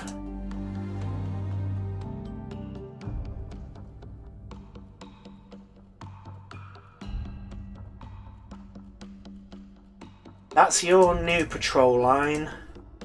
You two can stay here just in case. Because I haven't played the American campaign, and because I'm a bit of a numpty, I forgot to check whether Port Moresby actually gets supplies. So I'm going to keep these two submarines just in a pattern over here, in case a transport fleet or something materialises out of nowhere. But everybody else, I'm going to cycle over here, I think. You guys, you come to Rennell Island. What's the distance? 22 hours. I really don't know. I don't know whether to take this place or whether to take that one. I'm doing it specifically for... I'm making a sacrificial base. I'm doing it so that they'll destroy this base and not elsewhere, so... It doesn't really matter how much of a battering it takes. I may... saying that, if I put it there, that's in cover of American air. They've got American air cover, won't they? Oh, let's launch some zeros. What is 500 would be about here, so about there is the sphere of influence maximum. What are, because you've got maximum, what are Betty's? Betty's is 600. Of course. Wait, Betty's can reach here? Since when can Betty's Okay! Okay, they have changed the way Betty's work, because Betty's never used to be able to get anywhere near here. Betty's can get... Oh, okay, right. Well, I've been missing a trick then. When did that change? Alright, Betty's ahoy! You guys stay where you are, because I actually need... You're the guys I actually need. Inspect... Nope, that's not what I want. Repair.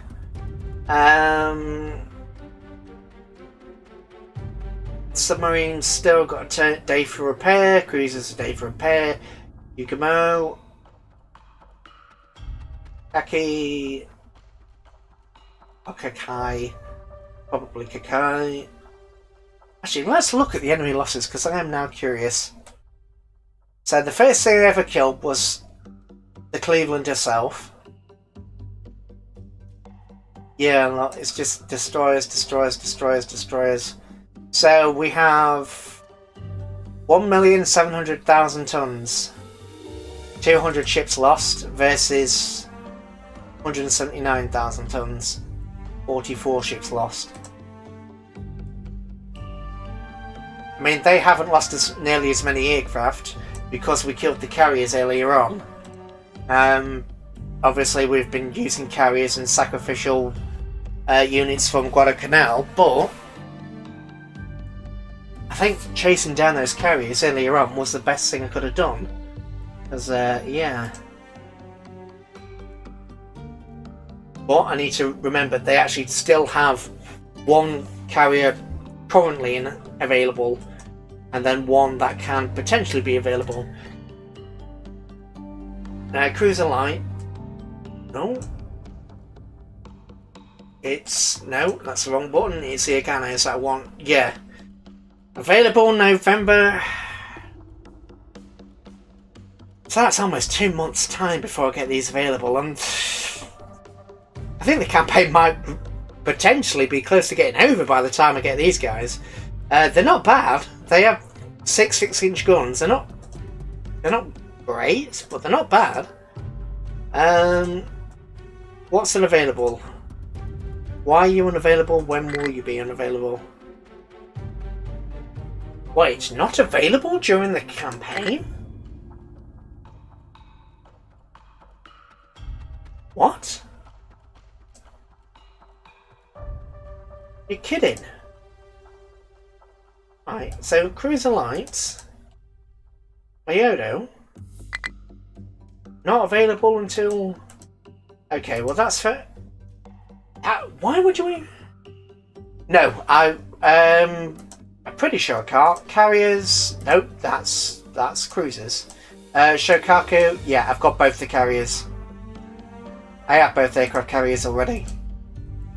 So that would be a negative. Yeah. I always thought that some of these ships were going to become available. But obviously, Mogami's, if we go to...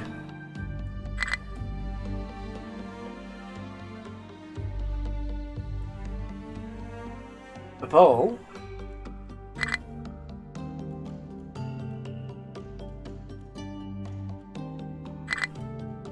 Not available during this campaign. I've not seen that message before. That's weird. I've never seen that message before. I knew some ships were locked behind dates, but I never knew it showed you ships that were unavailable. That could be a... Actually, is that going to be a problem? Is there anything else that I really want? Well, the Chinese are already dead, so... Jokai's sunk, which is unfortunate. Your commission, Ayuba's commissioned, you're for defense, for attackers. I've already got all 4 Congos. Yes, I do, and I've got both Yamatos. Yes, I do. Submarines. I am running out of submarines. You know what? Solid. Solid, that is what I will do. Just for the lols, just because I can. Yeah, I mean, why would it even let the ship show up in the menu if it's not going to let you have it throughout the entire campaign? I mean, why not just not have the ship there or have it greyed out with an unavailable sign? Don't tease me. I don't like being teased. Just say no. Right, so they're all sunk or commissioned. You know what? Since we're on the topic of submarines, or we're on the topic of available ships, let's just get the rest of the submarines, because, you know, sunk, commissioned, that's it. So this fleet of 4, every submarine is now either out or sunk. Call me the submarine commander. Or don't.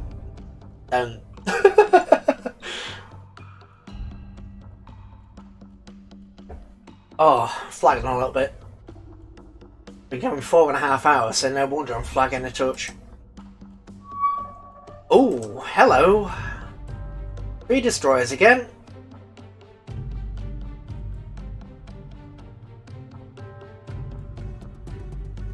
Right.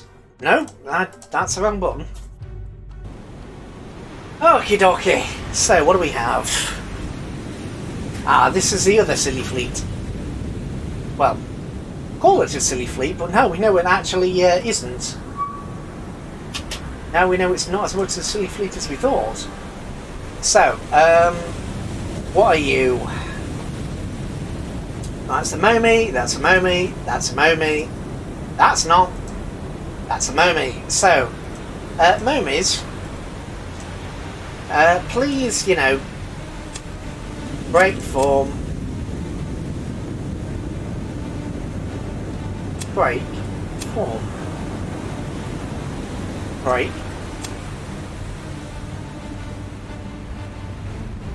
Break form. Maximum speed. So, transporters. Transports, go this way and then come this way, please. Yoragumo, you're full speed. You can. Oh, you're actually Fuyo can be the commander. Break form with Fuyo because you're here. Go that way and Narakaze, I want to keep you... You're the only ship here that I actually care about. So you can reduce speed and actually stay. You're the only ship that actually matters in this whole fleet. Because you're the only one with sonar. So, right. Individual targeting, if you please. No need to concern yourself with ammunition consumption. Merely fire. Just concentrating, putting as many shells downrange as humanly possible. Because science. Because science.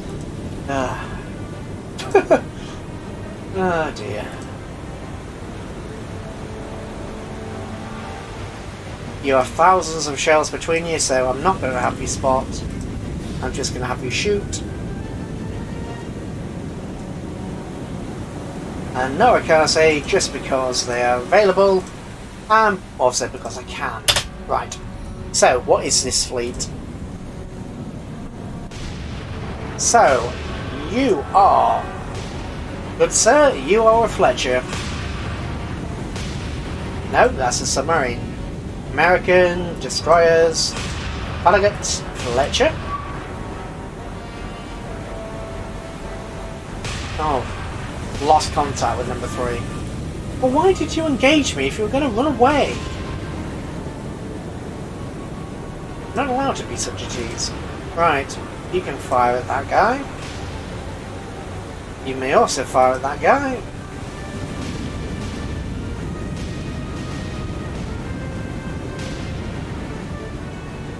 Fire. No idea what that is. I'm not going to even try and ID it.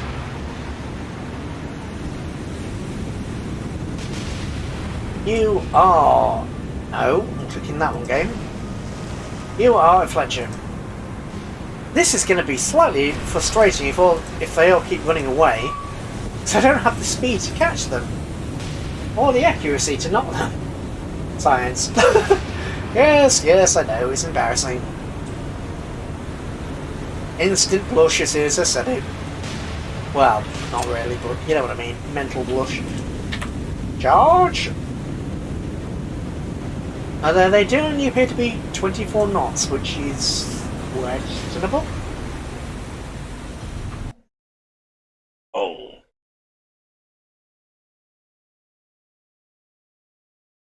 And I need you to stop clicking that button.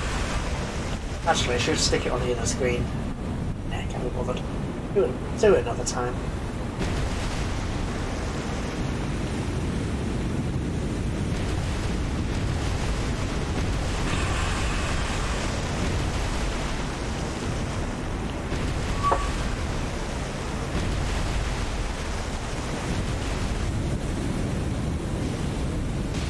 Don't know why that reminded me, but it reminded me that the votes for the Sunday's episode seem to be going in favour of Mount and Blade, which I don't mind. Mount and Blade is quite an entertaining game.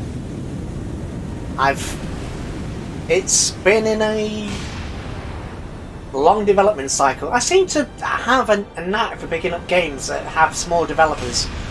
That have small development teams. I don't know why. I'm not doing it on purpose. I just seem to have developed this habit over time.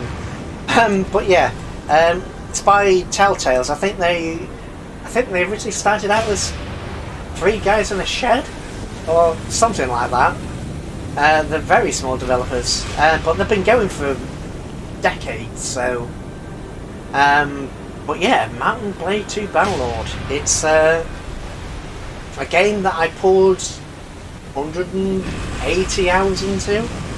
However, I poured 180 hours into it within about 6 months of it being launched, or longer than that, after it was launched anyway. And it was launched about a year and a half to 2 years ago. So I have started a new campaign just to have a look at it. Things have changed, so it's one of those where I have experience in it, but my experience is with prior versions, so meh. We'll have to see. Things are going well, anyway. I've not turned the difficulty up to maximum because nobody turns the difficulty up to maximum in Mount & Blade, because when you turn the difficulty up to maximum, you tend to die. It's not like in other games where when you die you just reset. In Mount & Blade, well, in Bannerlord, if you have birth and death enabled, I think it was one of the few companies that had just a couple of guys in either a shed or an office. I mean, when you think about it, the AWP, the British SAS, the British Army's rifle that they had in the 80s, it was literally just a couple of guys in a shed who entered a national competition to design a rifle for the army. They never thought they were going to get as far as they did, and then when they realised they got as far as they did, they kind of went, "Oh crap, we actually need resources." Oops. And I think there was actually one of the rumour has it that they hired out a workshop somewhere because a load of inspectors said, "Hey, we're going to come and check on your guns and how you're making it." And they hired out a workshop to pretend that they were a full company, and then apparently when they went out to dinner, one of the inspectors said, "Hey, we're just checking that you're not three guys in the shed." Ha ha ha. At least that's the story of the AWP, or the AWP. It's a big green rifle that was in the British military. But yeah, that's the legend behind that one. Saying that, quite a lot of British things have been three guys in a shed when you think about it. I mean, the TV was just a guy in his shed, and the radio was just a guy in the shed.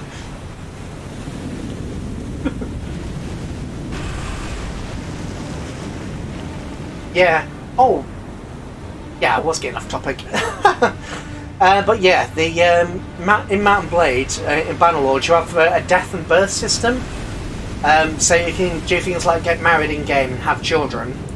When your character dies, if you have a child or a relative that's of age, rather than making a new character or resaving the game, you become that child/relative. Which adds a new dynamic to it, because you don't have to make sure that your character is the way you want it. You also have to build your character and your children up to be the way you want them. So when your character grows old and dies, which is entirely possible because there is an age system, so it'll eventually pop your clocks of old age. When that eventually happens, you take over your child. The problem with turning it up to maximum is, you just die. You just die. Because despite how simple the game is, it can be absolutely brutal, especially at the beginning. It is just brutal. It's fun. It's fun brutal, but yeah. It's like, have the best armour in the game, take one round and you're dead. It's like, well, why do I bother wearing armour then? Yeah. But there is like a full realism mode where if you get shot in the head, your character has a chance of dying. I won't be doing that. Though to be fair, the game difficulty is very easy, and then realistic. For most of its settings, have three settings here: very easy, or realistic. It's like, so if I stick it on easy, it's actually medium, which is weird, but it's it's the way they decided to do it, so whatever. Oh, and you are in 4,000 yards, good sir. Say hello to my little friends. They're called torpedoes. And I do need to stand up because my leg's dying. And my back.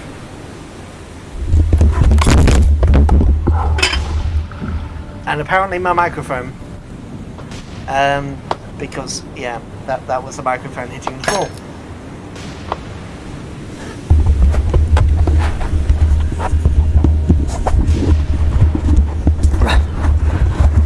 Oh, this will sound horrible, I'm pretty sure, because yeah, the microphone is sort of on the floor in pieces.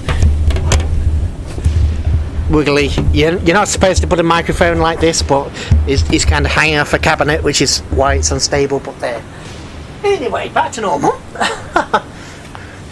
Well, I say back to normal, but I'm actually going to lie down as I play, so offline mode.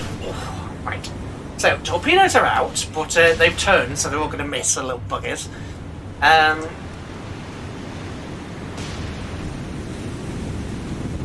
Well, you really did choose a really peculiar way to do that now, didn't you?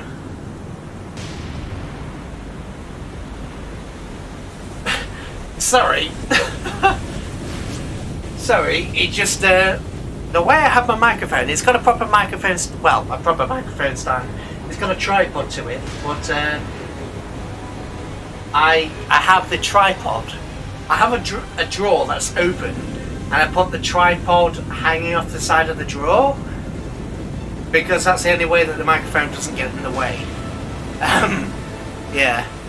So it is a bit a bit of a weird one. I don't know anybody else that does that, but yeah. Why are you shooting out? Oh, because I told you to. That's the obvious answer. The obvious answer is you are doing what I told you to do. Stop doing what I told you to do and do something else. You can stop doing the same. Stop doing as you're told. Fire that guy instead. You're already firing, you're already firing, you're already firing. Everybody's shooting at that poor guy. You go forward. No, I can't say you don't even know where you've gone. Over there, that's fine. You can speed up and do your thing. But yes, what was I talking about?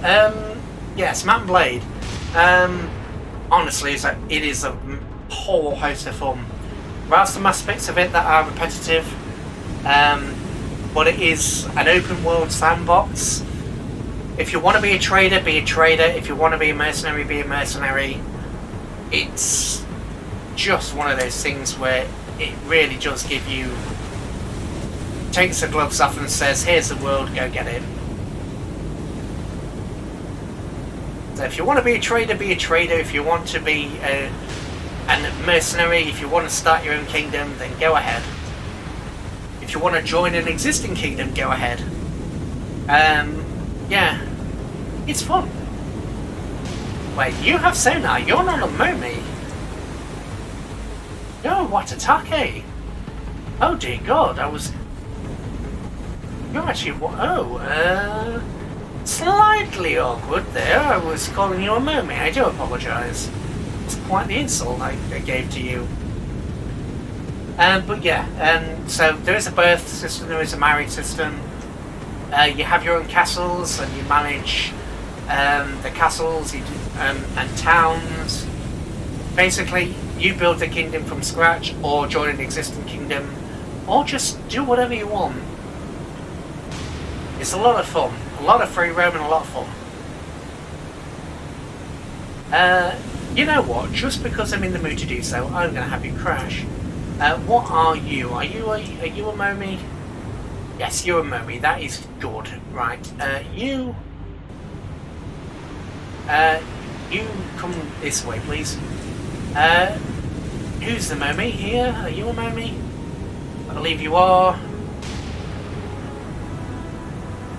Oh, don't mind look at that. Right. Great formation. Just because I want to try this. But no other reason that I want to do this. That's kamikaze. Bonsai, good sir. Bonsai.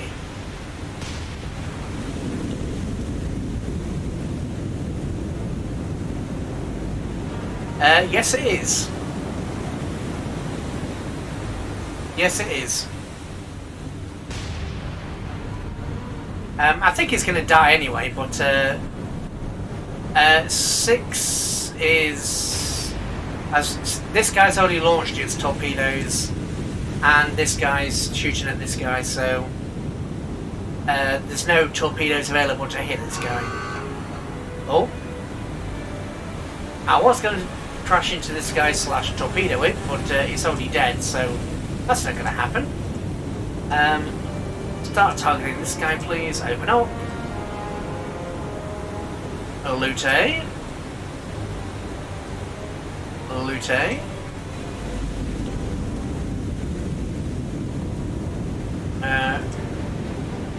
Open up.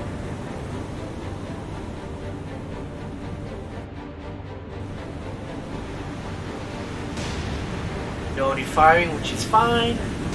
You're already firing, which is fine. Fire.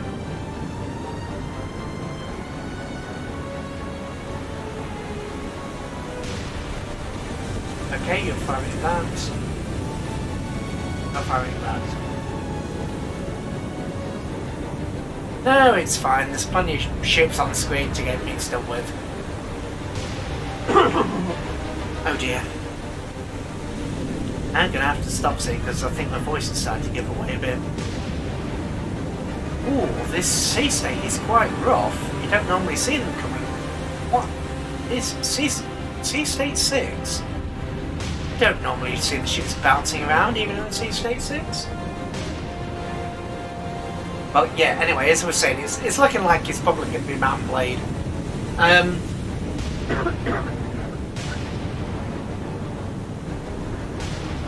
dear. Right, yeah, I think we'll stop after this battle because I am about to lose my voice.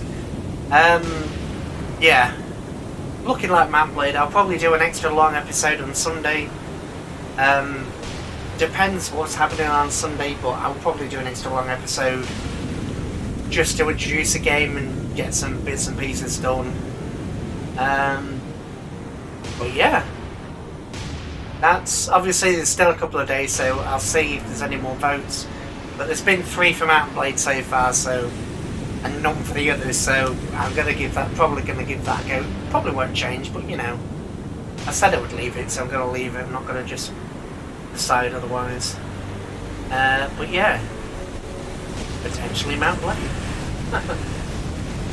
Make sure you drink the tea. Yes, that is a good point. To be fair, I have had 1 pot of tea and then a mug of water.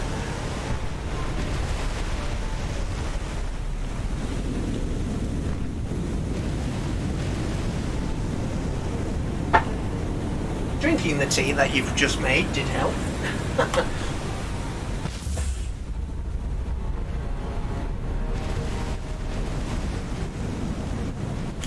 Nap time? Nap time? Who has nap time these days? Saying that, what time actually is it? 10 o'clock. Yeah. Yeah, maybe 10 o'clock is nap time actually. I'll do this battle and then I'll call it a day. I mean, I'm not going to say we've completely won, but we're not far off a victory here, so yes, it was a mega stream. Mega stream! I don't do them often, but yeah. The one advantage of using this new software is, although it gives me occasional crazy eyes, I don't have to be in the same position constantly. So, I mean, right now, it doesn't look like it, but I am sort of laid on my front on my bed with my torso up on some pillows. So that's eased the pressure off. So I don't have pain in my back as much as I would do normally. Which is always great. I love not having back pain. It's nice not having chest and back pain. But yeah, comfortable. You can get comfortable in exchange for crazy eyes.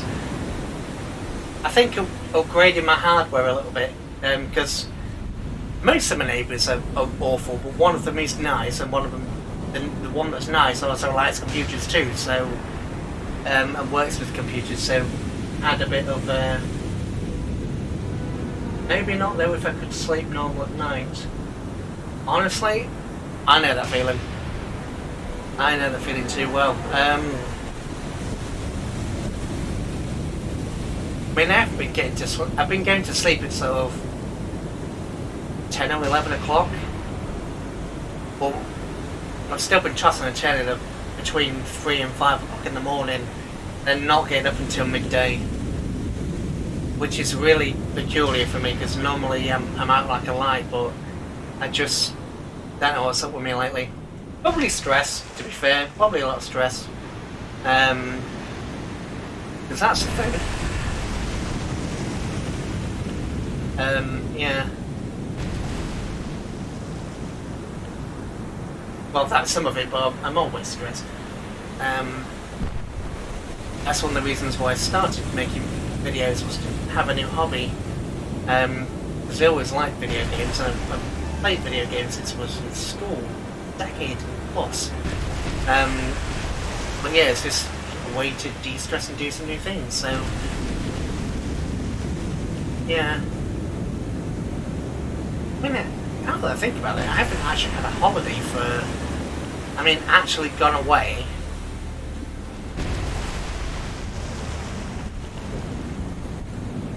When was the last time I had a holiday?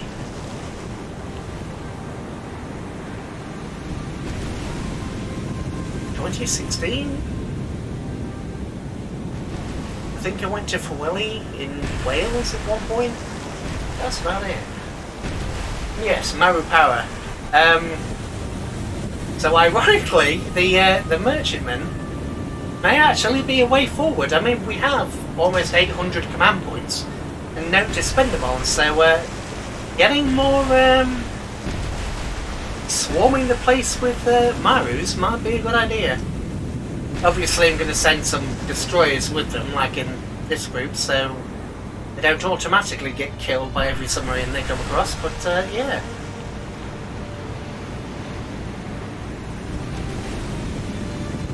I mean, this guy is definitely retreating, so we have them on the run!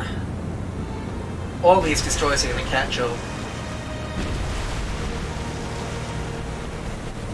Oh no, not that I've never been on holiday, just I haven't been on holiday in the last couple of years.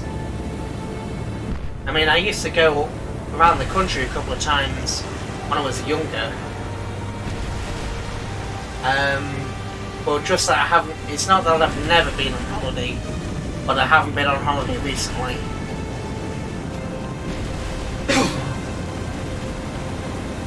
Because when I had the time to go, I was unemployed. Then when I had the money to go, I was employed, so I couldn't really go. I know, obviously, we've got 5 weeks holiday in that one, but I still had other things to do, so I never got around to it. When my job came to an end in 2020, beginning of 2020, I'd intended to go with family and go to maybe an anime expo, because I had some money, because I'd just been working and not spent it on anything, but helping with bills and bits and pieces. But aside from that, I saved up, so I intended to do some anime expos and maybe go to a few concerts and bits and pieces, visit some sites in 2020, which was the plan, but you know, COVID. And then obviously I've ended up caring for my mum after that. She's not very well and her health deteriorated rapidly. And then obviously my sister's health isn't very good, so I'm caring, well, when she needs me to, I'm caring for her. So I don't really have the time to go now, and obviously it's still COVID. But yes, I will eventually. Well, eventually I just need some income and some time. Obviously, once you're caring for somebody, you don't unless you get on benefits, you don't get paid for it, and even if you go to get on benefits, it still takes time to process, especially with disabilities and illnesses. Regular unemployment's easy enough to get. It's simple, you just log on and do bits and pieces, but when you're caring for someone, it's a bit different.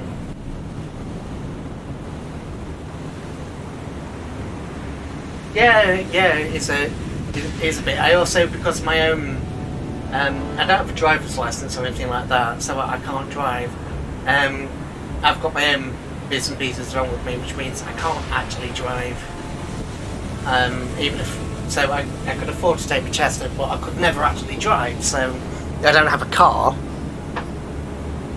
which also limited the places I could go to, so then obviously when you get friends, they move out of town, etc. And clashes in schedules and bits and pieces.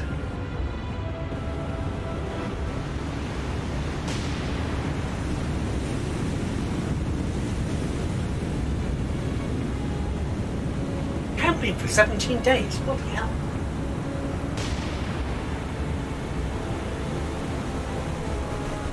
Now, was that a holiday, or was that work, or was that Boy Scouts or something?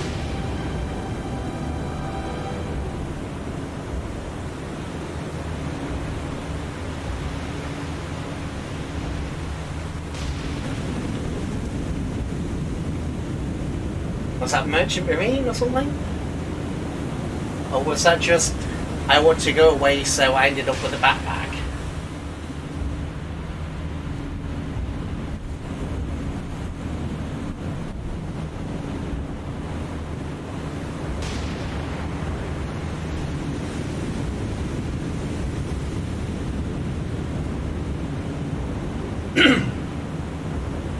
Oh, fair enough. Yeah, I didn't know there are some people that just live out the car and just go from places to place to place. There's nothing wrong with that. I would love to, but as I say, I can't actually drive. I'm not allowed to drive.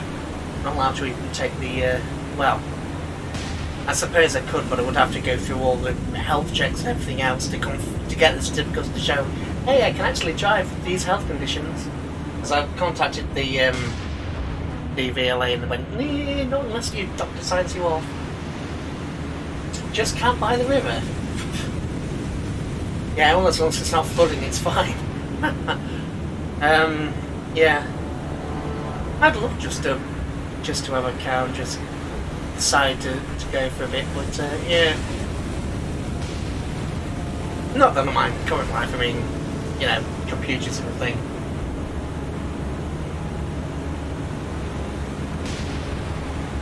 Oh yeah. Don't worry, I know how to do the same with the Sterling.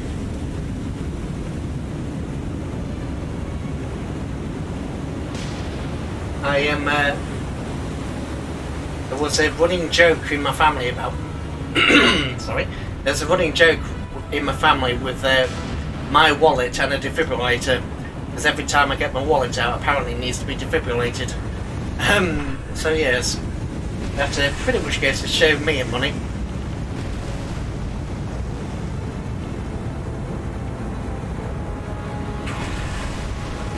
Rented the campsite next to so didn't have a neighbour.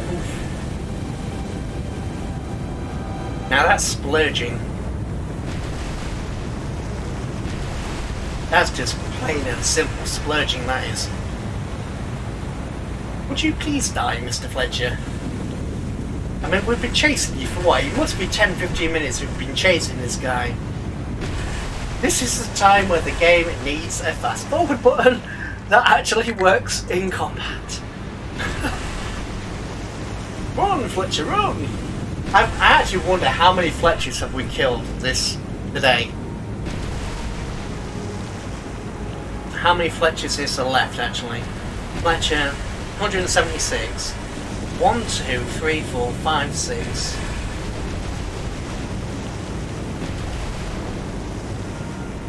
Seven, 8, 9, 10, 11, 12, 13, 14, 15, 16, 17, 18.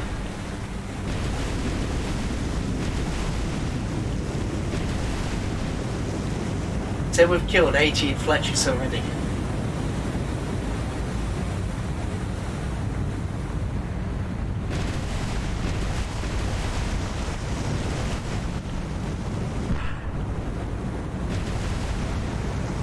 See a cave, see some big trees, yeah. Yeah, get some nice sausages on a barbecue. Although I do admit, I am actually really picky when it comes to my meals. Because, well, yeah. Well, not specifically my meals, but meat. I don't like a lot of meat. But then again, I don't eat most of the things vegetarians eat either, so, yeah. Because I can't have things like curries or anything like that, or black Even a bit of black pepper or a little bit of red pepper in a salad makes me really ill. Because I never had it growing up, and so I've got zero tolerance to it. So a lot of the things that, and I don't like a lot of the mushrooms and bits like that, or bacon or other bits and pieces along those lines.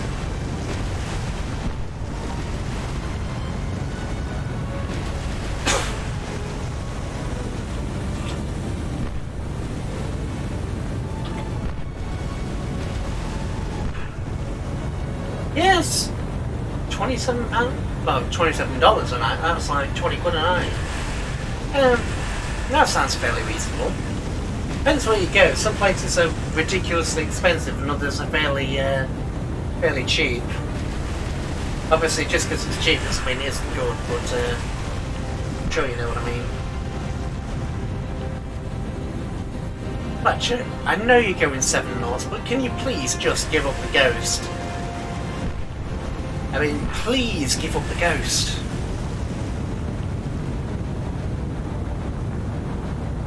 You pushed over 5 hours, mate, so come on.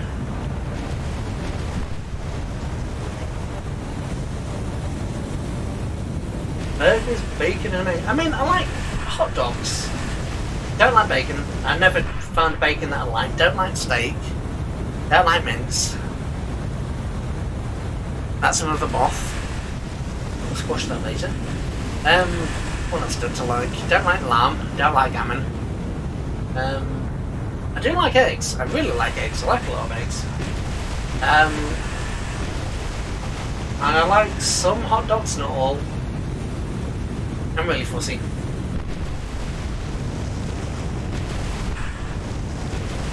I don't know what Gaze Might is.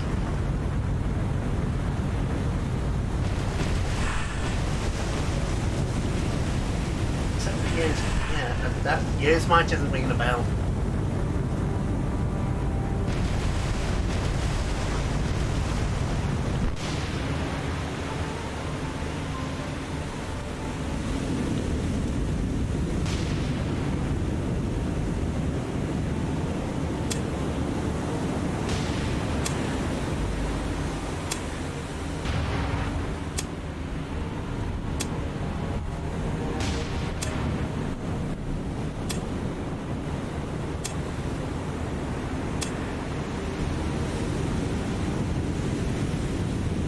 Right, you have torpedoes, don't you? Yes, you do. 2 torpedoes. Let's call it 3 degrees of spread. Lute.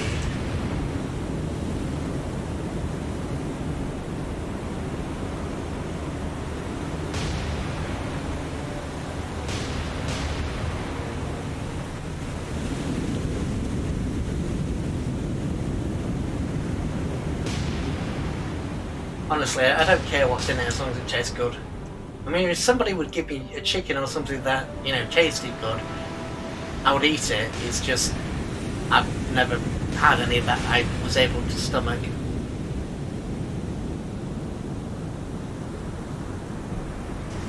It's like fish as well. I know a lot of vegetarians eat fish, but I used to eat it when I was young, and then all of a sudden my taste buds went and I can't stomach it anymore.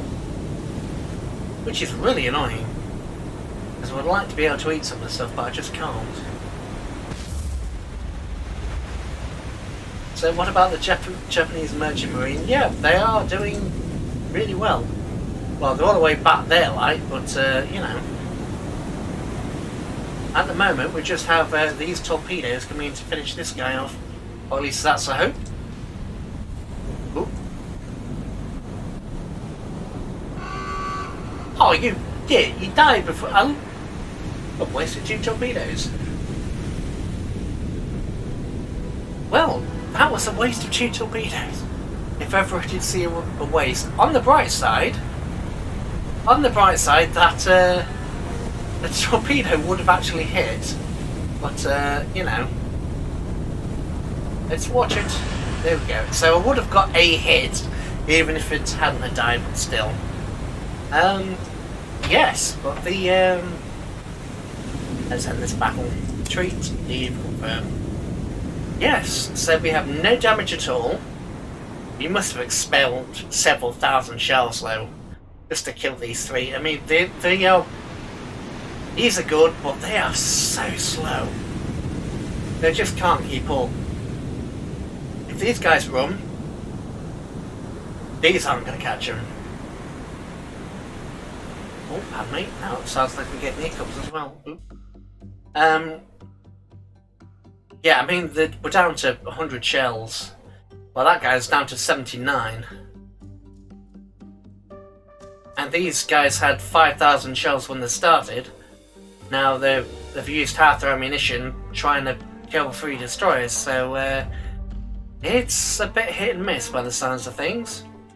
I mean, they're good, but they just keep running away, so unless the enemy comes up with a substantive force, we're a bit snookered. You can, do your thing back here. Anyway, as I say, I am losing my voice, and it has been a good 5 hours, so I will leave it here. Obviously, as always, I do appreciate people showing up. It is nice to have a bit of a chat with people. But for now, I will leave it at that. So, thank you very much for watching. It's been Wednesday, and goodbye.